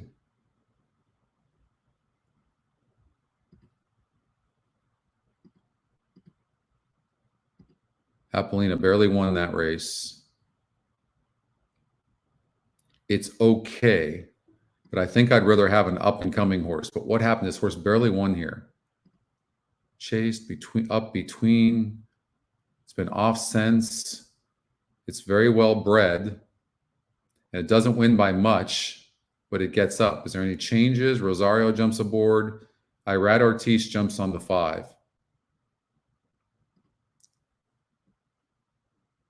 The system is saying single to 5. I'd probably do something like this. I don't think the other horses are that great, so I'd probably do something like this. That's what I recommend for a pick 5. All right.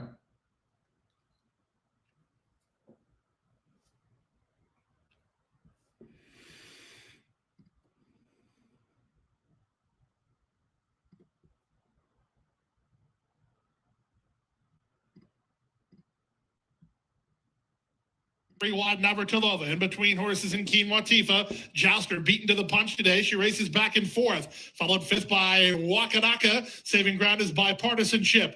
Then Katama Moonlight together with Sugar Fix. Joel Rosario has Alms 3rd last. Yeah, About 8 Jared. lengths No, off the pace. honestly, Jared, Royal honestly, Gift List is 2nd last. And the early no trailer is disrespect. I Lovely think you're being a little Separated sensitive. by One 10 person lengths, hadn't, opening quarter mile, said something, and who knows how serious She's she got her was. ears Who up, knows? and she's cruising out We here. love you, brother. Leads by Believe 2 me. over Big I was just Shot, giving you a hard Quinoa time Tifa, teasing who's you. in chase mode 2nd. You keep Jouster doing your is thing, along the brother. rail. Navratilova is 3 wide. Wakanaka in the red cap is about 4 lengths off the pace center, followed by Katama Moonlight. Bipartisanship stays put at the fence. Sugar Fix is next ahead of Alms, then Gift List and Lovely Lovey. They round the far turn. It's been an easy time of it for In Italian, who has the lead 3 parts of a length. The first to attack is Navratilova on the outside 2nd. Jouster's at the rail 3rd. 3 back to an improving Bipartisanship. Then Sugar Fix, and they're at the top of the stretch. With the advantage, it's still In Italian. She's in front, trying to squeeze through on the 9 rail is Jouster. really Navratilova squeezing on the outside. 3. Bipartisanship is 4th. Speed is There's an gonna. 1/8 of a mile to go, and In Italian finishing up nicely. She's still clear, and she's going to win it. The Honey Fox goes to In Italian. She was sharp in victory, while never headed. Speed holding. Up 9 second the is Italian. Wakanaka. I didn't like that Navratilova horse, at a but good price for 3rd in 137 and 2.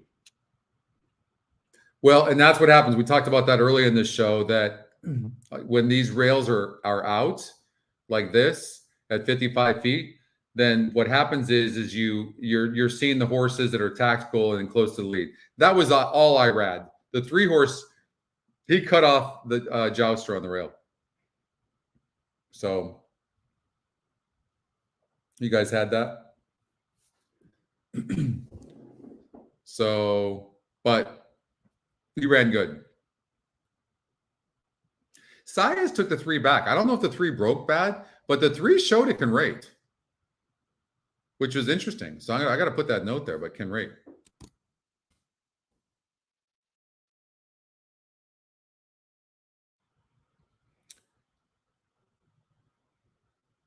Buenas tardes, Jose.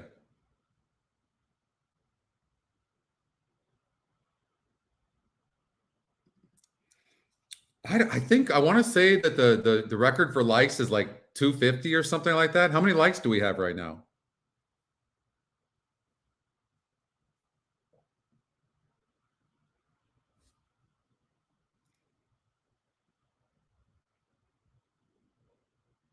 Oh, the 3 was a step slow. Yeah. 175. Oh, that's awesome. Thank you for the likes, everybody. Thank you. I think like 240 is the most likes we've ever had. 295 watching right now. Yeah, we've been averaging, because we got Twitch as well that usually has around 40 or 50 people, but usually we've been averaging about 350 per show between everything. So the show's been great. The shows have been fantastic. I think the last show had like 3,100 views, 3,200 views. It's amazing. So it's growing, and I think people are getting used to going, okay, it's a different way of playing now. And you can go online and you can go back, whatever, leave, and then we're just handicapping these races and watching live races. So it's a new way of playing, and then we're using a tool, and it teaches people how to use EquinEdge as well. So I think it accomplishes a lot. 191 likes. That's awesome. Thank you so much, everybody. Thank you. All right, what do we have coming up? We've got, I think Laurel Park's coming up in 10 minutes. I think. Let's see here, right?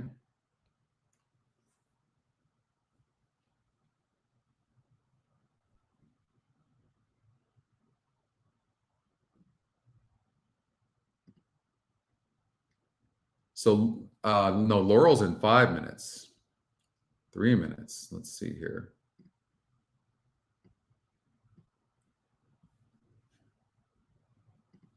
So 3 minutes to Laurel, race number 9. Okay, and then we've got Santa Anita coming up in 10 minutes. I don't know why they're showing Gulfstream on that, so I'll wait to show that. Okay, so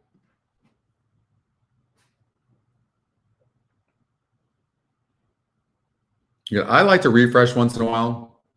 We're showing 9 minutes, so our upcoming races are off. We're working on that. They'll be accurate for part of the day and then off a little bit. So we're working on that. We still have some work to do. All right. 2 minutes. Wow, that is awesome. Hey, DeAndre, how are you, my man? It's been a while.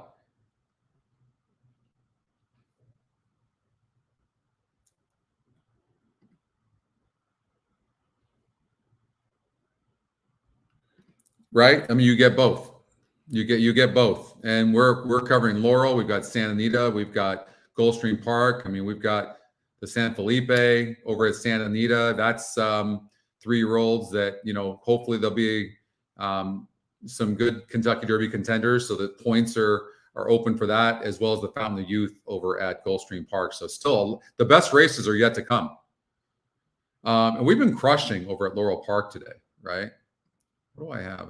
I got to play the tournament too eventually here, but I think, see, I mean, I don't remember what I started with, but I think I started with like 2,000 or something like that. So that's good. Good day so far. You know, if you like, sometimes you can see what they're going to get. I'm assuming it's going to take the 8-horse on top. So we'll do like a $6 trifecta that's going to key the 8, I'm guessing, and it did.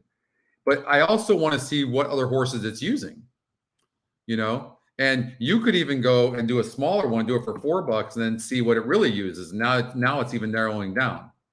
So it's saying the 8's a single, and there's some pace in the race between the 4, 1, and 3, right? And they don't really have great numbers.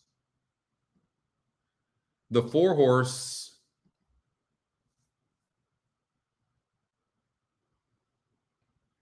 you know, it doesn't look that great. I mean, so 8's got some class as well.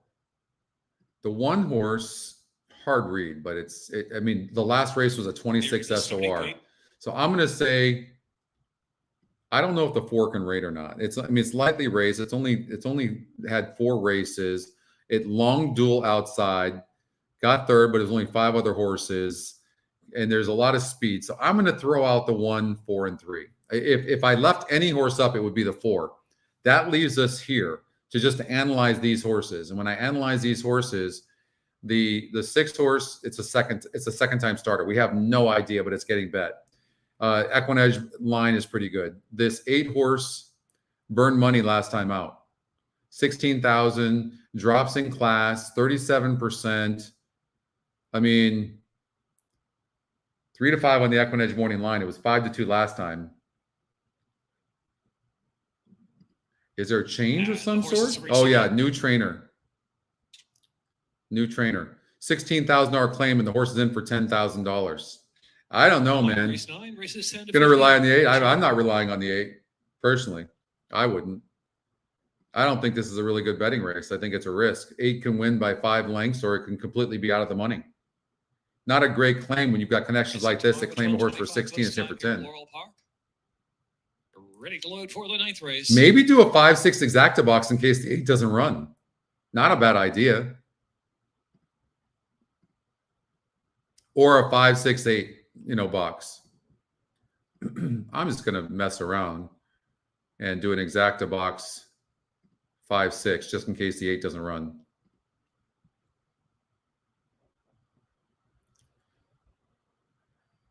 And then I'll do a trifecta.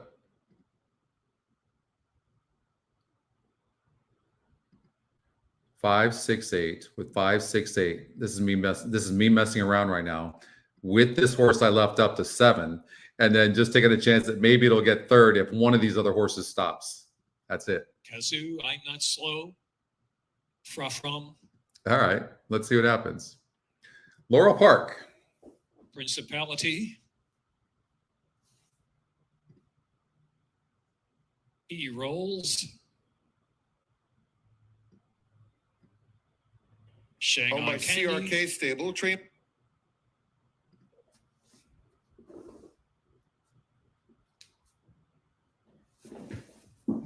And Holiday Avenue. 1 turn mile, second finish line. And they're off. On the inside, I'm Not Slow with a good break from the gate. From early speed 2 from Principality on the outside, and Holiday Avenue will settle far outside. Kazoo is sent forward for some speed as well, and He Rolls is in the mix. So there goes He Rolls now. He Rolls as they exit the chute to the main track, leading from down to the inside. Principality and I'm Not Slow, and they're followed by Holiday Avenue on the outside, and Kazoo is next, and trailing the field Shanghai Candy. He Rolls leading the way at a controlled clip up front, opening quarter. 24.09. From on the chase in second, and Principality on the outside third position. Another 2. I'm Not Slow. Here's Holiday Avenue racing along in fifth. 5 to make up at this point as Kazoo drops back now to last position and passed by Shanghai Candy on the outside. He rolls around the far turn. From in second. The inside is I'm Not Slow, and Principality is next, and Holiday Avenue ridden along 3 furlongs out from the line. Shanghai Candy still 7 to the front, and Kazoo trailing the field. Half mile is 48.39. Top of the stretch for the long run to home. And it is He Rolls a quarter mile from home, leading it by 3.5 lengths. Principality, I'm Not Slow, battling along head to head for second. Back to from no run from Holiday Avenue. Coming to the final furlong and a half, and He Rolls now desperate to hang on to the lead. Principality on the outside, closing. Bit tight for I'm Not Slow in between horses. Tight quarters there. Come on, 6, hold on. To the front. Principality, He Rolls. I'm Not Slow. Third in between. In fourth is Shane. Come on, 6. Oh, come Principality on. to win from I'm Not Slow. Oh. Minute 42.05.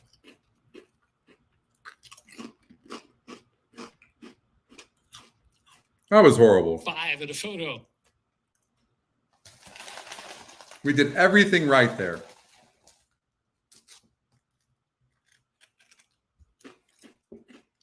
All right.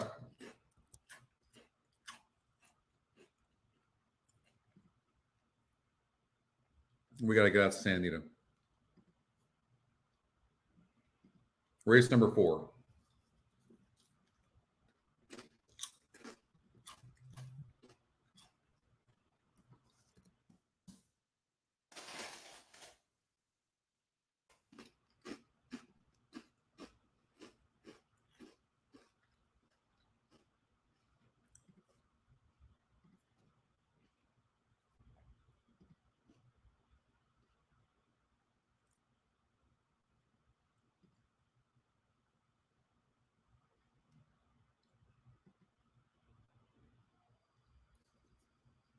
This horse is getting no love, but I think this horse, the 8 horse, could be in the money. Just something to think about.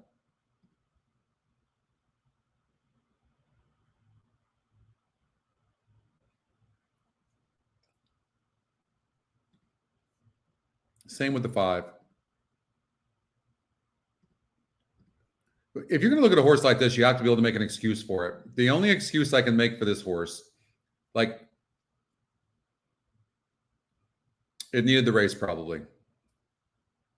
If Baffert thinks this horse belongs in a grade 2, it probably does. Whereas a lot of these horses don't belong in a grade 2. So I would say that the 4 horse is probably a single. It looks pretty chalky. 9 has no speed, going to be wide. It's had a lot of races. 4 is lightly raced. I would do 4, 9, and then I think the EquinEdge long shot, the 5 horse, and maybe the 8's worth taking a chance for the 3rd spot. So, and if you want to be conservative, you go 4-9, 4-9 with 5-8. And that's how I'm going to play it. I got to go for it. I'm going for it. Trifecta 4 with 9 with 5, 8.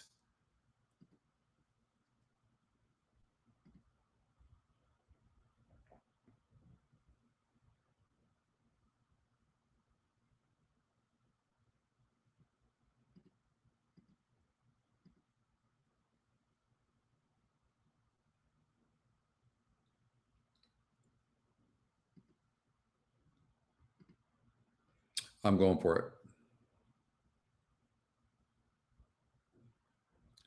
And then just in case the 9 doesn't run, I'm going to cover my bet with an exacta.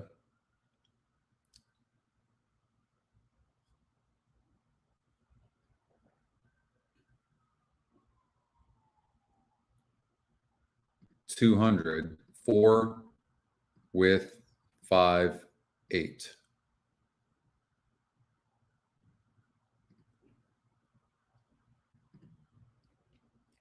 Race take off.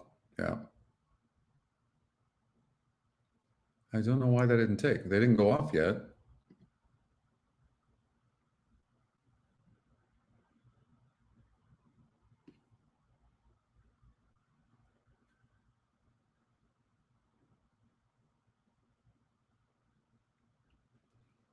$11, $12, $15. Oh, I didn't have any more money left. That was it. Okay. Here we go. Shoot bobbled at the start. Principe Carlo comes away with the early lead. The gray Canadian Pride moves to engage in second. And in between those two, Cezanne is up close today. Then it's Shooter Shoot fourth, only a length and a half off the lead while 4 wide. Phantom Dance has about 5 lengths to make up, and Wicked Trick is just outside of him. They're heading toward the half-mile pole. It's Canadian Pride narrowly in front. Cezanne just a neck back second. Principe Carlo outside of that pair.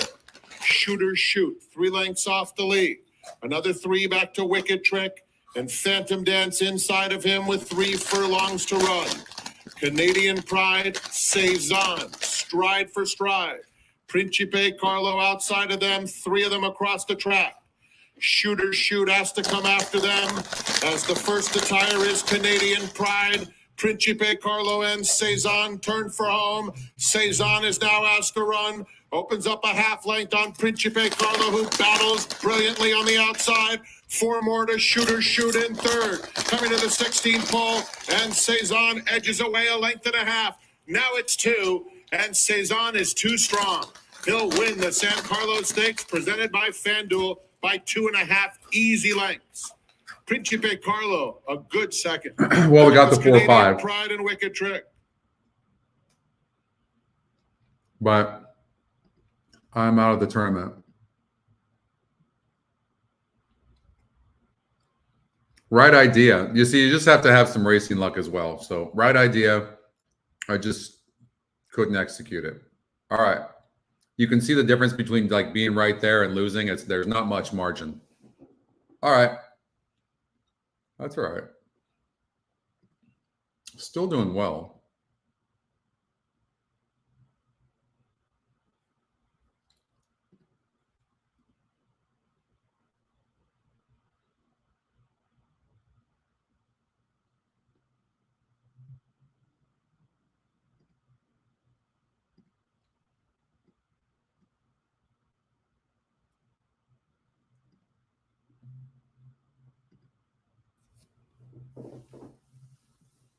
Thank you. Did you guys get you guys got the exacta, right? Nice exacta, I would imagine. I didn't like that 3 at all.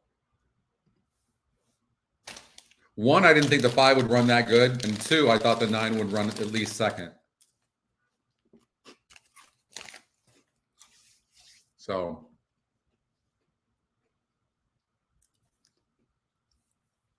thank you, Curtis. It's all right. I'm making money on in regular, but I like to do good in the tournaments, obviously. So I'm competitive.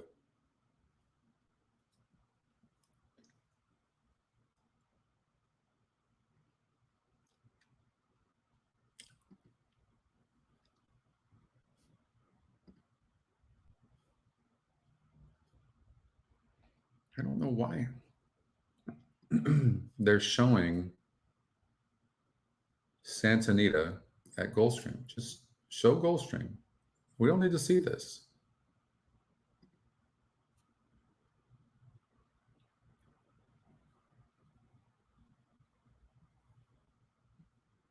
Well, thank you, Aaron. Thank you very much.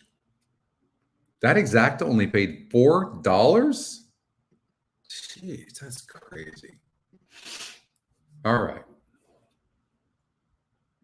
Let's look at Fairgrounds real quickly and see if there's anything there. Again, if you're just tuning into the show, big day today at Santa Anita and Gulfstream Park. So we've got the Fountain of Youth Stakes here at Gulfstream Park, the San Felipe over at Santa Anita, which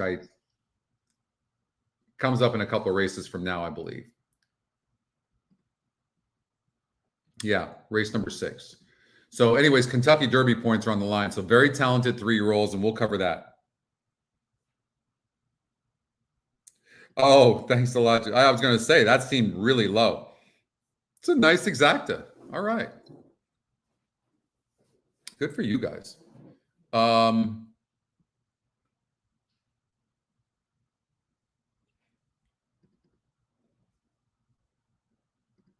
Have you seen, the one thing I would say, have you guys seen where most of the time, no one's perfect, but I feel like I'm pretty good at identifying when a favorite is weak, like with that 8-horse we just found out. Now we didn't get the exacta because the 6-horse stopped.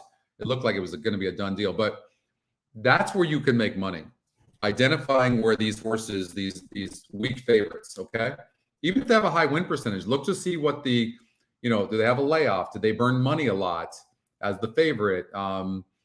Does maybe the pace not play out for the horse? That type of thing. Watch for that. Like we looked, you claim a horse for 16,000, you put it in for 10. I'm just saying, like, those horses lose a lot.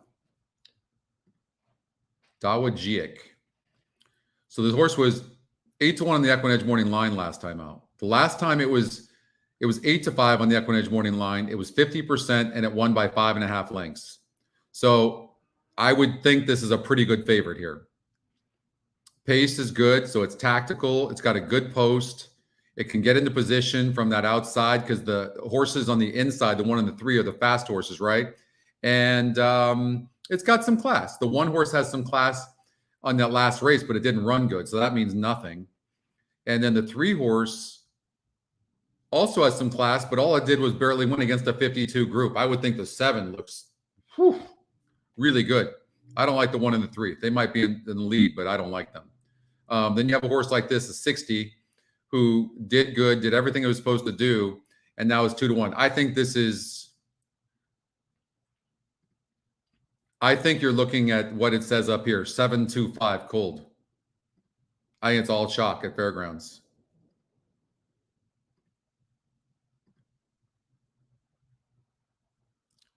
And I didn't get it in.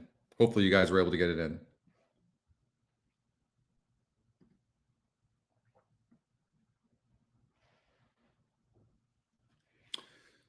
All right, back to Gulfstream Park. Let's see if we can get the multiplayer to cooperate and give us Gulfstream Park.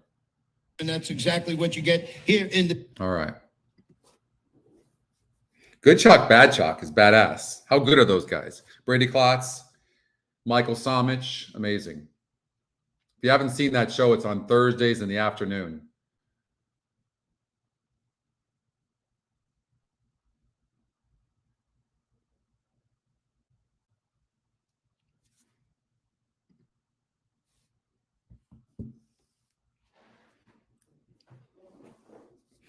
All right, so the 3 horse, we want to see, first of all, it's burned money, and it hasn't. It clearly, well, it's rated here before.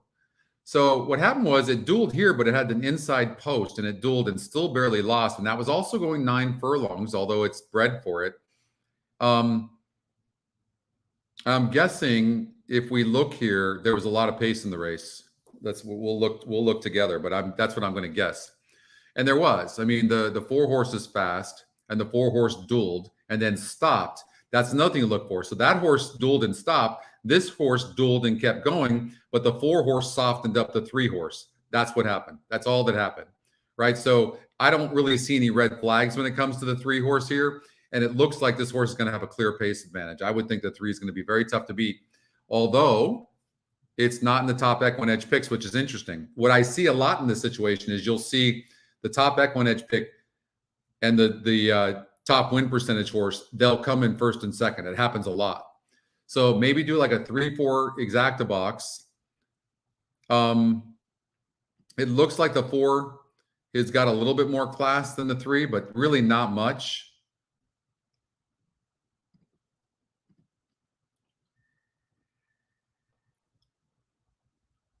This 4 horse last time out against an easier group, Disappointed is the big favorite. Let's see why.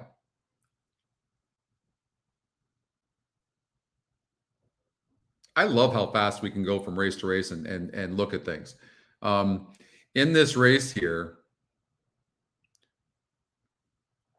so Speaker's Corner got the lead in that race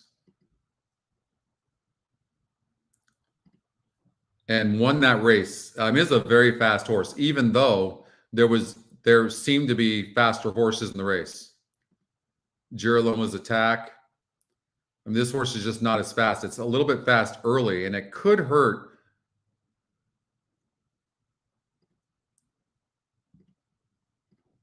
Oh, it's scratched, which is huge. Okay, that's huge. And then, so Fearless came out of that same race and got up for second. I think you're looking at the same situation here. Speaker's Corner going gate to wire and Fearless getting up for second. That's what I think you're looking at. And the 6 or 7's there somewhere, right? I wouldn't be surprised if this horse ran a good race, the 6 horse, New York Traffic, because it won easily last time out and then went off of a layoff. And it looks like this horse has its issues, but it ran bad at a grade 2 race, and it was still 5-1 the EquinEdge morning line. This, I think the layoff is throwing it off, but I wouldn't be surprised if the 6 horse ran good. And then Endorsed the 7. It looks a little bit cheap against this group. There is going to be some speed. It could get up, and it's the EquinEdge long shot. It's these 4 horses for sure, just like I put up there. I think the 3 goes gate to wire. That's what I think. And I think the 4, 6, or 7 will be second and third at Gulfstream. And that's the way I'm going to play it.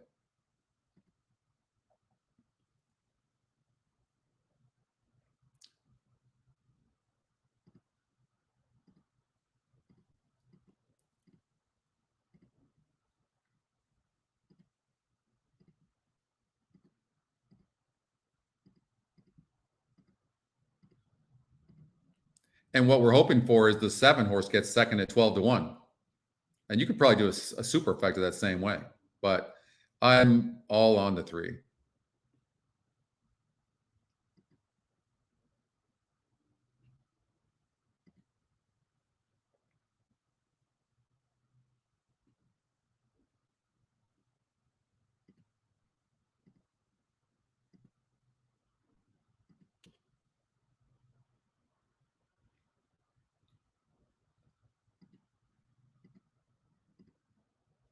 All right, they're loading into the gate here. Pete Aiello has the call. Good luck, everybody. Here's Fearless. Here's Collaborate. Injunction. It depends on how long they're laid up. Outside. Diamond Oops will complete the line. A lot of times, if you see a horse off a year and a half or 2 years, it's because it's a tendon issue, and they don't usually come back and run the same. They're at a lower level. We just want to see the 3. Come on, 3. Break wonderful and get the lead. Gulfstream Park mile. Smooth beginning for Speaker's Corner from down toward the inside. Fearless is ridden for some forward position. And here's the gray New York Traffic into the top flight. Not far away, Injunction as they run out of the chute. It's a pretty quick early pace with Injunction now sticking a neck in front. New York Traffic is there second, and Junior Alvarado with race favorite Speaker's Corner are down inside. And they're only a half length off the lead. Out wide on the course, but in hand is Collaborate. Really was not. I was hoping not to see so much speed in the race. In front of Diamond Oops, who's last that was really the hope. Long shot Bourbon War not keeping up. The opening quarter, 22. I mean, it's fast. Sprint-like fractions here, saving inside position and taking a narrow lead. Speaker's Corner is now in front. Endorsed, aggressively handled by Jose Ortiz. In between runners, he's a joint second. Injunction, a 3 wide third. Collaborate, 4 wide while fourth. From between runners and Diamond Oops, very much close enough if good enough. Fearless is hard ridden, but that's the way he does business. 3 wide in New York traffic and far back to Bourbon War as they round the far turn. 45 seconds for the opening half mile. Speaker's Corner has turned away all challenges, but there's still some to deal with. They include Fearless, who's going to get a rail run as Endorsed is backing up. Diamond Oops is scrubbed on with 2.5 lengths to raise and a 1/4 mile to raise it. But here's the matchup. It's Speaker's Corner who turns first, still in front. He tries to get away from Fearless. Come on, 7. Get up for second. Is now third. Get up for second. They had a chance. Stay up, 7. This field, a pleasant Saturday. Stay up, 7. Speaker's Corner under Junior Alvarado. Stay up. Easy winner of the Gulfstream Park. We would rather have the 7 second, but that's okay. That's the trifecta. Fourth was Diamond Oops in 1:33 and 4 racehorse time. Why didn't I play that in the tournament? 6-5, that 3 goes off at. That was just a monster effort. Wow. Wow. Wow. We got 11-1 on the 7. That would have been great to get the second in that, but hey, either way, right? It's just huge. I agree. That was a huge effort. Huge.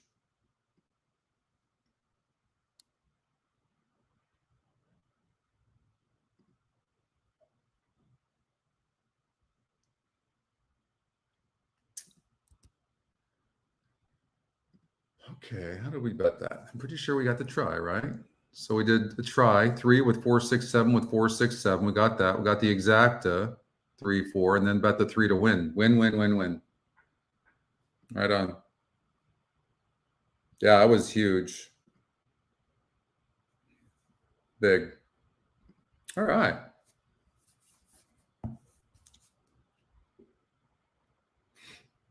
Okay. If you're playing Sunland Park, the 5 and 6 horse popped up.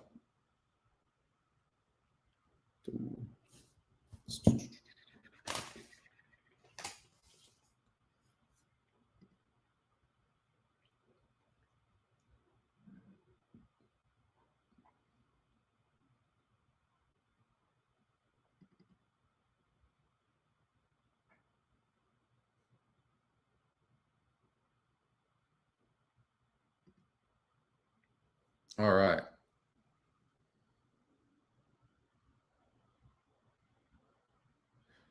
I mean, I know Oldie uses it, and many of you do, but our pace Gulfstream number Park mile goes is to so 3. money. Speaker's Corner. He was first.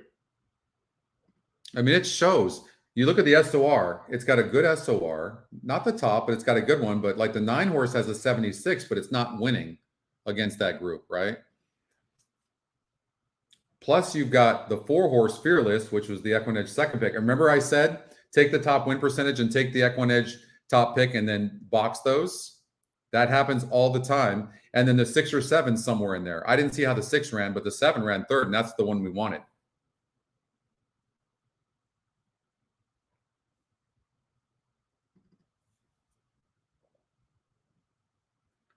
So big, really good. All right. Yeah, we can look at Tampa real quickly. No problem. That was such a huge effort by that 3 horse. I was not feeling good when the 5 was dueling with the 3 at all. By the way, that 9 horse Diamond Ops, actually the one with the high GS or SOR, that horse actually ran second or third, I mean. So, or fourth, excuse me. So look, and then my traffic. So, and we've got the horses. We almost always have the horses. It just comes down to betting. It's always what it comes down to.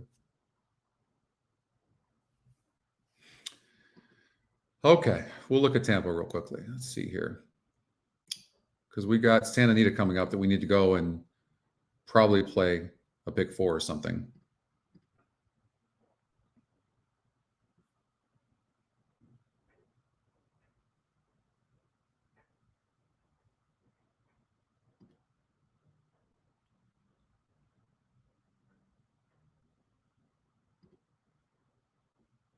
So I think the speed's going to stop. So I'm getting rid of that.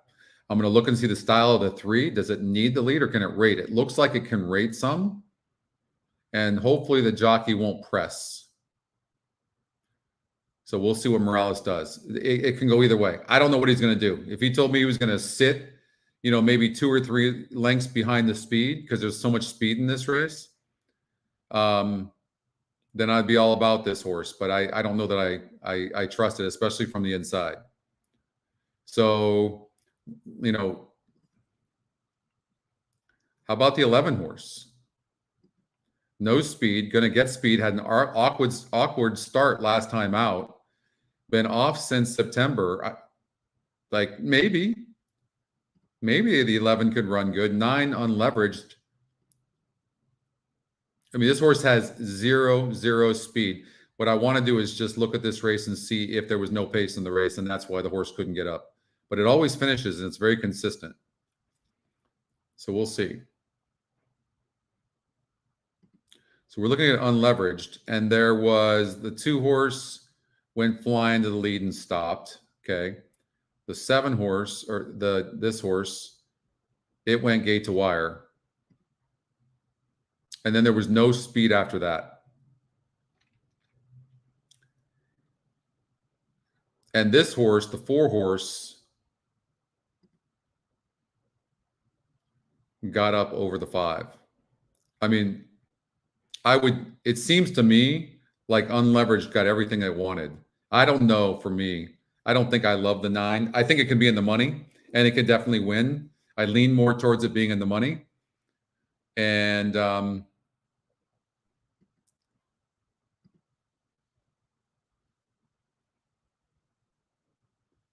this 11 is interesting to me.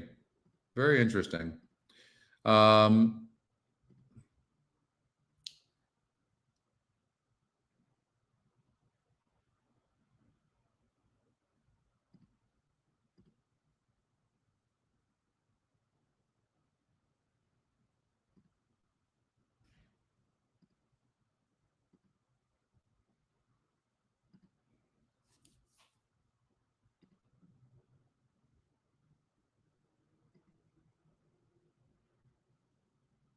Yeah, I would say 3, 6, 11.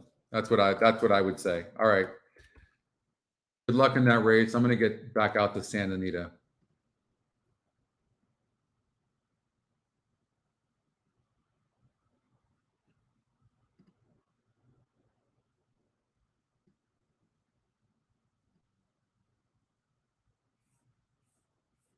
Beekeeper of Time is owned by Bradley Thoroughbreds. Cameron, Finder it up.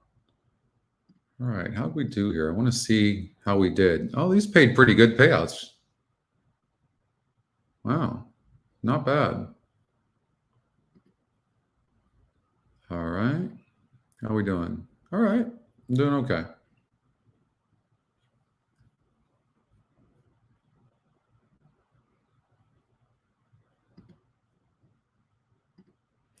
All right, Santa Anita race number 5. We're going to do a pick 5.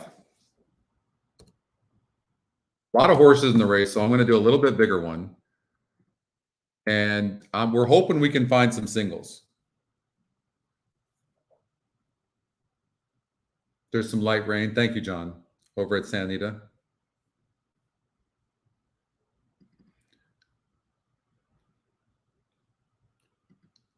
Get it, Jeff.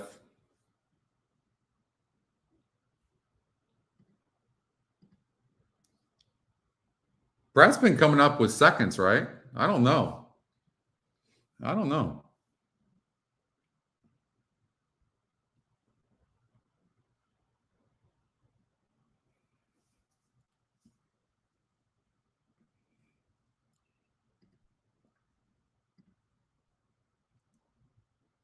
So they went flying in this race in the Breeders' Cup.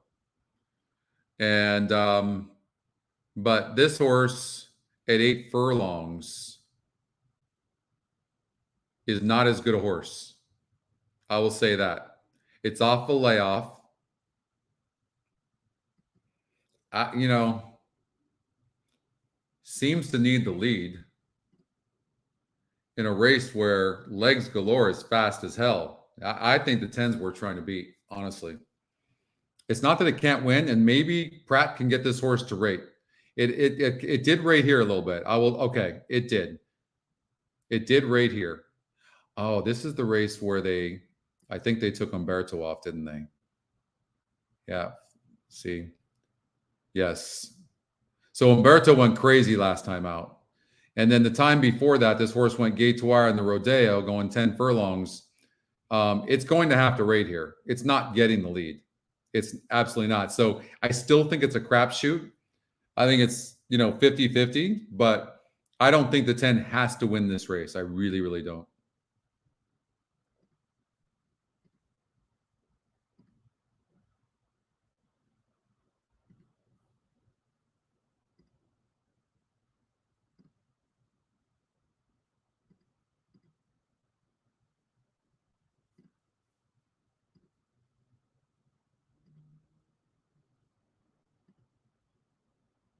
It's these are the horses. Look at the SOR, and if you look at the 2 horse who's dead on the board, it's a 63 SOR, but it's 1, so it's been facing easier. So this is a big step up. So Bravo got off the 4, Rispoli got taken off the 10. I mean, I don't see why Legs Galore can't maybe go gate to wire. I'll say that. This is a very fast horse. It's 15%. Keeper of Time. We don't know the upside of this horse. It broke 10th in this grade 3 race, but was finishing, and then won this easy handicap race. I don't know the upside. Mike Smith is aboard. I mean, the EquinEdge long shot, it can probably run good. Thank you, Scott, for that. Thank you very much. Thank you so much. I appreciate that. I got a tip for the barber. All right. And the Cuban cigar. Okay. Yeah, they were pretty cheap in Spain. Right now, too, the euro is way lower, so it's perfect. Gate. I agree with the betting on the favorite. I agree with the betting on the favorite. He's going to have to rate, though. There's no question. I don't know. I'm trying to figure out which horse. Jeez, you guys are so demanding. I don't know. I don't know everything. Sometimes races are tough. I think I've narrowed it down to these 6 horses, but I don't know. I know. Thank you, Scott.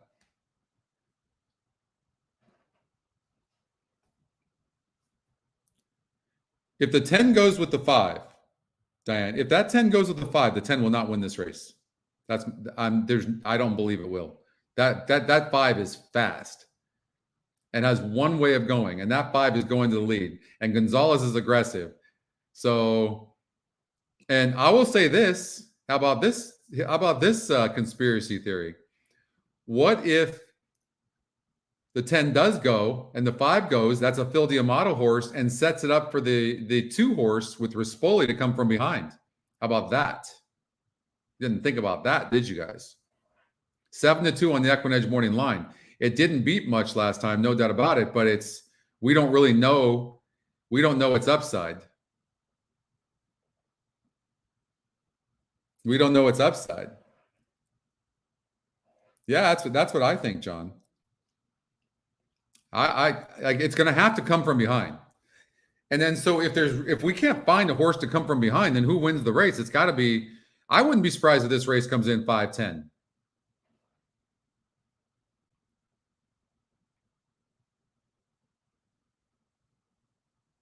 I'll tell you what. The more I look at this horse, the more I like the 11. It's going to get the setup. And I don't know the upside of the 3. I really don't know the upside of the 3 because it's got a lower GSR than what it does on synthetic. So it looks okay. But I would lean more towards the 11 than I would the 3, the EquinEdge long shot. This horse did nothing except in a $50,000. I don't like the 1 at all. The 2 is going to run good, better than those odds. It's dead on the board, but they're going to go fast up front. For me, This race is going to be one. The first and second place horses are going to be between these 4 horses. I just don't know which one it's going to be.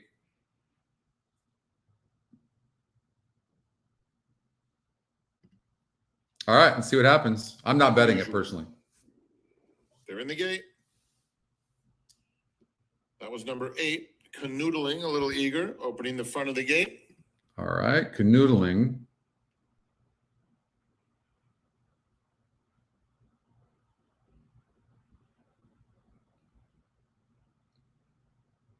I'm going to just mess around with 11-2 exacta box just for fun, just so I have some action.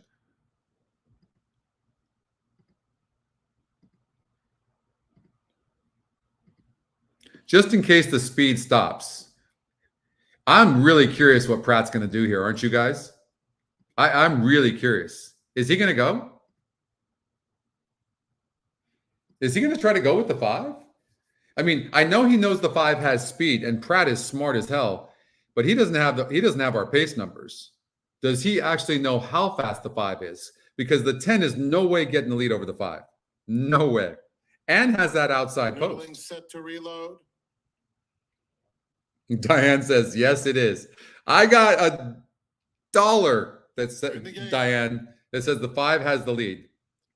And they're off in the Buena Vista.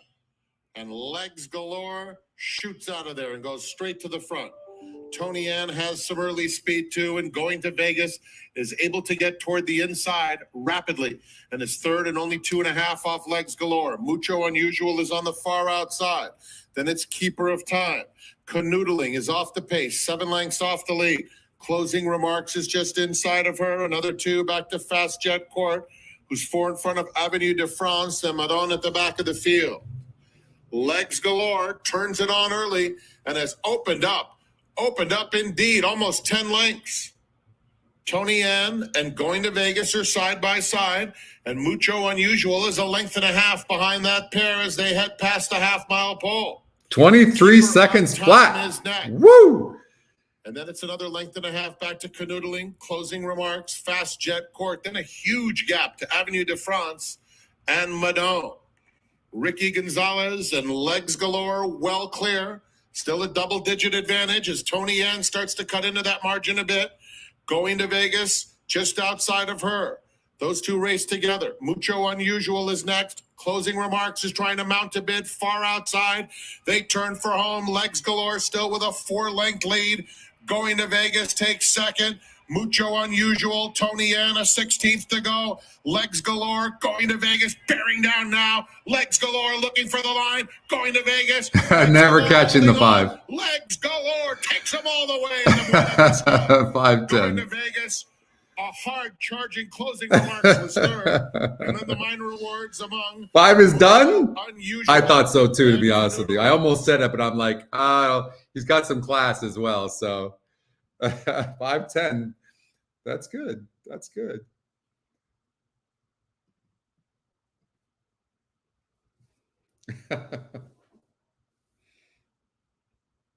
Yeah, 5-10.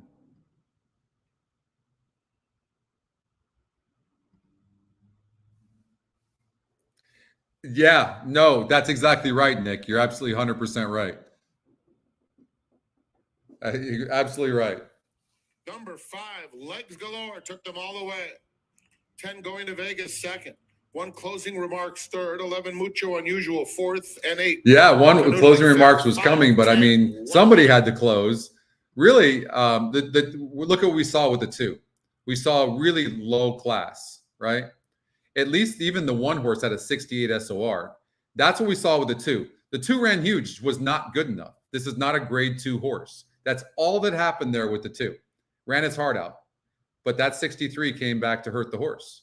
And the 1 horse, who's a closer, closed in and was never going to win the race, but closed. That's what happened. All that happened. You can really utilize these SORs. How can you say, Diane, are you an EquinEdge customer? Look at the pace. Look at the pace on the 5. Look, 99. 44 on the 10. You think the 10's going to have a lead?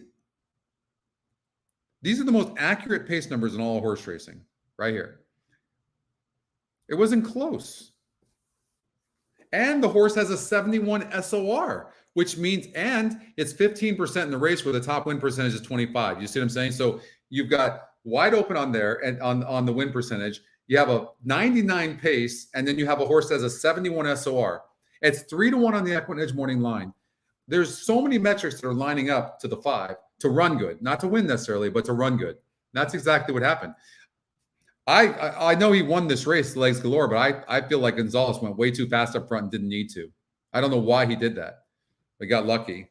If he would have lost, if I was the owner and he would have lost that race, I'd have been so mad. I'd have been so mad. This exacta is going to pay decent, I would think. 1360. That's not bad. Not bad. Okay, Gulfstream Park. Race number 6. 6.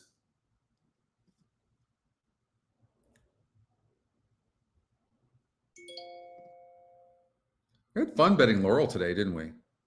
Went by fast. Look at that. We've been doing this show for 5 hours now. Crazy. 5 hours. You guys tired?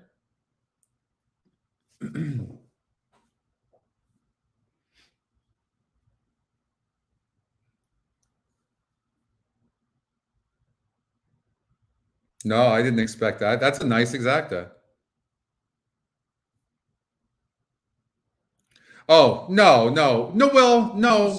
I think the jockey was really aggressive on shooting to a 10-length lead, but the pace number said the horse was going to be on the lead. And the 10 was never going to be near the lead. That's all. So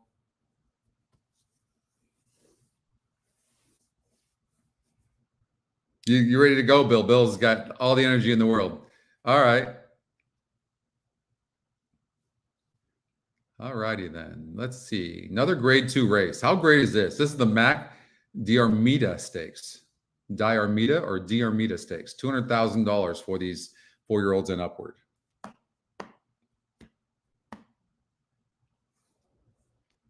Race number 11. Race number 12 is coming up. That's the big one. The Fountain of Youth Stakes. So we'll check that out. But let's see if we can find something in here.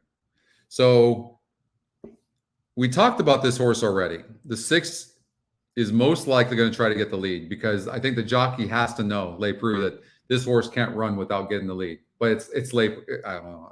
I hate talking crap about jockeys, but if Le Preux does his job, then the 1 doesn't get that easy of a lead.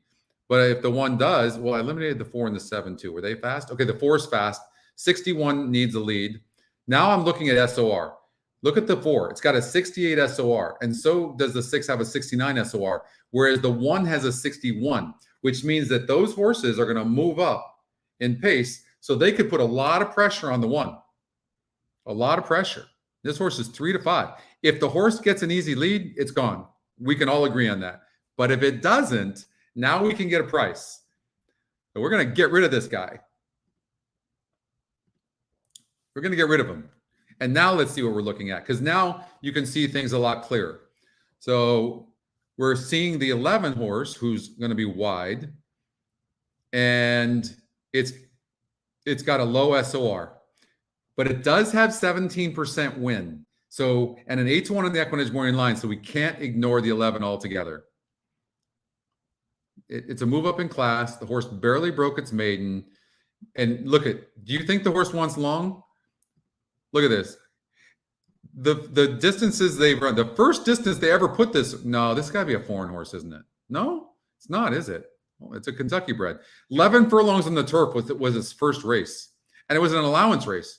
This horse never even been in a maiden race. Now it's in a grade 2. Jeez. Todd Pletcher obviously likes this horse. But let's look at Temple. Had a ton of booms, Kevin. You've been missing out.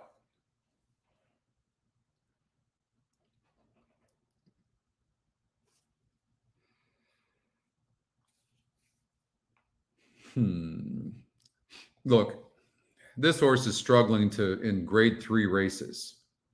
And it's 4 to 1 right now, and this is a grade 2.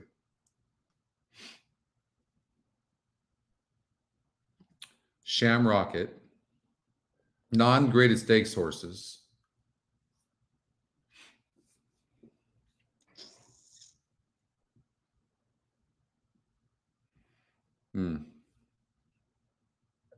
I'll tell you what, you can see anything happening here. I'm going to tell you right now. Absolutely anything.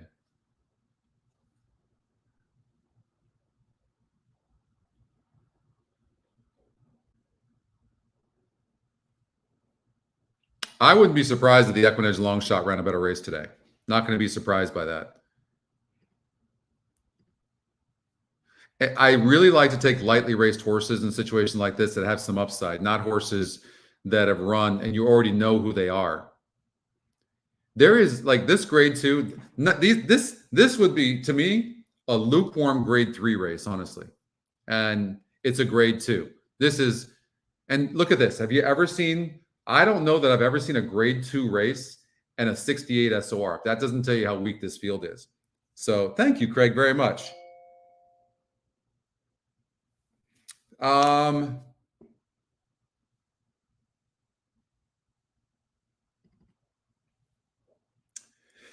My favorite wager is probably the exacta and trifecta. I do a mixture of win, exacta, and try. When pick sixes were there, that's all I played was pick sixes. I'll play pick fives once in a while, but I really liked playing for the bigger money. Thank you, Craig, for that. If you haven't liked the show yet, everybody, please like the show and subscribe to our YouTube channel as well and click on the bell because you'll get notifications of the show. This is the only, because it was such a long show and I wanted to take tomorrow off. I'm not doing another show this week. We'll be back, I believe, next week with the golden hour. I'm not sure. But I'm pretty sure we'll be back with the golden hour. So let's see here. You can see I'm struggling with this race, honestly. I don't think this is a true grade. Well, I know it's not a true grade 2 race. This is a very weak grade 2 race. So, like, to me, anything can happen. The one horse, all right. I mean, this horse won a grade 3 race. It was a 64 SOR, so that was a weak group. Look at that. I mean, non-graded stakes race here. Can this horse rate? I don't think so. If it clears, it's gone. But what if it doesn't? Because there's some speed in here. You could see the longest shot in the board win this race. I'm trying to find that horse right now. Believe me, I'm trying to find it. I just don't know who it would be.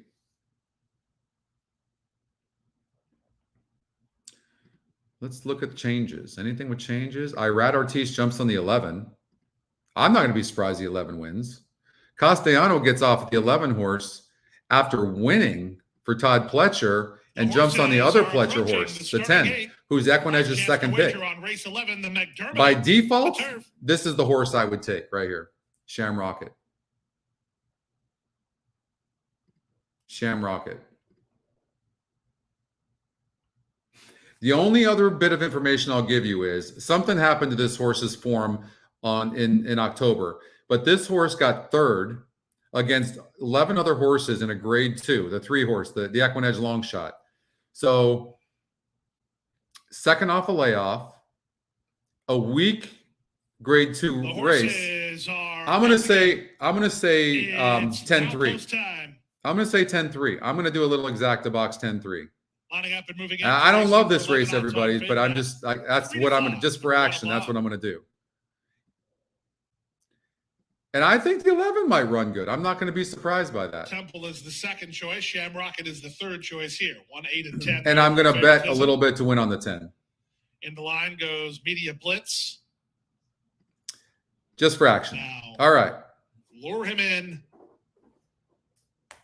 Shamrocket, the Donegal Racing green colors. 2 more. Waiting for Gloucestershire and Safe Conduct. Safe Conduct going forward now. Gloucestershire draws the outside to complete the line.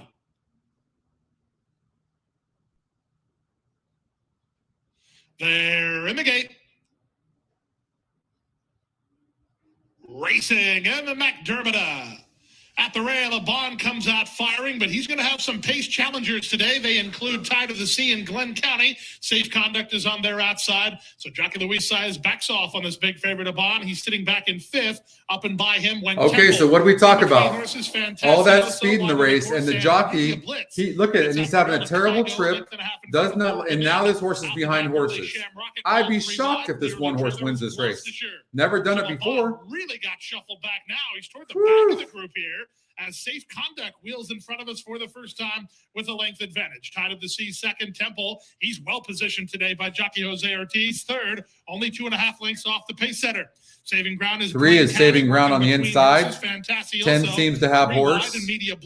2 big long shots on the lead. 8 really, I didn't like the 8 personally that much, but the 8 is getting a really good trip. And Gloucestershire content to be at the back of the field for now with still over 7 furlongs to race. Around the clubhouse turn they go. It's Safe Conduct and Julian Leparoux with the advantage of a length and a quarter. Tide of the Sea is second. Glenn County at the rail third. Temple is there fourth. Fantasioso races from fifth with Media Blitz on his outside. Then back to the team of Shamrocket and a Bond. Another 2 back to lure him in. 3 clear of Kygo and still no hurry from the back of the field is Gloucestershire. They have 5 furlongs remaining. 3 wide and angled toward the back of the field is a Bond. He has had the benefit of nothing going his way today. Meanwhile, Tide of the Sea is up to take the lead from Safe Conduct. The one who's got the trip he wants is Temple. And here he is. He's up into second now. On his back went Glenn County. 4 wide Shamrocket. He's going to have to give up ground on the far turn run. Then Fantasioso and Media Blitz, and they start to sprint now. Around the far turn they race, and Temple on the attack for Jose Ortiz to take a clear lead. A Bond is right with him second from the outside. That's Shamrocket now third, and they're at the top of the stretch. Temple now has the lead clearly. He's 2.5 in front, and he's getting away a bit. Shamrocket on the outside is rallied into second. Back to third, it's a Bond. Final length of a mile. Temple with a dream trip, and he's not squandering it. He's 2 on top. Shamrocket is up into second. That's as far as he gets. Temple wins the McDermott.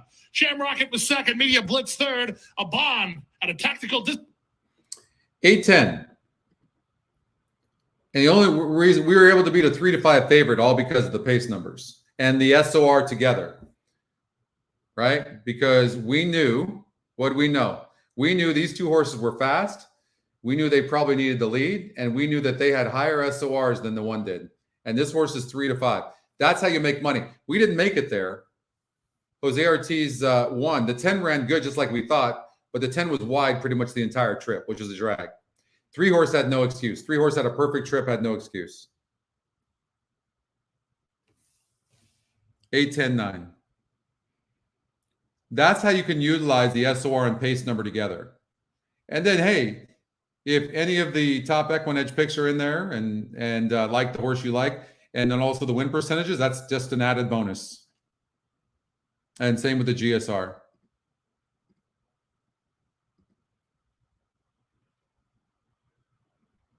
Media Blitz actually had the top GSR.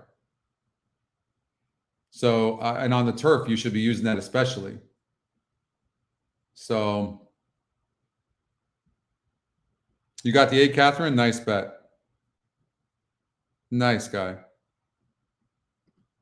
But the biggest thing is trying to beat these favorites when you're looking at the pace and the SOR together and going, this horse is 3-5. If I can beat him, I'm getting paid. I would imagine this 8-10 exact is going to pay huge. How's that not pay $60 or $70 for $1? I would imagine, right? So good stuff right there.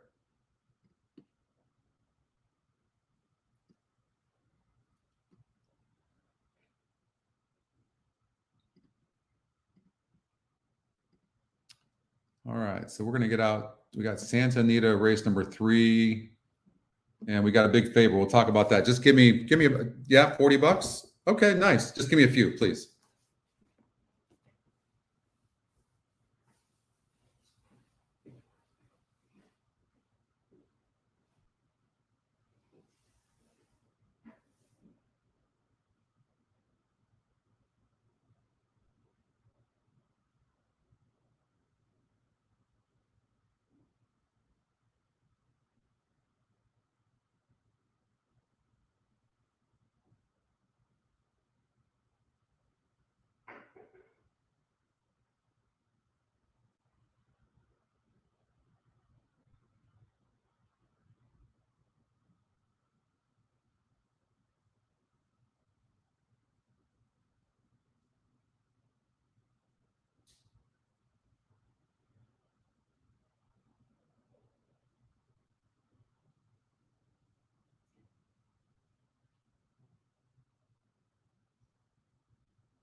Winner by a maiden claiming 200,000, but this will be the first time they'll be trying winners.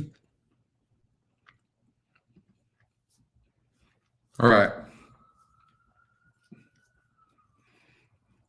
So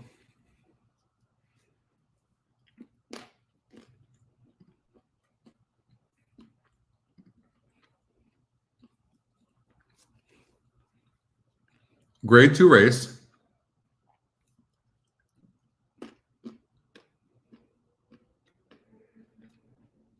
I don't love this horse.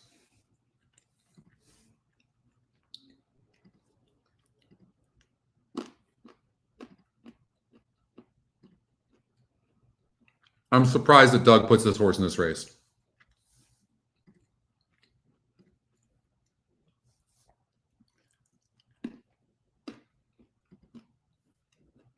Don't like that horse.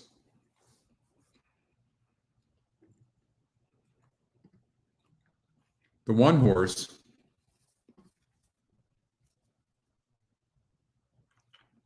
broke its maiden nicely. Let's look and see how the horses have come back to run in that race.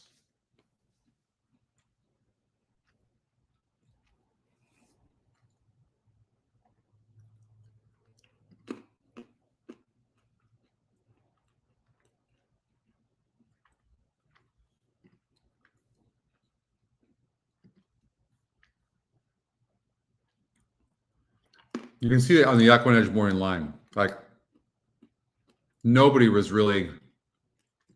This horse came back to get second in a 200,000 maiden claiming, but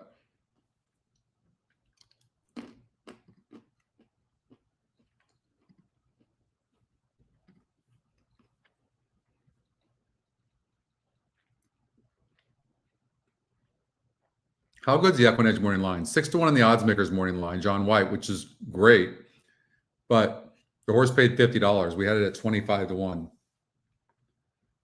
I don't. And the horse came back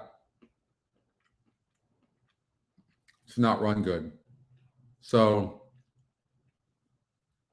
I would say Beautiful Heart and Happy Jack we can probably eliminate.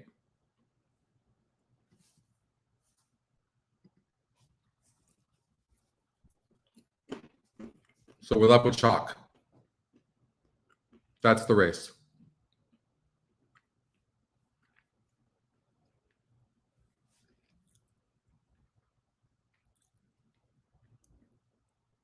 Oh, it did, Christy? Thank you for telling me that. I didn't know. Nice, Catherine.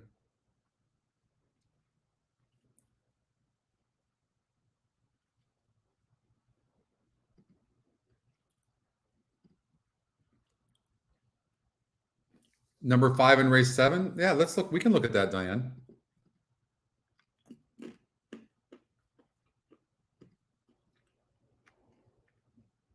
Race 7, the 5. War at Sea. All right. Top EquinEdge pick. I like that.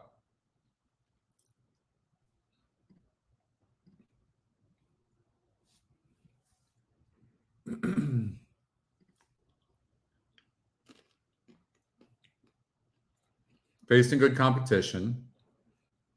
Top win percentage.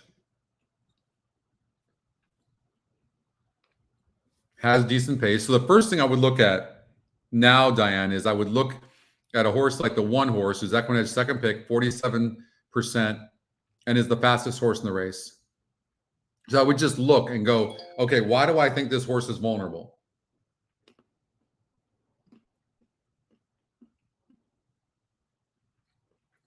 The horse has been the favorite 3 times and burned money.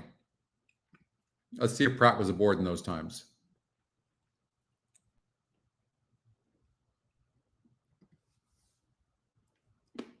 He was.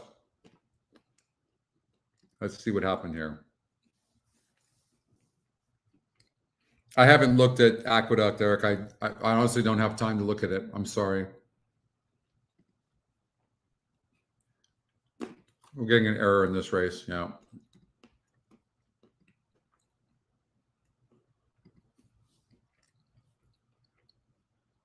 Don't you hate that?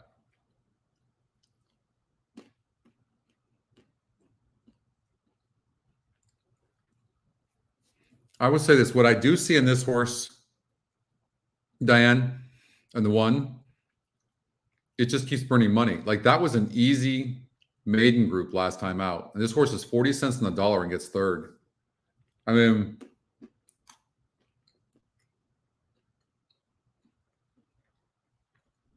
people are betting the connections.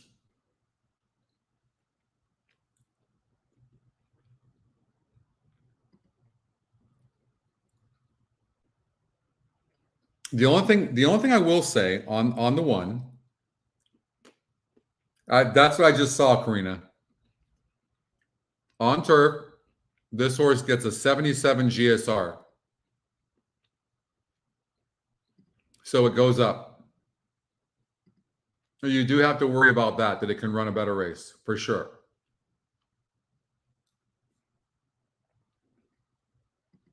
So one up in GSR. Pretty good. Has to be a factor. 5 horse was 7-5 last time out and lost. Who did it lose to?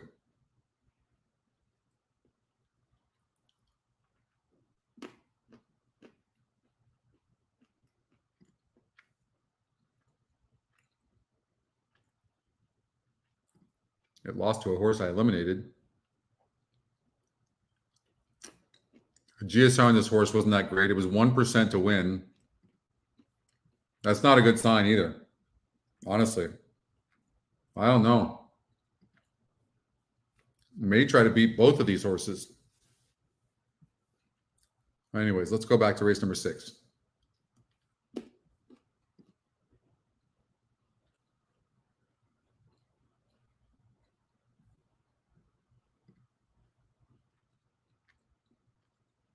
This horse won a grade 2 easily, going 7 furlongs, but the GSR drops 10 points. I don't like that, but clearly is a nice horse.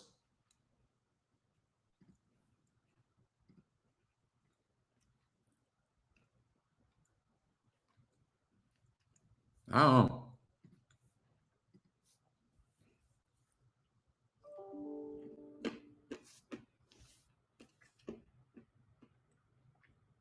Fairgrounds race 8, the 6 horse popped up.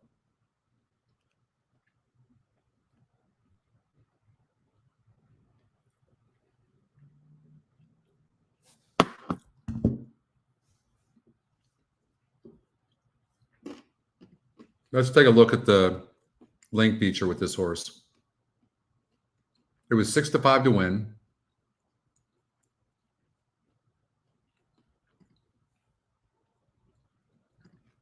And it went gate to wire. Only 5 other horses.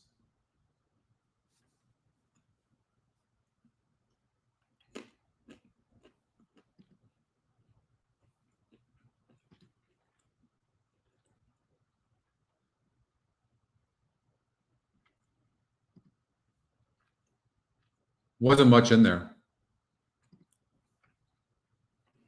I don't love this horse.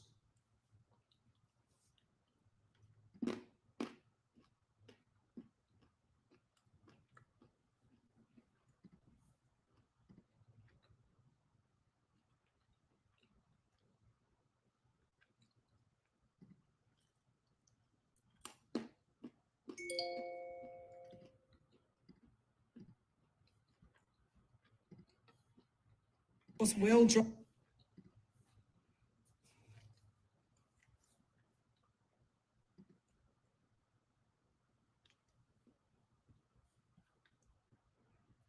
Honestly, the 5 looks like it's bred to be a late running sprinter.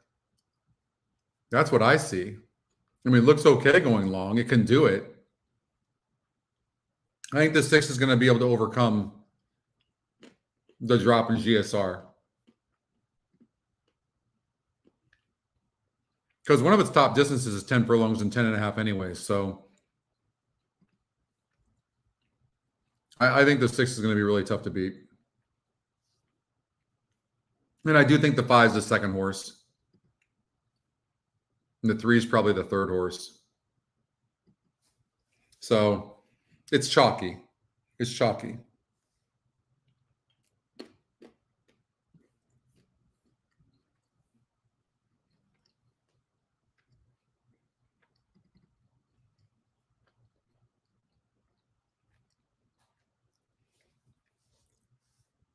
Did the email horse win at Fairgrounds?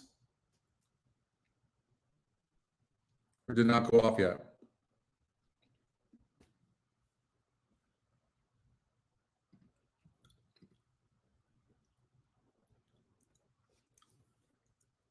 That's a possibility, Elliot. I can see that. I could totally see that.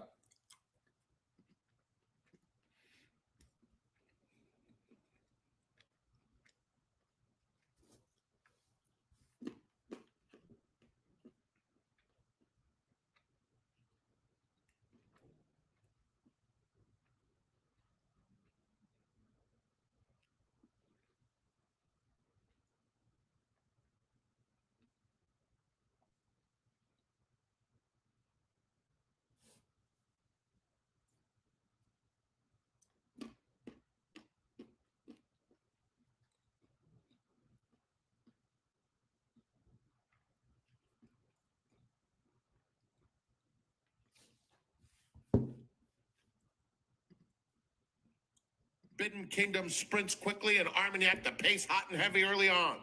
Doppelganger is fourth on the inside of Cabo Spirit. Worst Reed Sanchez and Beautiful Art is at the back of the field. Forbidden Kingdom will set the pace, and he has it by 2 lengths. That's very fast. I don't know what it is, but it's 22 and change. Back to Yeah, third, 22 and 3. 4.5 off the leader. It's another 3 back to Cabo Spirit, racing on the outside of Doppelganger. Worst Reed Sanchez second to last, and Beautiful Art at the back of the field. Forbidden Kingdom really rolling on the front end. Has it by 3 lengths. Armagnac second. Now a gap of 7 or 8. Back to Happy Jack. There's room at the rail for Doppelganger, who starts to advance, and Cabo Spirit outside of that pair. Another 4 lengths to Worst Reed Sanchez, and Beautiful Art has trailed throughout.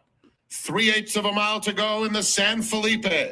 And it's Forbidden Kingdom, who has opened up a 9-length lead. Doppelganger now comes after him in second. Armagnac a softened up third as they round the turn. And it's Forbidden Kingdom still with a commanding lead. Doppelganger will try to catch him in the final quarter of a mile. Cabo Spirit racing on the outside of Happy Jack. They turn for home. And Forbidden Kingdom still strong on the front end. A 7-length advantage. Very impressive. Doppelganger is clearly second, but it is Forbidden Kingdom. A stellar display. 6-length lead past the 16th pole. And what a performance from Forbidden Kingdom. Impressive. Under Juan Hernandez in the San Felipe. They win by more than 5. Doppelganger second. Happy Jack was 6-5-1. third. Beautiful Art finished fourth.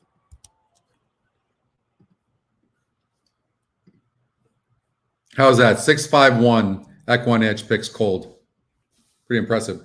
No, exactly what Velasquez did.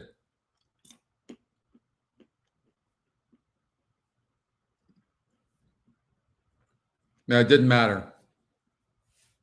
It didn't matter.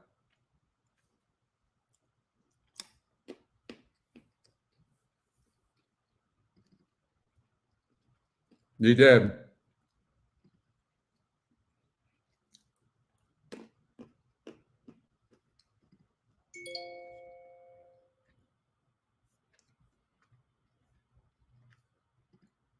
That was impressive.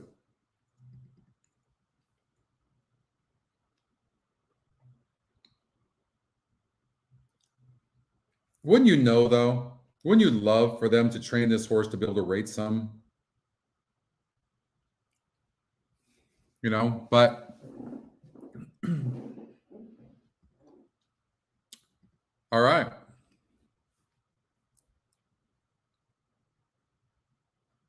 We've got Gulfstream Park now. So that was the first of the points races for the stakes races for the Kentucky Derby. So that was the first of San Felipe. So dominant performance there by the 6th. And now we've got this race here coming up with the Fountain of Youth, which is the other one. And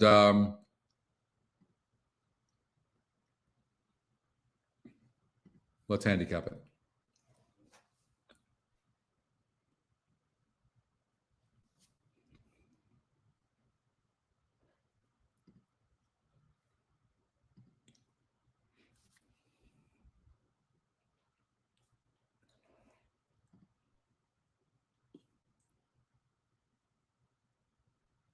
Yeah, we can do that.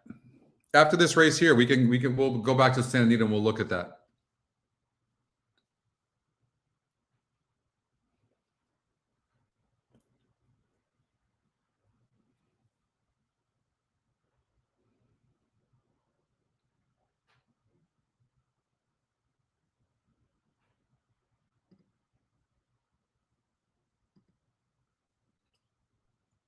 I always look at these tabs. I look at the GSR. These are some really nicely bred horses. Grade 2 race. I look at changes to see if there's anything that I should know. And jockey trainer combinations. Like Alvarado got off the 13 horse, which I didn't like, and got off the 7 as well. And he got off the 7 after winning. The horse was 49% in that maiden race or in that allowance race. And now is at 11%. Right?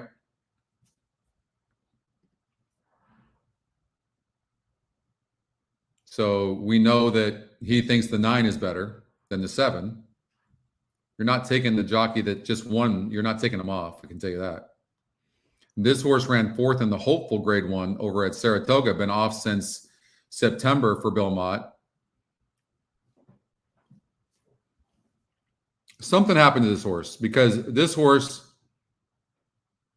looked amazing.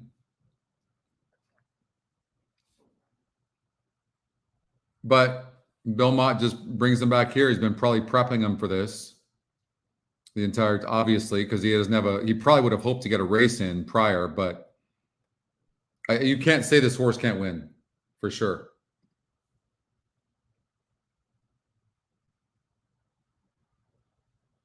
What's up, Spence? Yeah, we got the Fountain of Youth here.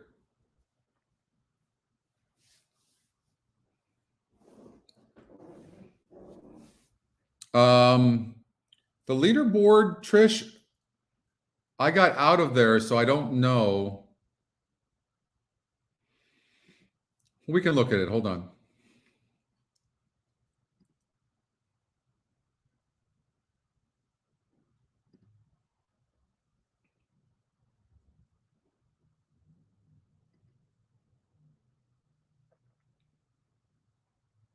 So Christian has $32,000.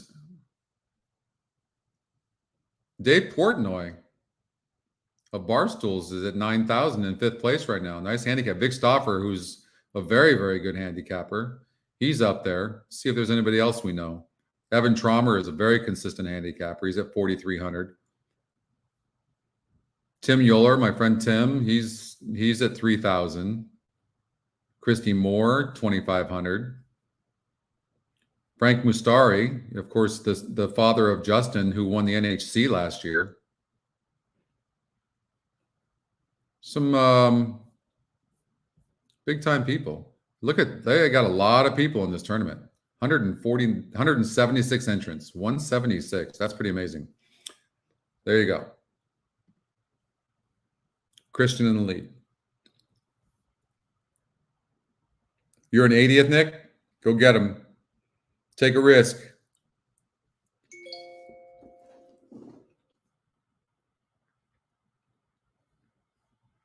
O-Captain, this 11 horse, is going from 62 to 70 in GSR. Second off the layoff. I have no idea what this horse's upside is. I really don't. 96 to 1. I'm just saying, like, it wouldn't be the first horse I'd reach out to bet, but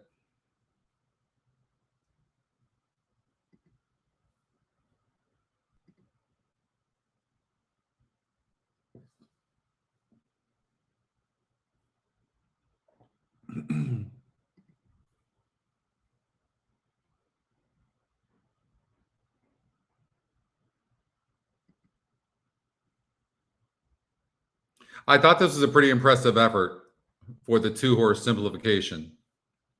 I didn't like that it was 8-1 on the EquinEdge morning line. It's the only thing I don't like about it. It's a really tough race, but again, I'm going to suggest that the upside possibly of this horse is going to be good, and it's just a complete guess. Not complete guess, but it is coming in from Tampa.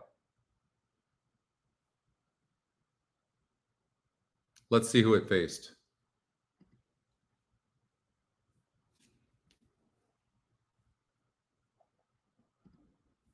And it went gate to wire. It had the fastest pace, and then the other horses seemed to need the lead, and then they stopped, and then the 3 and 6 got up for second. You see, so nothing really happened here great. Everything played out the way the race was supposed to play out.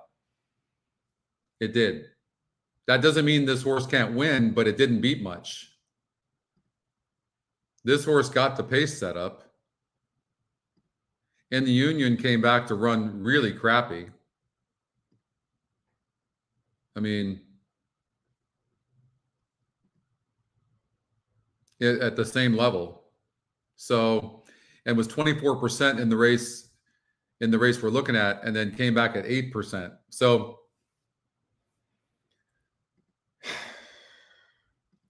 I think it's just a really wide open race, don't you guys?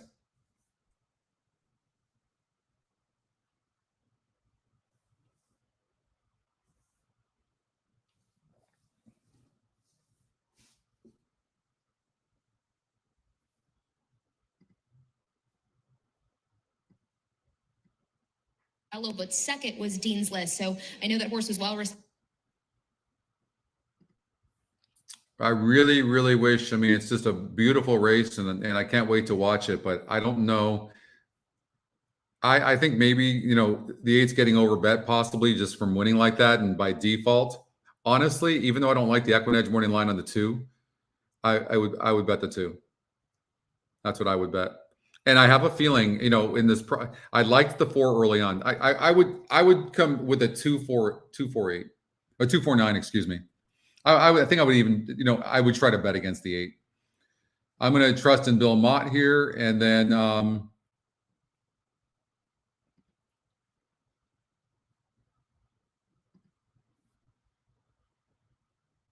this horse is kind of dead on the board. Let's look at the 4 horse here. I mean, that was an impressive effort here.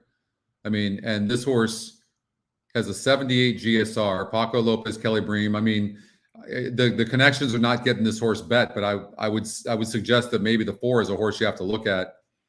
I like the 2, and I don't know about the 9, but it has the possibility of coming good off the layoff. So I would probably do like a 2-4-9 exacta box. I didn't like the 13 call it at all.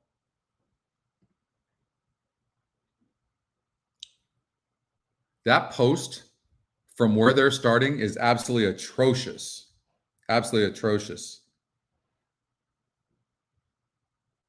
So I'm going to bet 2-4-9 exacta box. That's how I'm going to play it.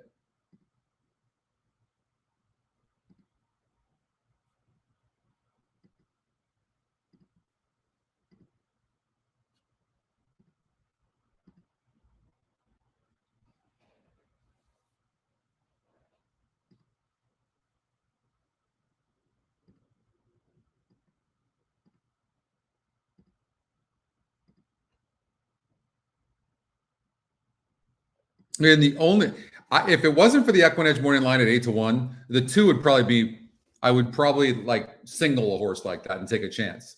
But I can't ignore it, but it's not like the EquinEdge morning line is the only metric we have. The other ones are pointing towards the 2.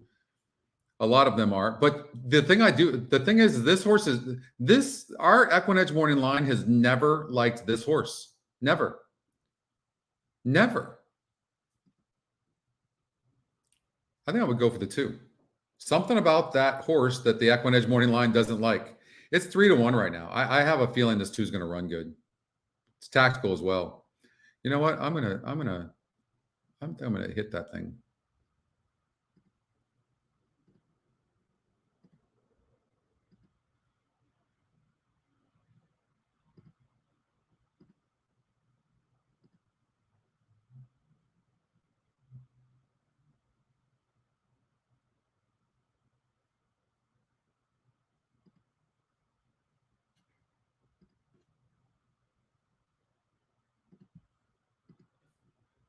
AP Secret is a joint third. In Due Time gets great position for Paco, third at the rail, followed by Simplification. He was off in traffic again today. High Oak is 3 wide. Howling Time works between horses, and Emmanuel, the favorite, is 4 wide, racing ahead of Rattle and Roll and Galt, and O Captain is at the back. 23 and 4 for the opening quarter as they race into the backstretch. 2 is just getting Marcos a horrific Meneses trip. and long shot Markhamian on top by a length and a quarter. Dean delivers his second. High Oak is 4 wide. AP Secret is 3 4 wide. is sitting beautifully. 5 wide for Emmanuel. Certainly not optimum there. Saving ground inside is in Due Look at Time. how wide the 8 is. Rattle and Roll has good position. Terrible. Lengths better than Howling Time. Out the back are Galt and O Captain. The entire field separated by 7 lengths in the run past the half-mile point. 48 and 1 for a half-mile speed. On the far outside, Saez is on the go now. Emmanuel has to give up a ton of ground. He's challenging for the lead. Dean delivers, puts the neck in front. Markhamian is next. AP Secret, High Oak. Now Simplification given a run. Simplification's even wider than Emmanuel. Looking for room is In Due Time as they run to the top of the stretch. Emmanuel now takes a narrow lead. Fighting on. 4 is loaded. In Due Time. Oh! That was High Oak who clipped heels. 9 clipped heels. Heels and unseated Galt with him as Simplification sweeps up out wide. Simplification is now taking the lead in the Fountain of Youth. Come on, 4, get up. Game. He's trying to hold on for Get up, 4. center In Due Time. Emmanuel between. Simplification for Antonio Sato. Woo! Second was In Due Time. That's the way we do it. Huge price was okay. Hopefully the jockey in the 9's okay. Clipped heels on the 9, but we got the 2-4. That's exactly what we had hoped for. Wow. It didn't come quickly, but I got thrown off by the EquinEdge morning line on this horse, but then I looked and it's just never liked this horse. The 4? Did the 4 do that? I don't think the 4 did that, did it? Oh, no. I hope it doesn't come down. Oh, I hope that wasn't the 4.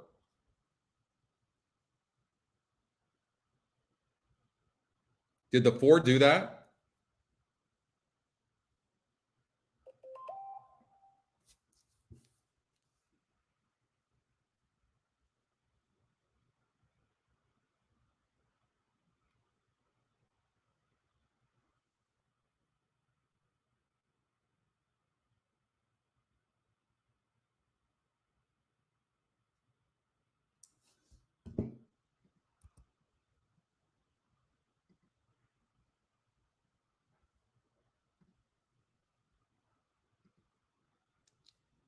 There's an inquiry, obviously. And ladies and gentlemen, the steward's inquiry light is up. The steward's inquiry looking at the run to the top of the stretch. Did the 11 get third? Thank you, Justin. Causing a chain reaction. We can report that jockey Joel Rosario is on his feet. Junior Alvarado is sitting up, being attended to by our medical staff. Both horses, the 13 Galt and the 9 High Oak, got up, and they're quite all right. Inquiry in progress. Are you sure, Nick? You got a pretty good eye. Did the 4 cause that problem?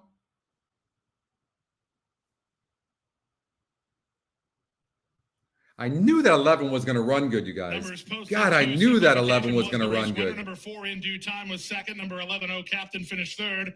Number 8 Emmanuel was 4. Nice, Bill. Number 5. That only paid $25. Is that for 50 cents?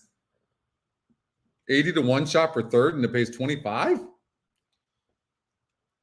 Well, he trained Gunnavera to victory in the Fountain of Youth just a few years ago. He does it again. Local trainer Antonio Sato with Simplification.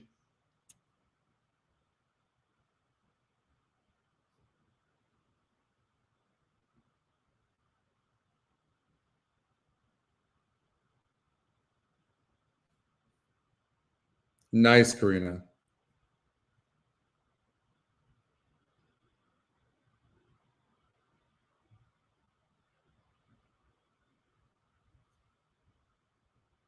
Oh, you bet $25. Oh, I was going to say, that seems like an awfully low trifecta. I just want this to be official. Now, ladies and gentlemen, happy to report that jockey Junior Alvarado is now on his feet. So both riders on their feet and okay. Both horses on their feet and okay. Steward's inquiry remains in effect.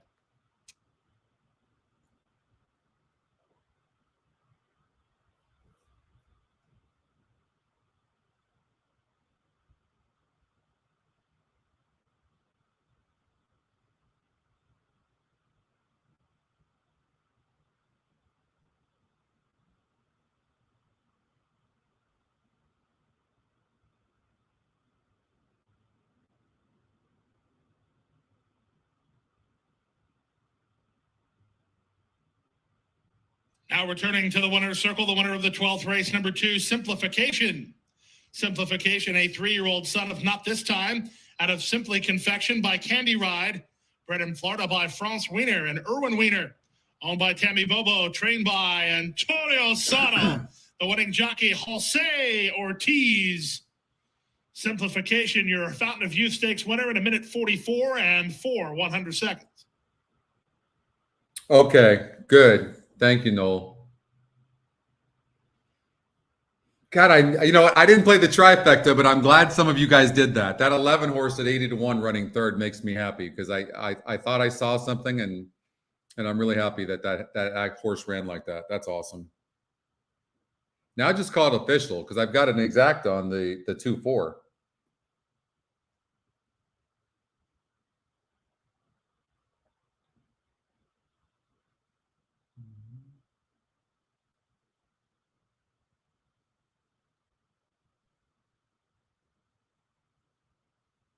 And ladies and gentlemen, congratulations in order to Simplification, who wins the Fountain of Youth and does so with a nice run here today. He was very wide on that far turn. As we look ahead to race 13, the Saturday finale, 35th running of the Here Comes the Bride Stakes, a grade 3 event with $125,000 in guaranteed purse money. Scratch the 3 Diamond Wow. Scratch the 13 Dulce Zell.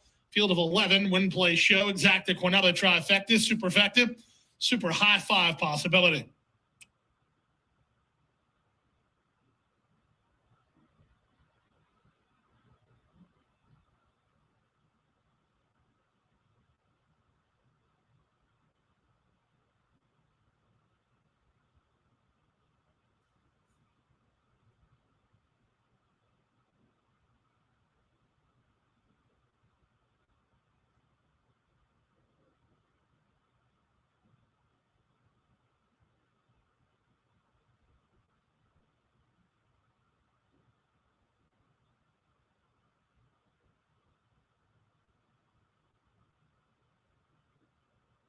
All right, inquiry sign's taken off. So that's a good sign. Is it official? The try is $922? That is so cool. That is awesome. That is so good. I cannot believe I didn't play that trifecta. I'm so pissed at myself. Ah, man. Official. That is fantastic. Let's see. I don't know what that exacta paid, but we're about to find out. Let's see what that exact. I think I had. It's not in yet. So I had done a $200 exacta. No, $100 exacta, 2 with 4.9. Didn't I bet a $200 exacta, 2 with 4.9 as well? After review, the stewards will take no action as a result of the inquiry. The placings remain unchanged. 2, 4, 11, 8, and 5. Oh, no, I was trying to put in the $200 exacta and I didn't, so I just have the $100 exacta, but that's okay. Bet the 2 to win. Fault could not be blamed on another runner for that incident. Therefore, there was no changes made to the running order.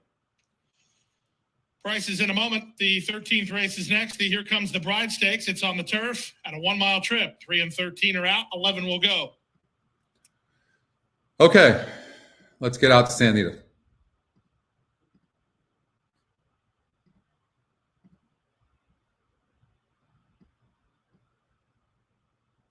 Here, Michelle. The rain has been coming. Okay. Pick 5. I know somebody wanted to do a pick 5, so let's do that. $80. That's awesome, Bill. Great job. That's a really nice trifecta. Yeah, I mean, yeah, that's so good. We're seeing the ball today, aren't we?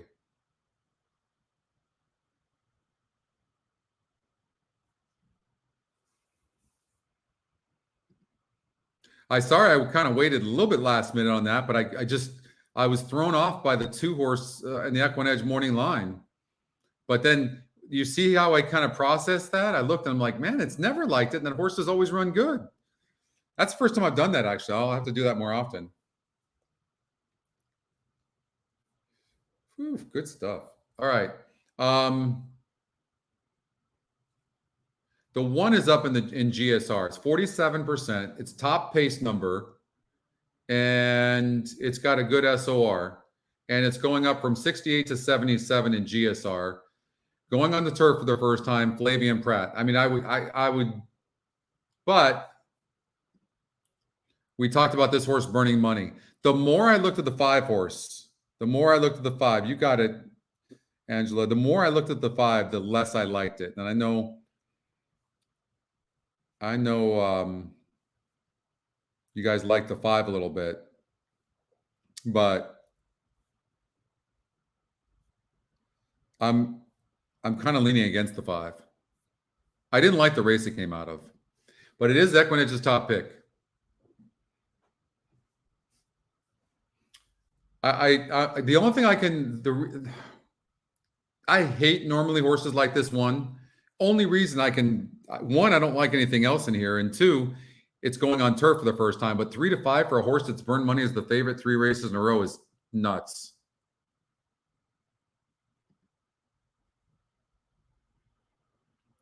What about the EquinEdge first-time starter here? John Sadler has Rispoli aboard. Legally ready. I mean, could a first-time starter just step up here? Maybe. I don't know. I can't see this horse at all. 9-2 on the EquinEdge morning line for this horse. I honestly don't see why this horse couldn't win. There's nothing great in here. Lightly raced, 3rd race off a layoff. And the GSR is good. I kind of like the 9.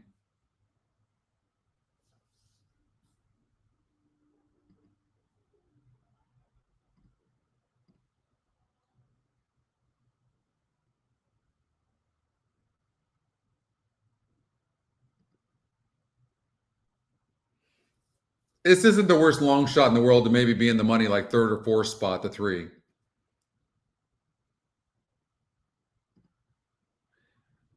Eight horse. It wasn't bet first time out. Nothing is suggesting a reason to bet it, but it's a second-time starter, and it's had a little bit of a layoff, and the workouts aren't bad, so it's a hard read. This is a really tough race, you guys. Really tough race. No. I love Warfront on turf. I get it. I don't like how this horse burned money against a weaker group of horses. It was 35% here, 32% here,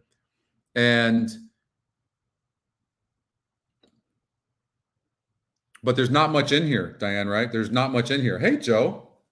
There's not much in here, so how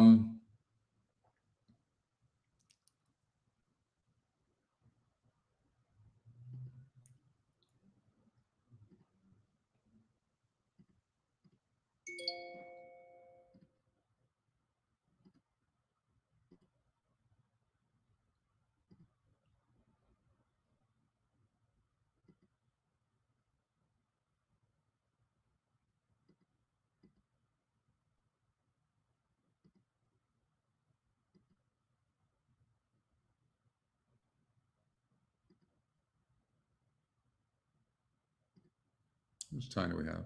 Oh, they're at the gate. I'm really not going to be much help in this pick 5, you guys. I'm really not. I mean, the only thing I'll tell you in this race here is that I think the 9 could run good in here. I will say that. But it's dead on the board. But I'm not worried about it being dead on the board only because there's the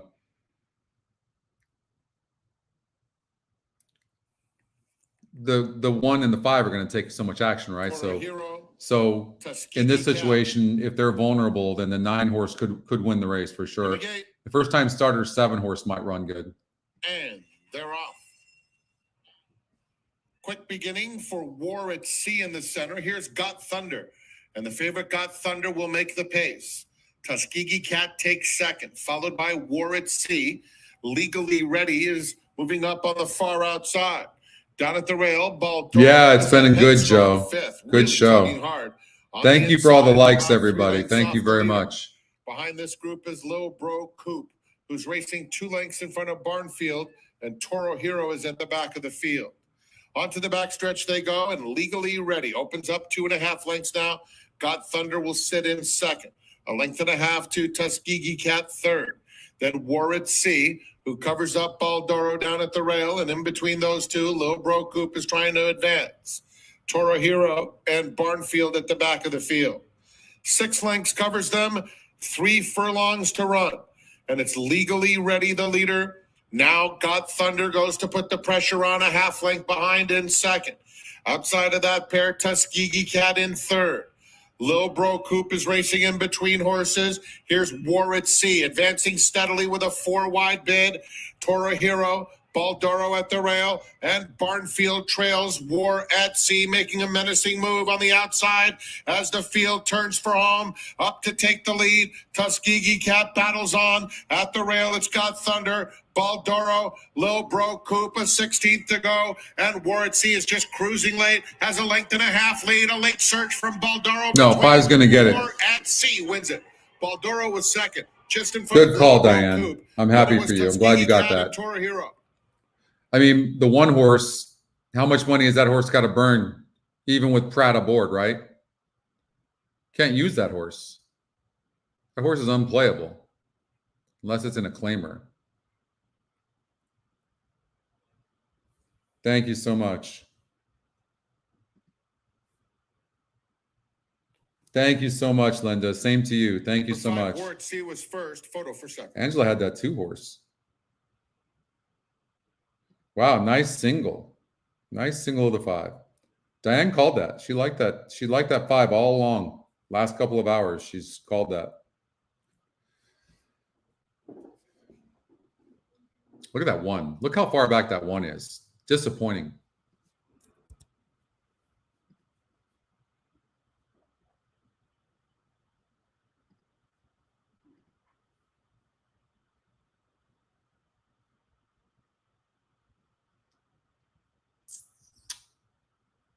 All right. Last race over at Gulfstream Park. Race number 13. Oh, that's right. I did say 3 for the show, didn't I? Did that thing get third?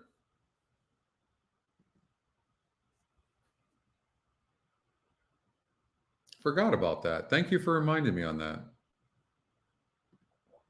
I didn't. Wow, it did get third. I did not bet that because I didn't like the favorites. Oh, nice. Wow. Well, we're finding these long shots to be in the money. You kind of saw that with Brice Blanc, and the horse it shifted out and had a rough trip off of a layoff. Didn't run terrible and came back to be in the money. I think we could, yeah, you could kind of see that. Nice. Awesome. Hopefully you got somebody had the trifecta. Finish it off, Mike. All right, let's get out to Gulfstream Park for race number 13.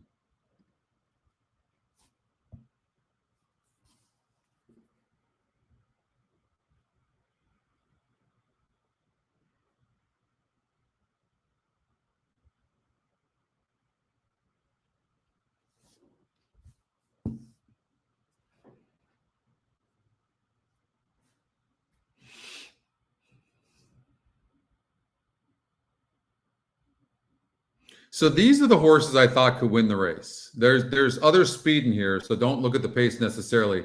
So I'm judging these horses against themselves now. I'm kind of changing up. I'm tweaking my handicapping a little bit. Before I would leave some of these other horses with higher pace, but I feel like they're going to stop. And so I just feel like now I have to judge these horses against themselves. And so you can see the win percentages offered nothing other than to say, okay, the race is wide open. The GSR says that maybe the 12 horse is a horse to watch, but it does draw wide. The SOR is saying that maybe the 5 horse you shouldn't like because it's only got a 52 SOR. And let's look. But it did it easy. So it broke its maiden last time out. 8.5 on the turf. Clearly a turf horse. Well, it actually has good breeding all around. So that's not a problem. So it was 80 cents on the dollar to win the race. And it's lightly raced. It could be improving. No question. Todd Pletcher, Irad Ortiz. Let's see if there's any changes in the race. Irad Ortiz jumps aboard because Saez gets off of the 5 after winning for fun to ride the 8.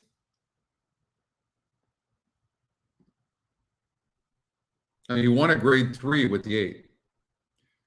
I mean, do you really think he would get off of the 5 of Todd Pletcher horse? I don't. I mean, possible. Irad jumps aboard, but he gets off of the 5. I mean, because him and Pletcher have a good relationship. So I would imagine he's getting on what he feels is the best horse. And it's also the EquinEdge second pick, and it's got the class.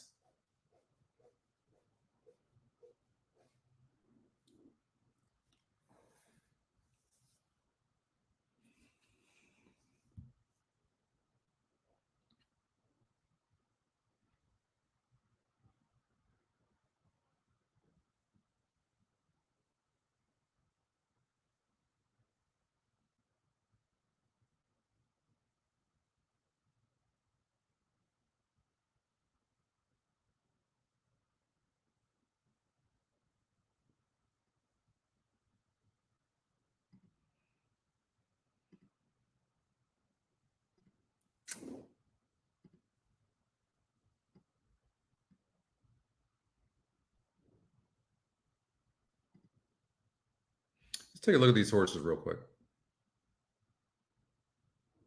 Coming into the paddock.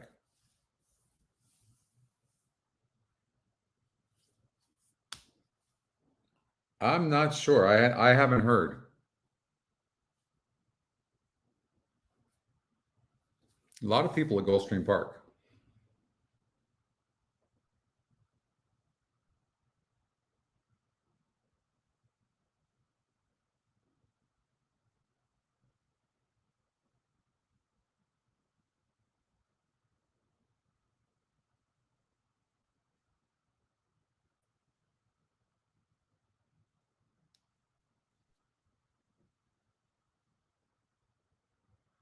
Thank you so much, Jeff. I really appreciate it. You have a nice weekend, okay?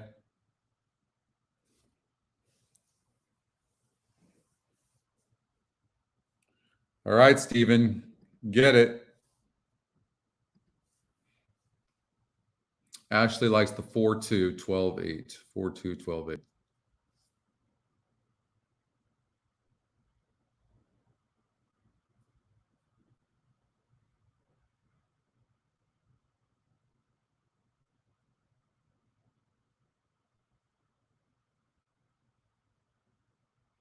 Four looks gorgeous. I'll tell you that. Just on looks alone, I mean, that horse is stunning.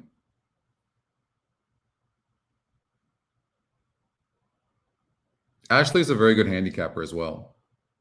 You want to talk about talented. She's extremely smart, first of all. And second of all, she can handicap her ass off. She doesn't use EquinEdge, though. She uses the form. She's old school. She learned horse racing from her dad. And she not only works in broadcasting when they need her, but she works under Aiden Butler. So she's smart cookie. Very pleasant to be around.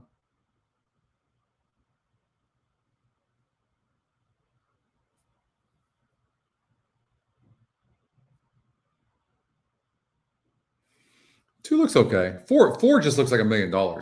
Just on looks, I would take the 4, but let's handicap a little bit and see what we can find.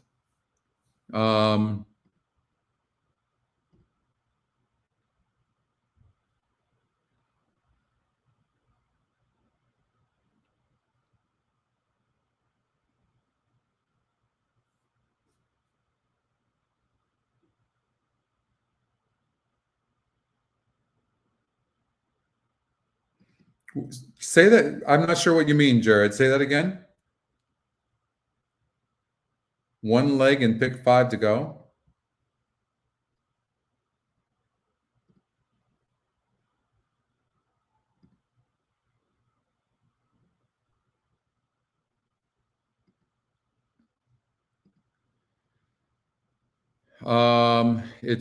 It shows well, I don't know. Is Rosario not riding? Did they replace him with Gafleon? I don't know.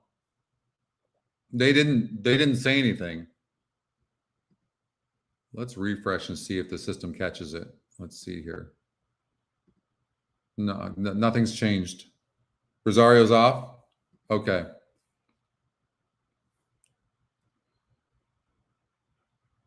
Nick, you like the 11, the one I eliminated? By de Sol?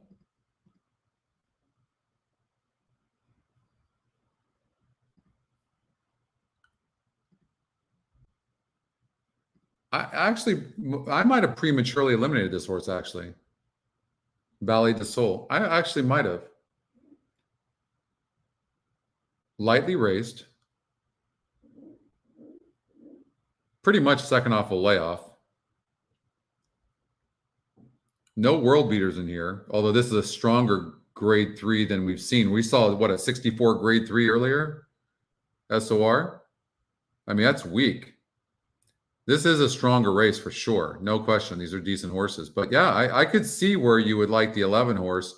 And it's got more turf breeding than anything. Although the GSR goes about the same, it's bred for turf. It seems like it's going to do better on the turf. So I wouldn't be surprised by a good effort here. But, I mean, Corey Lannery's aboard. He's in the 11 hole. It's asking a lot to win. You too. Thank you so much. I really appreciate that.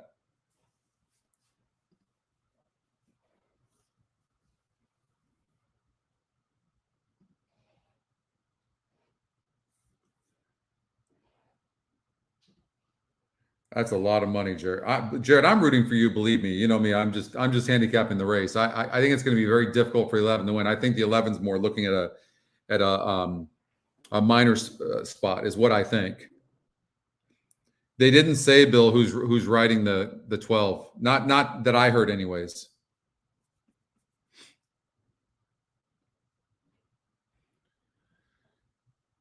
Let's see. Mischievous Kiss. No, this 4-horse Cinderella. Whew, looks like Cinderella. It broke its maiden. Let's see who it faced. Let's look at the link feature and see who it faced. This part of this feature, including the race replays and live racing, are what we're going to call Handy View Plus. It was a first-time starter, ran good and won the race. Went off at 7-1. And the 5-horse Alkira, consistent horse for Bill Mott. The 9-horse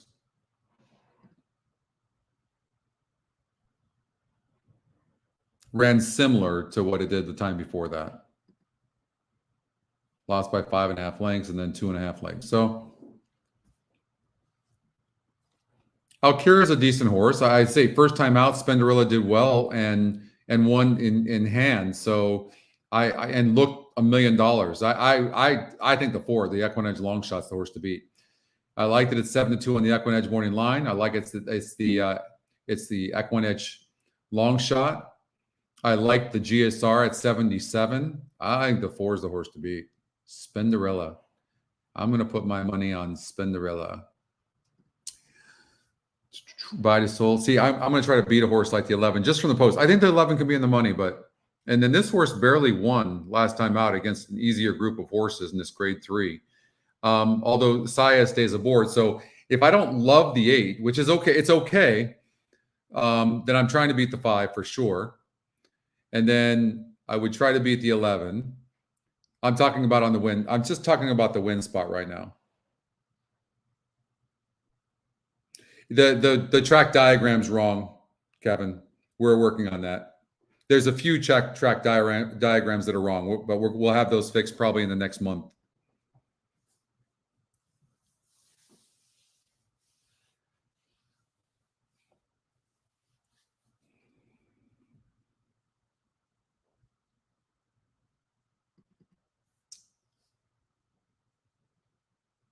Let's see how some of these horses over at Aqueduct came back on as far as the 2-horse goes. I think that 4-horse has a future. I mean, that horse looked like $1 million. So this horse came back to beat a non-graded stakes race field. So that's pretty good. She's a Mia. Looked pretty nice. This wasn't a bad field. I'll tell you what, this wasn't a bad field at all. This horse is not a bad. I like the race that the 2-horse comes out of. So I'm agreeing. Whoever said the 2, I agree. You think the race sets up good for the 8?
Tyler is on. Thank you, Bill.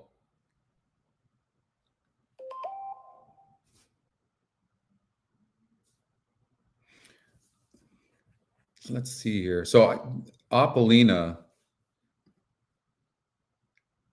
This horse doesn't look bad, does it? 7-horse Miss Ella. Not the worst looking horse in the world. So I like the chalk. As far as the 5-horse goes, hold on here. I didn't like the 5. It's 7-1. I don't really think it's really getting that bet. Oh, the win percentages, you mean? I'm sorry. What does it love the 5? It's 22%. It's just like that's not love. That's not love. Did you say? Yeah, you said love. What do you mean love? Love would be like 35 or 40%.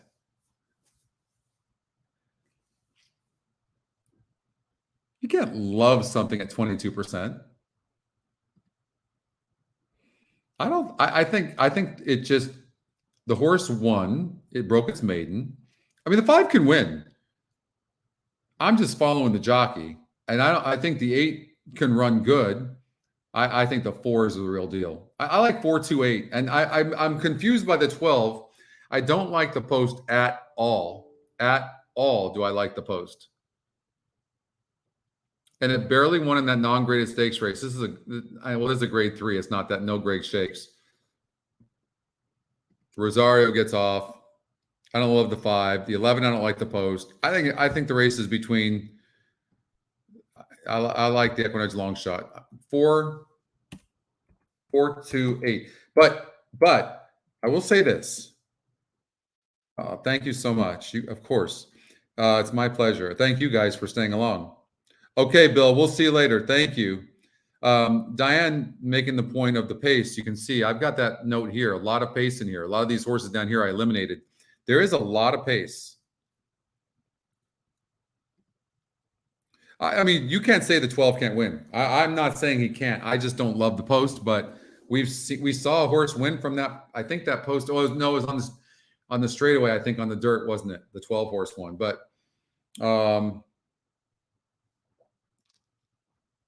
I thought the 4 just looked like $1 million. I really did. Are they running already? Herself, who's inside, I didn't bet it. I'm actually really upset with myself. I missed that. Then it's a length and a half to Opalina. How'd you make your money? 3 wide, last leaf toward the rail. I really wanted to bet that 4. Gosh darn it. It's a it. gap of another 4 lengths back to the trailer. The trailer is Soul of an Angel. She looks they go to like the $1 million. The leader is 27. That couldn't be right. No way that's right. Keeps her on as well. Second, 3 better than Mischievous Kiss. Third, up 4th, and Leah Marina, red cap about 5 lengths behind. Beside herself is together with Valley del Sol. Then it's a length and a half to Opalina. So mad I didn't bet this 4. Her outside, last leaf is toward the rail. On hold from behind the speed is Soul of an Angel, who's last of all as they make their way to the 4-turn run. Spenderella has the lead. Lemieux tries to clinch. She looks like $1 million, doesn't she? Speed. Look at him go away. She's gone. In front of third running. She's not stopping. Then Leah 6 Marina is and beside stopping. herself, 4 is not trying to wind stopping. it up and Jockey trying to hasn't even lead moved out. his hands on the Equinedge is in 4. the blue and white splitting horses with about 8 lengths to make up, and Spenderella is still under a hand ride. Off the turn in the stretch drive. She is Spenderella nice. has the lead Whew. by 3.5 lengths. Now Mischievous Kiss. And then Plays here her hand comes the down 2. center. She's And trying here to make comes up the 8. 5. All the horses With we an 1/8 talked of a mile about. to go. Opalina's flying on and out kicking the second horse. 1/16 of a mile to go. Spenderella has no danger. In hand. Spenderella proves her maiden victory. With I the didn't even rear realize the wheel. race was going. Opalina fast closing Ah. second. Mischievous Kiss third. What'd she go Last off leaf at? is fourth. And then it's Leah Marina for the Should have high won. five. I mean, she looked $1 million, didn't she?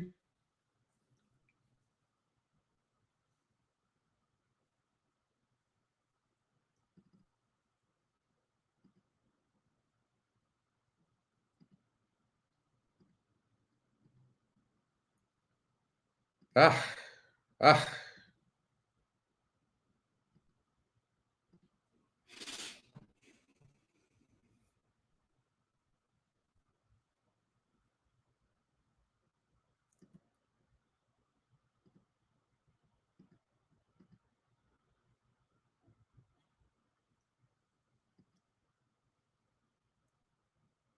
Eight to 5 ended up going off at 8 to 5. Last race over. That's the last race over at Gulfstream Park. Good stuff, though. Ah, God, I'm so mad at myself. I got to turn the volume up. It's tough. You're looking at the chat, you know, and then you're looking at this. I loved her. She's special. She really is special.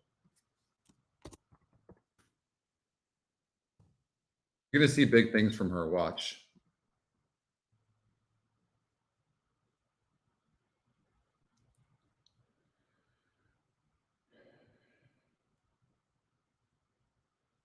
You got it. What's up, Justin, my man?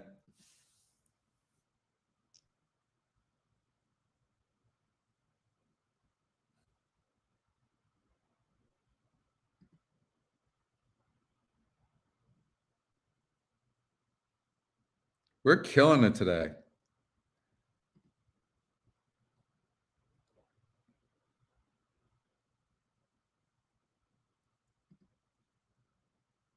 Get it, brother. Get it. We miss you, bro. Everybody misses you. I know. No, for sure. For sure. I was. It just, I mean, she looked so beautiful in the paddock and we saw it. I just mistimed that. I mean, it looked like those 3 horses, right? 4, 2, 8. In what looks to be a tough race, it looked like the 11 was competitive, the 5 was competitive, the 12 was competitive, but she outlooked them by $1 million. The 2 looked good and the 8 was going to close. So Number 4, Spenderella was the winner. Number 8, Opalina was second. Number 2, Mischievous Kiss third. Number 1, Last Leaf fourth. Number 12, Leah Marina finished fifth.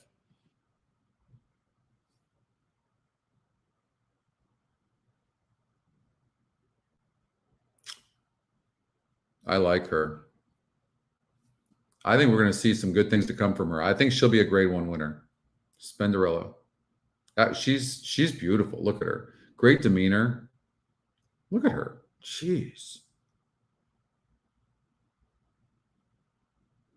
Gainesway Stable's got a good one right there. Jose having a good day. Nice, David. Oh, you got it, Ron, of course.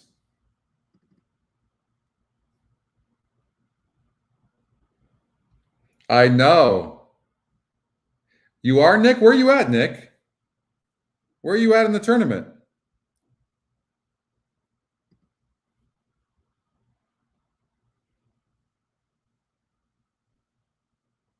Look at her. She's so nice. No nerves whatsoever. Just happy, talented. Coat looks amazing. She's gorgeous.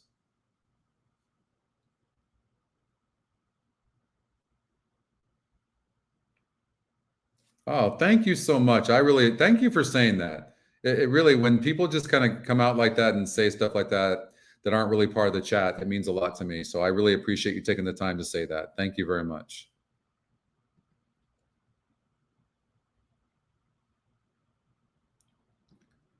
You got it, Scott. We'll look at the pick 4 for sure. For sure. I'm having a great day anyway, so I'm not complaining. But I really did want to bet on her, and then the 8 and 2 came in. I mean, I don't know what this try is going to pay, but there were other horses that were taking some action too. Oh my God, the exacta paid $13.30. The trifecta paid $52.40 for $1. All right, on to the next. Jeez, can't even look at that. Ay, ay, ay. All right. Better on the turf. All right. We down the hill on this race? We got to fix the track diagram. We will too, where we're going to show it like coming down here, but I think they're going up the hill, right? Yeah, they are. All right, 6.5 down the hill. So let's take a look at this and see what we can find.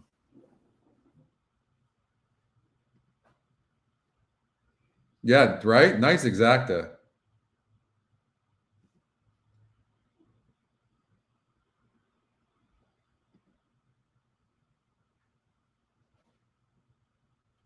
I'll look at that. I'll look at that. I can't go to Turfway right now, Stephen. I really have to stay at Santa Anita. But thank you, Karina. Thank you so much. You guys make the show, believe me. I'm just along for the ride.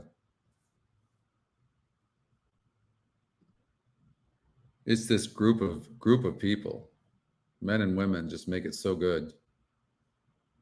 Feel blessed. The momentum that we're building right now is great. And we're going to get more. We'll get more too, because wait till you see all the new tools and stuff that are coming out, and that's just going to give even more energy. John, thank you for that. That's so nice. Thank you very, very much. So, Nick, you hit the exacta for $100 and a try for $5. So what did it put you at? Like, where are you at right now in comparison to the rest of the field?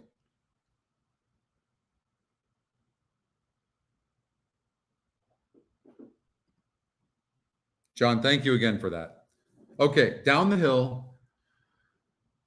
So are you seeing now? I hope, are you guys seeing how important this SOR is now? Especially when you take pace and you take a high SOR. So I look at the 11 horse, top EquinEdge pick.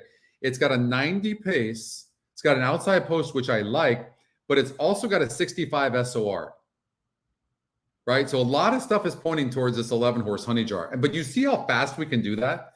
That's what's so cool. And this horse is going from 12% last time out, and it's going to 27%. And it's getting easier competition. So, second off a layoff as well. And Pratt's aboard. I like the 11. I like the 11 a lot.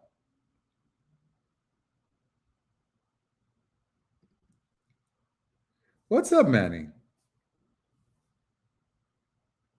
Thank you so much. Thank you very much. Okay. Thank you, brother. Thank you, Nick, so much, man. You're in the top 20 to 30? Okay. What's your strategy going to be? Are you going to be aggressive, or are you just going to I'm bad. I mean, I'm either winning or I'm coming in last. But I'm not a good example, Nick, at all. That's for sure. And I know it too.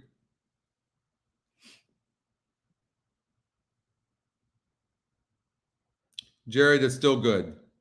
It's still really good.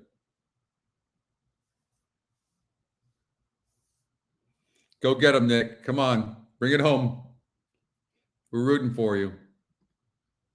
Okay. Stumbled. This horse had trouble. Time before that, though, it didn't run good. 69 GSR, 68 here. It's coming off a layoff. I mean, I don't see anything on this 10 horse. Well, I have to watch a race. Ever Smart, the 1. This is a big jump up in class. Has never proven it can run at this level. It won last time out. It draws the rail. It is tactical.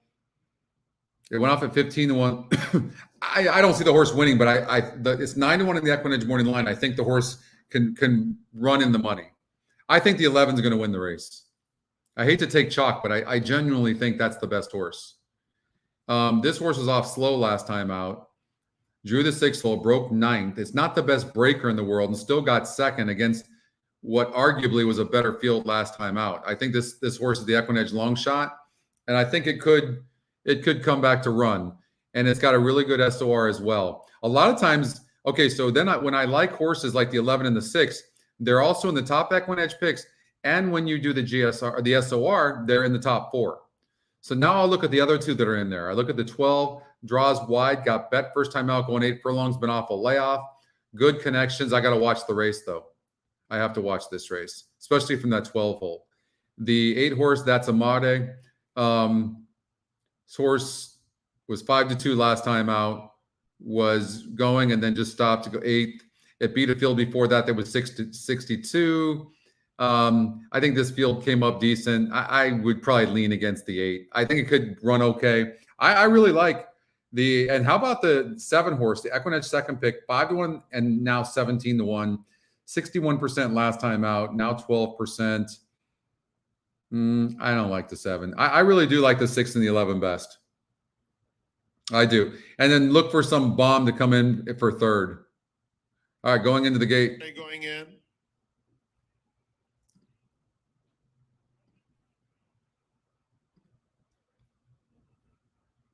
Mendham Mill. Aloha Kitten will be next. So I just did an exacta box 6-11. All right, Santa Anita, Frank Marimani. This is race number 8 from Santa Anita Park. Good luck, everybody. Surprise.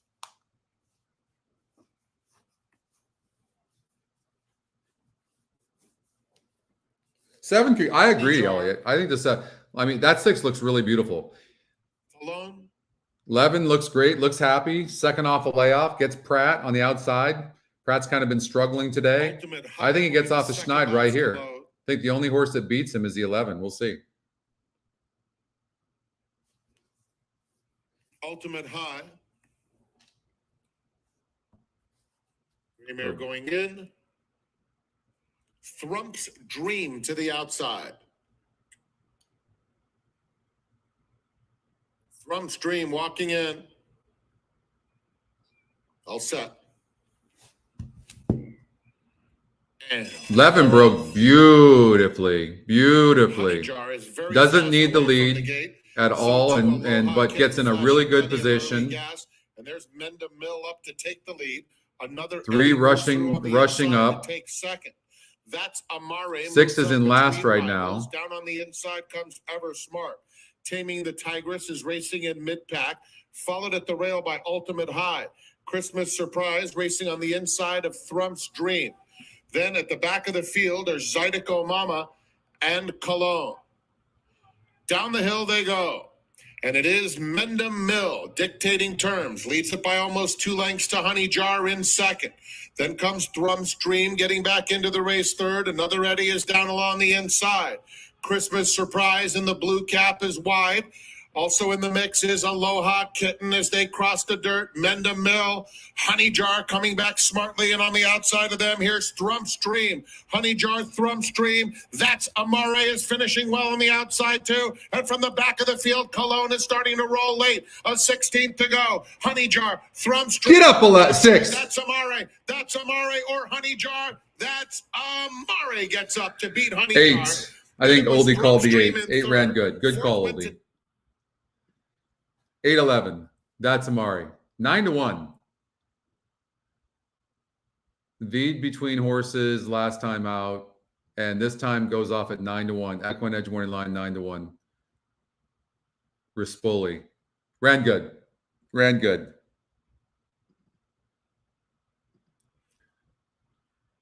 6 horse did not have a good trip. Was very wide. Very wide. Nice. Let's see here. 6. Not a good trip.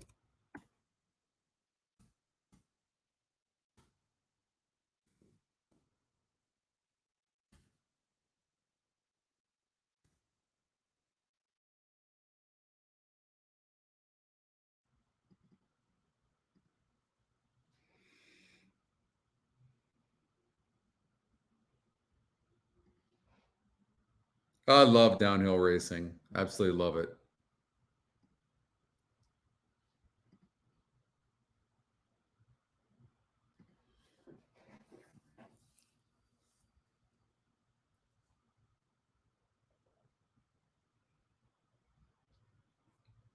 All right. Honey Jar ran a good race and really had no excuses. No excuses. And remember we were talking about the horses like the top SORs? You see that? Let's look at this again. Watch for those top SORs.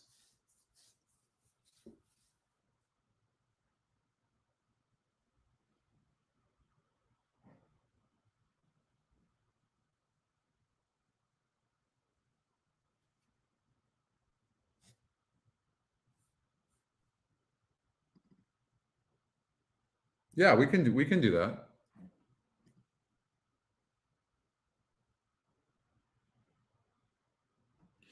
So 8, 11, 12. Okay. You see that? Look, what are the top 3 GSRs? And the 6 was coming, went way wide. 8, 11, 12. You could just do an exacta box those 3 horses if you wanted to. But this happens all the time. This is not a fluke. This happens a lot. 6 was way wide. I'm not going to say 6 was best, but 6 is better than what it ran.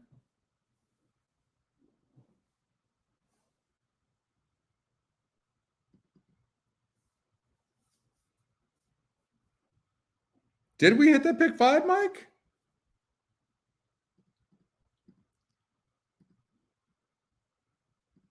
Let's see. What did we do? I forget. So we did that with the 5 and 6, with the 1 and 5, with the 7, 8, 11. So we'd have the 3, 5, 6 coming. We didn't hit it.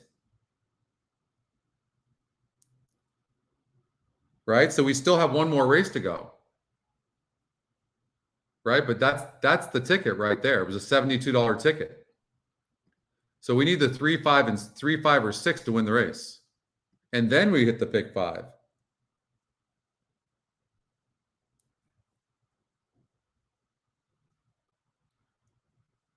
Oh, thank you, Lance. Thank you very much. Of course. It's absolutely my pleasure. Wow. But this thing is if the 3, 5, or 6 wins, this pick 5 is going to pay good.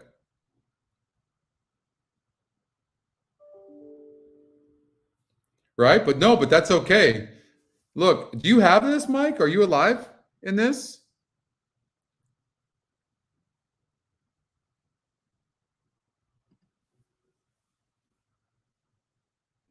This pick 5 might pay pretty good. Pretty amazing. I tell you what, you should always use on the show. I don't use it as much, but you should always use the ticket generator. Always. I mean, look, this is incredible.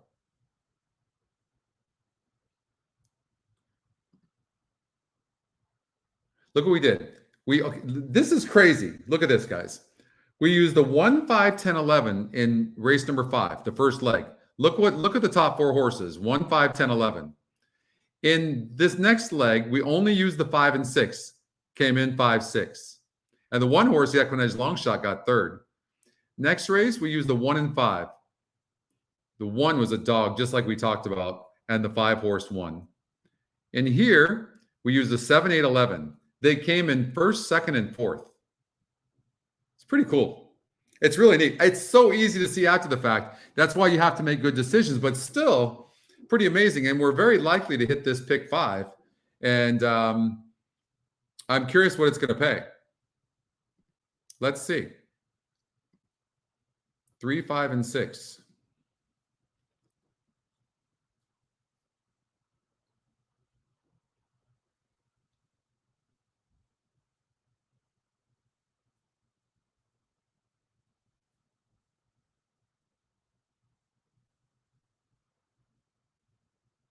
Yeah. Thank you. Thank you for saying that, oldie.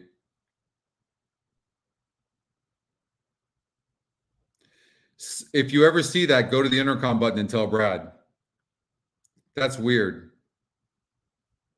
I don't know why.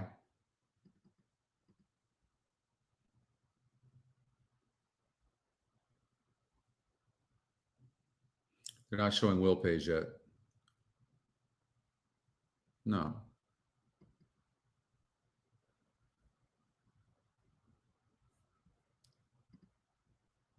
Oh, there was no pick 5. Huh. Why do I have a pick 5? It's weird. I don't know. I'll have to look at that. There wasn't a pick 5, just a pick 4. Okay. Okay. What do we got?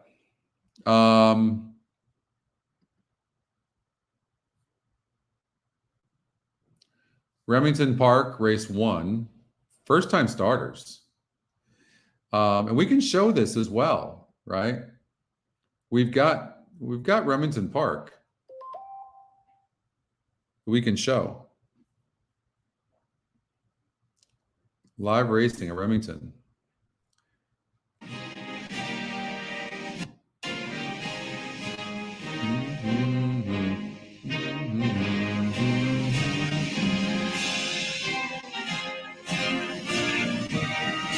It's actually pretty cool.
I have no problem betting Remington Park at all. None. The racing is great there. You get a lot of prices. If anything, it's hard as hell. But I really do think that EquinEdge does a pretty good job at Remington Park. And so here in this race at Remington Park, it's predicting pace with all these first-time starters. It's really cool. I don't know how accurate it is, but it's saying that the one horse who's 9-2 right now is 27% and it's got the top pace. And those are different algorithms that are choosing that. It's also EquinEdge's second pick. Something to think about. Top 2 picks are 9-2 and 6-1 as well. Hard to bet these horses though. EquinEdge morning line on the 10 is 7-5, and look at the horses even money. So you hope that the different metrics will line up, but it seems like one of them catches it. You guys notice that, right? So look at that. How does 6-1 on the morning line, one workout? How in the hell does it predict a 7-5 EquinEdge morning line? The horse is even money. I will say this. I'm sure this is part of it, but the trainer's 40%. Jockey's 21%. jockey trainer combination of those two is 41% in 54 races in 365 days. So, yeah. And also what's interesting is the 1, 2, 10, they have the top pace numbers as well. And by the way, these pace numbers work wonderful with quarter horses. Really good. Really good. All right. You hit the pick 4, Manny. Nice. What did it pay? $300 something? No, you're fine, Mike. We have some issues. We've got a lot of little issues, technical issues that believe me when I try. I know you guys trust me, but they're not so simple. Some of the stuff is really rough. Like I noticed some issues with the live odds today. It was okay. Upcoming races has been mostly good, but we had some issues. We're trying to figure out how to consistently make it seamless so we don't have to keep on working on this stuff, but we have some work to do. And sometimes on the ticket generator, it'll pop up wager types that aren't in the race. So we're working on doing a different way of doing that. And the other thing, sometimes they won't be there at all. So, but Oldie says he's fascinated by the one horse in the Nexus Anita. Baffert off a huge layup. 80 plus SOR, better on paper than the huge favorite. Might not be able to run, but at a price hard to pass on. Okay, so let's take a look at this one horse here in the next race at Santa Anita. Quarter horse races at Remington Park. So I mean, we've got relationships with Remington Park. We have relationships with Sam Houston. So you can see we're able, we're getting more and more relationships right now.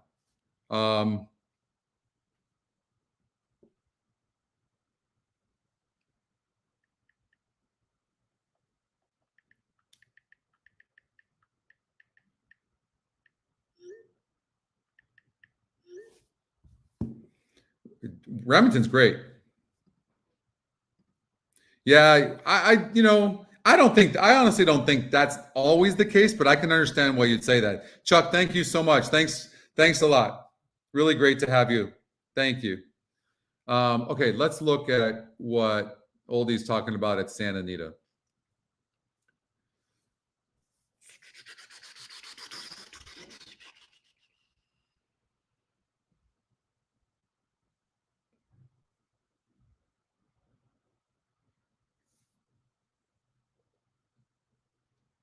So the one horse who's 8-1 right now,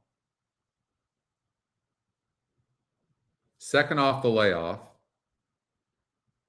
won the Starlet, but been off since 2020. Okay, now I don't know for sure. I have no idea. But I will say this. If you're off 2 years, it's usually because you had some sort of tendon injury. That's usually what it is.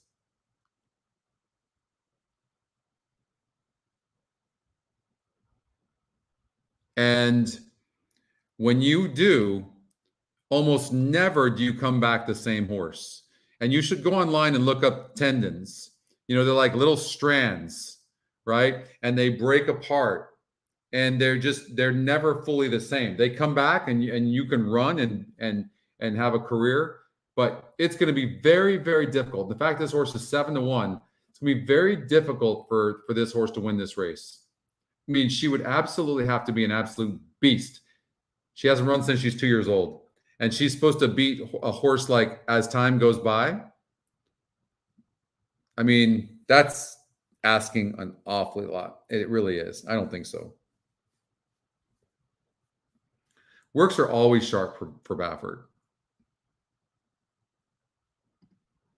I mean, you know what? Can I tell you why I think he put this horse in here? Well, Baffert owns it. Probably because the owner gave it up, right? And Baffert said, "I'll bring it back." There's only 4 horses in this race. Why wouldn't you put her in there? So no. And did you see the ticket generator did not use this one? But I know why it didn't, because it's only 3% to win.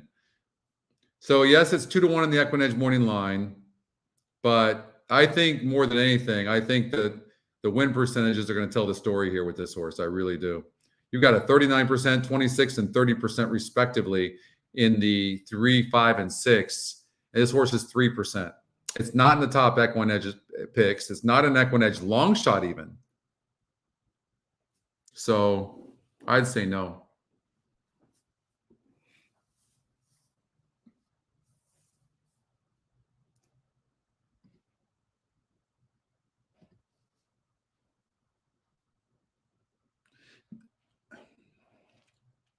That's a nice horse as time goes by. I mean, here's the thing.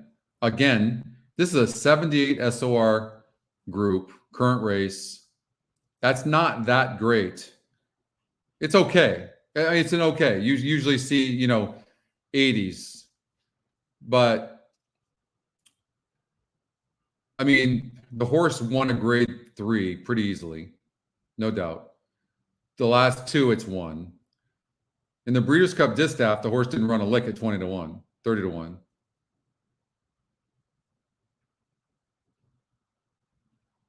I don't know. It barely won a grade 2. It's 1-5. If that doesn't tell you how weak the field is. Here's a horse that did win a grade 2 over at Churchill Downs fairly easily and now comes back. This is a grade 3 horse. This horse has no chance of beating these horses. I actually wish I would. This is not a horse I would use in my pick 3. This race is going to be won by the 3 or the 6. I wouldn't even use the 5. Somebody asked for a pick 3, so let's do that.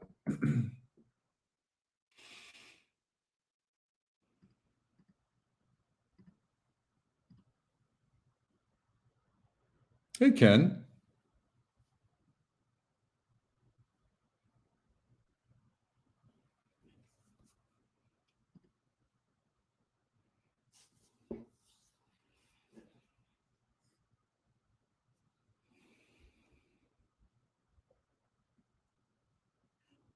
SOR in this race number 10.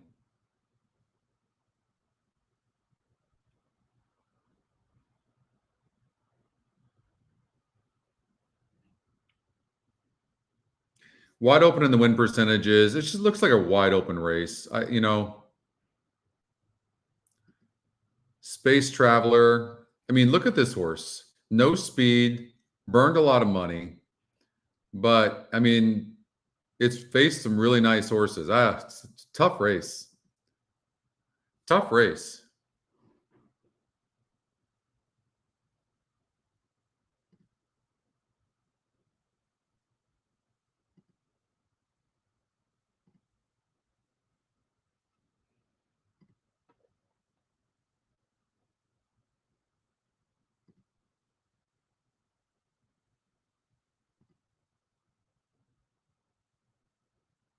I mean, this horse just lost a non-graded stakes race here, right? But then it won a grade 2 here, and a grade 1 here it barely lost. And it's been off of a little bit of a layoff. It's kind of a hard horse to read. Tell Your Daddy. I bet it just for the name. This horse won a grade 3. Subconscious won a grade 2, but that was against 3-year-olds. Now horses, let's see, grade 3, it went pretty good. I don't mind the 2. I think the numbers have it right. I really do. I think it's 8-2. I think it's 8-2. I mean, this horse barely won a grade 3 race. We've talked about this. Yeah. Hey, Brian.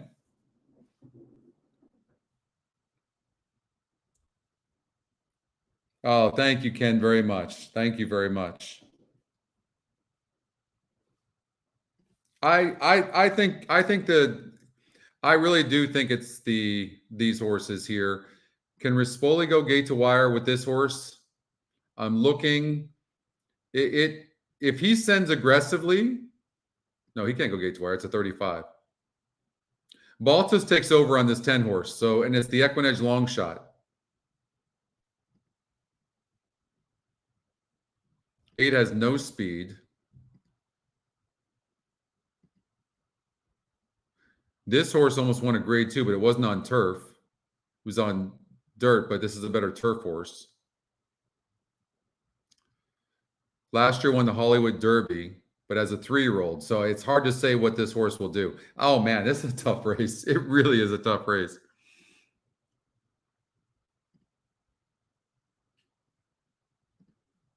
You could get a price in here.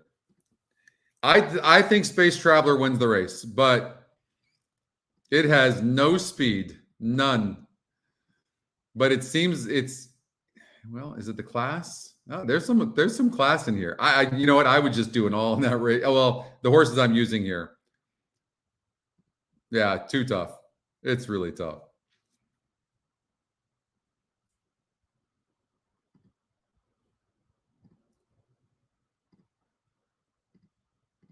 All right, that's the pick 3. Right there. It's $42. You know, you got the 2 favorites here. If you can beat the 3 with the 6, that would be good. What you could do, you're just rooting for long shots in those other 2 legs, and what you could do is single the 3. You could do that just to make it worth playing. That's how I would do it.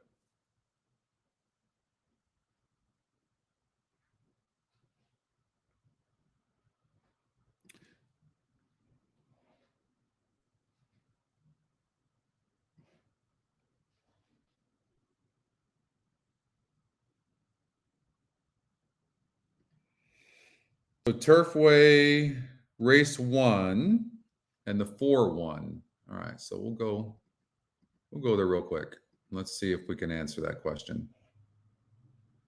I mean, it's a $62 horse. You're going to get long shots that are going to win, but fair question. You're saying, how do you find them?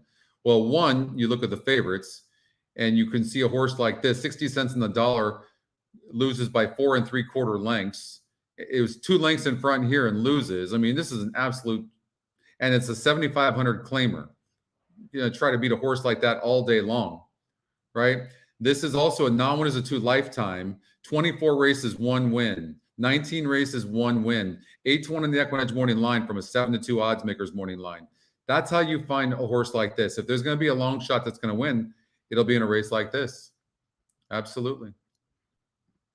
You know, I mean, I would cover an all in here. If I'm playing any kind of horizontal, I'm just using an all.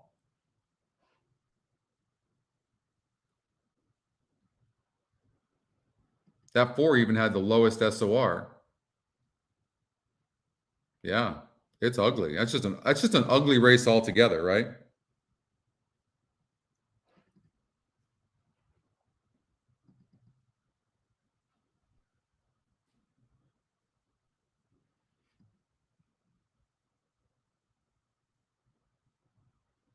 Oh, amazing.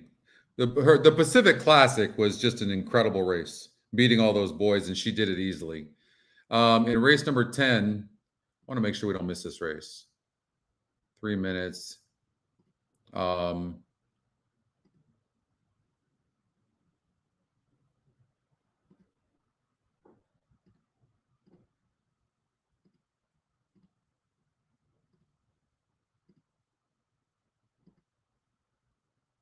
don't know. What was your question? How many Godolphin horses in 10 race or race 10? I don't see any. I don't know. Am I missing it?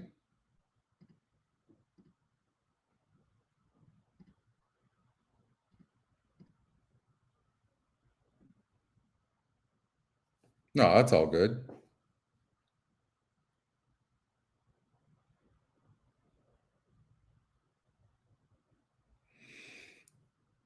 You're gonna get that back, Jared.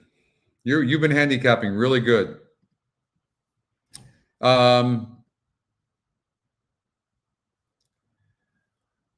In this race again, I think it's just 2 horses, 3 and 6.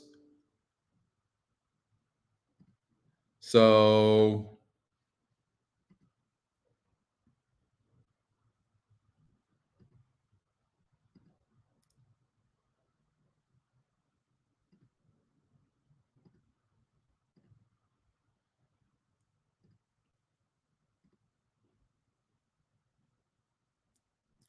and I think the 5 horse is going to get 3rd.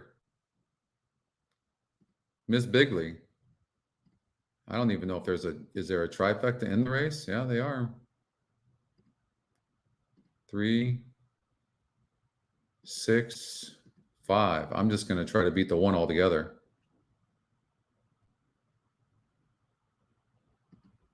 So, all right. Oh, they're over at Remington Park. They're going into the gate. The system, I mean, this one's getting bet. It's 27% top pace number. I mean, it might be worth betting over at Remington Park, right? How about 1, 2, 10 exacta? I don't know. Exacta 1 with 2, 10.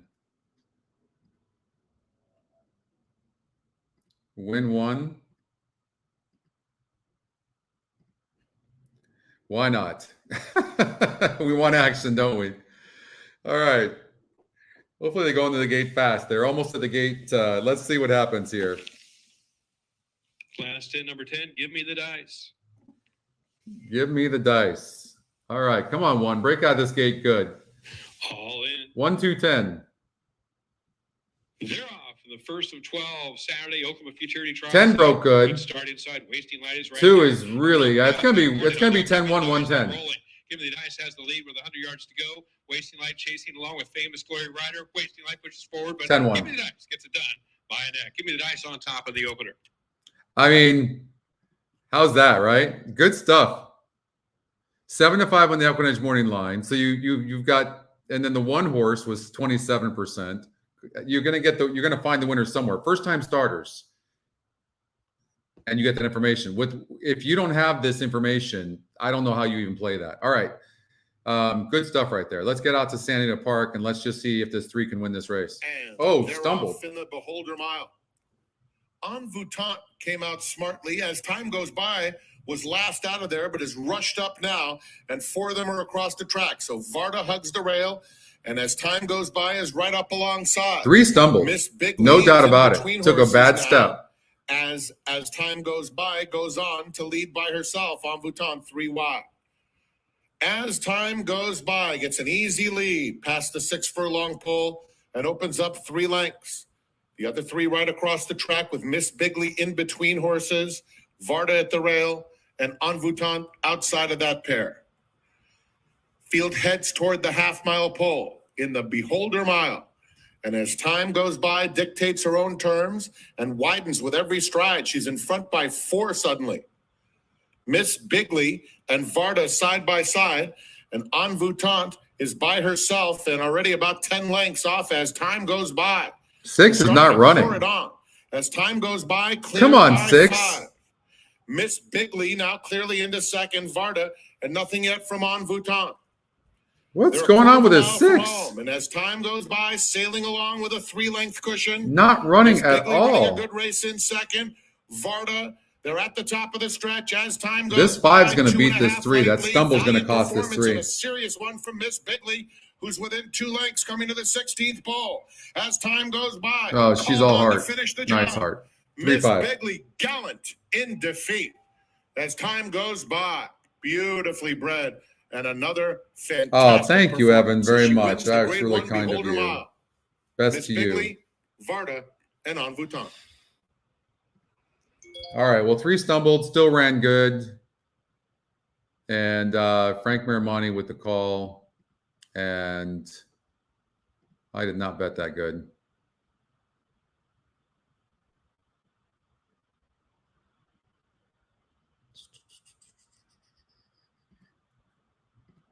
What happened to the 3?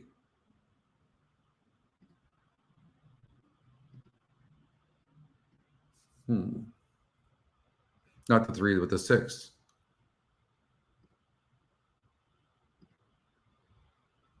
Oh, coming in from Churchill. Didn't run at all. Absolutely didn't run. Wow. And was geared down in that last race. Spin offs and just did not run.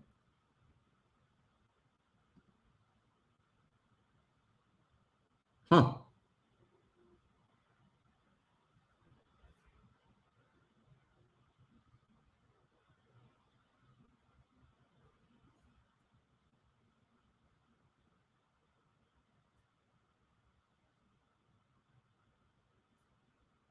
No. I mean, 4 horses in the race. 1 horse didn't run a lick and stopped.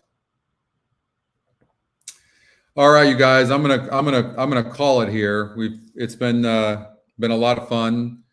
Thank you. We did good day for most of us, and I really appreciate you joining. I'm gonna go out and go get a bite to eat, and I hope you guys have a good rest of your weekend. And I really appreciate you joining me tonight and today. So a lot of fun, man. We've been at it since noon, right? 7 hours today. So yeah, it was a marathon today, but it was worth it. Really a lot of fun. I can't thank you all enough, and great handicapping as well.